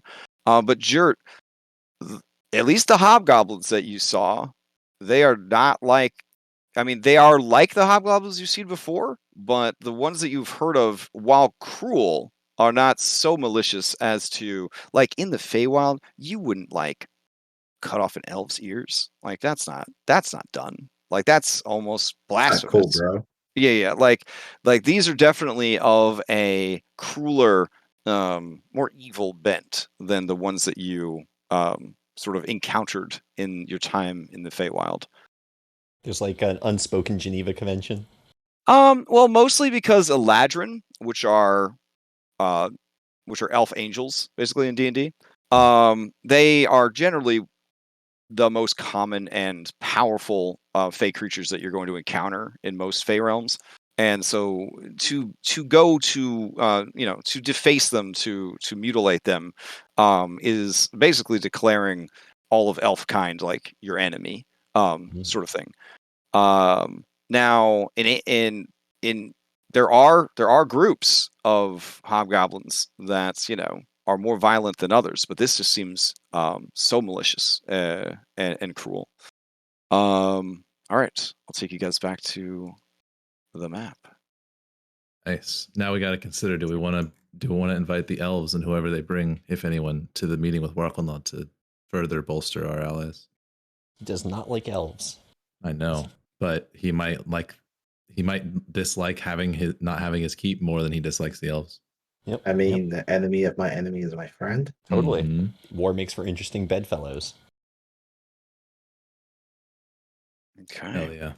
And then So, we're not playing next week, right? Yes. we are taking one last Saturday off, which is next Saturday. And then we should be returning to normal time, normal roster, normal attendance. Hell yeah. I Very guess cool. as we're riding off on Claude, Orion will kind of turn back to Manette to see how she's holding up. I don't know. Red, how is Manette holding up? Oh man, definitely tears. Mm-hmm. Anime, Into the Wind.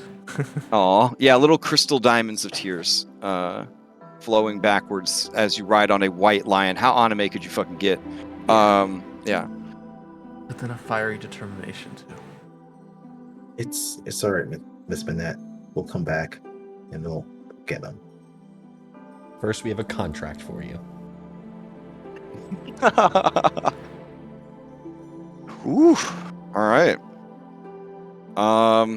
Honestly, I'm gonna put it out there. That Sleet Storm was clutch AF. I know it competes for a third level spell slot, and nobody wants to use a third level spell slot for anything but haste or fireball or fly. Hypnotic pattern. Hypnotic pattern. I mean, Glow. but it's here, this did spell. the work. This did the work. Oh my goodness. You shut down that entire fort. It's fantastic.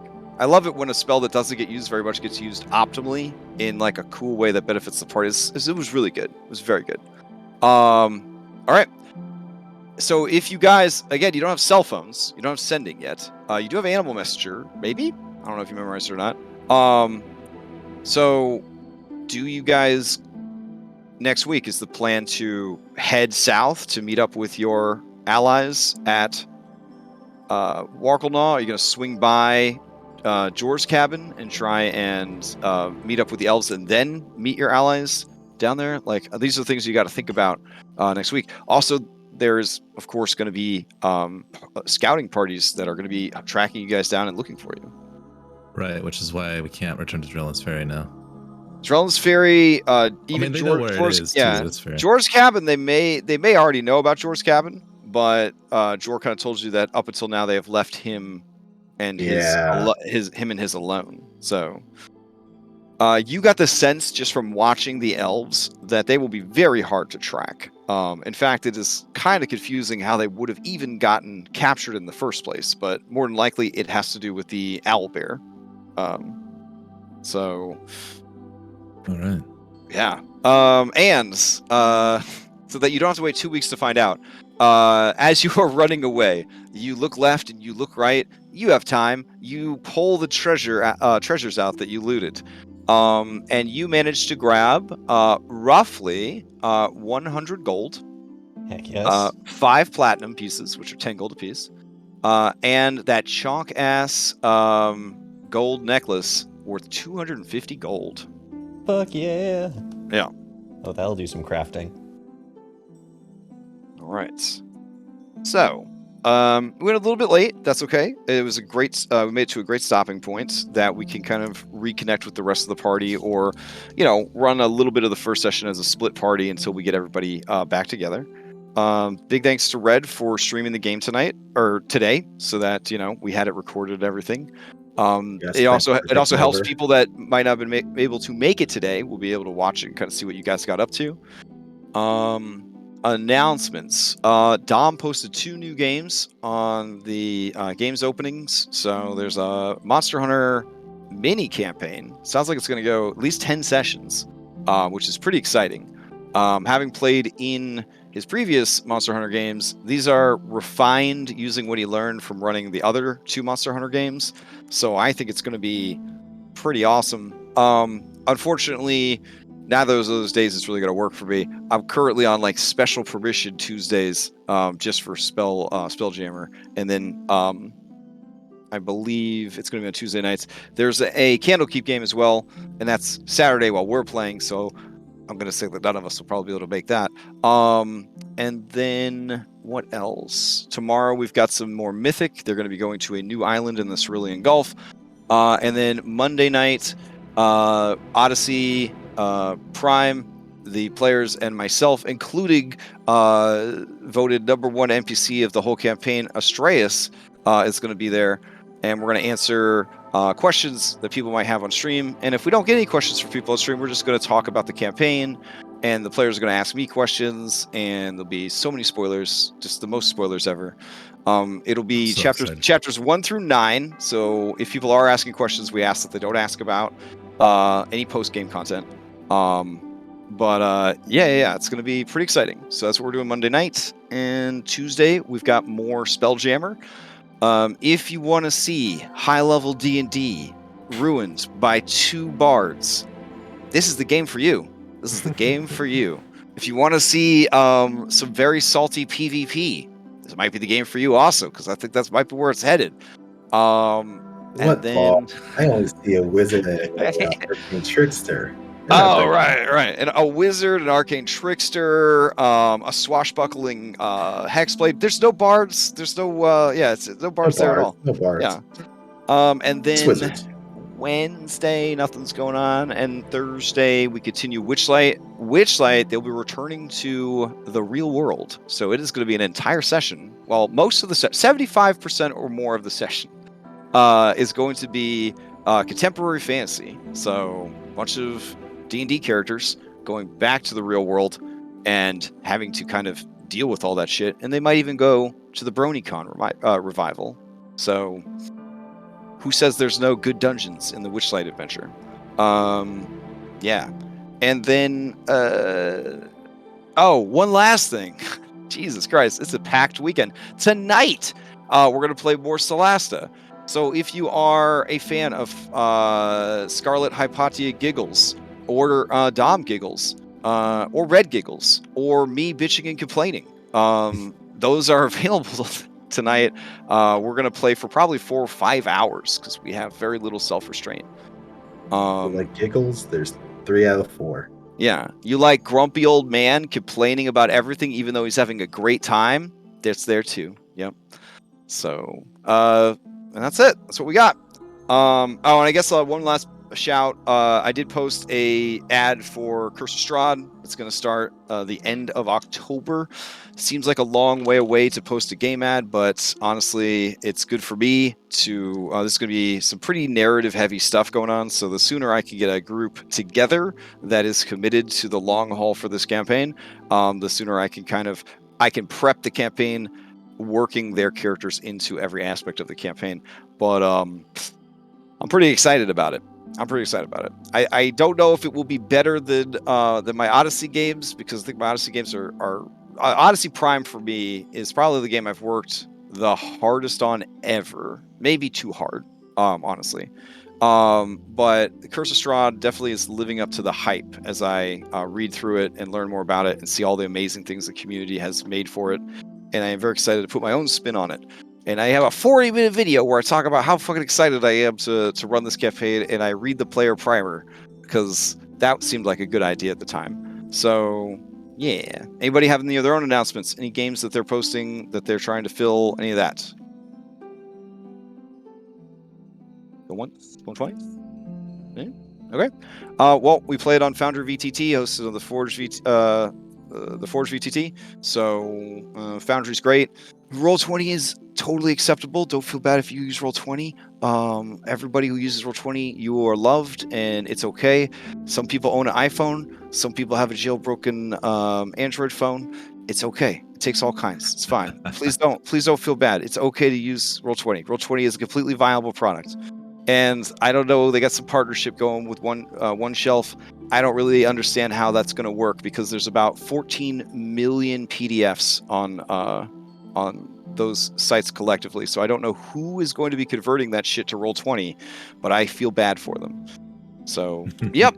And that's it. All right. I hope you guys enjoy your Saturday. Maybe I'll see you tonight for some Solasta streaming. Otherwise, I'll see you around the Discord. All right, see ya. Great, All right, Thanks. thanks for having me. Thank you for running. See you next week. Bye. Yeah, see you next week. Hopefully my internet will be better.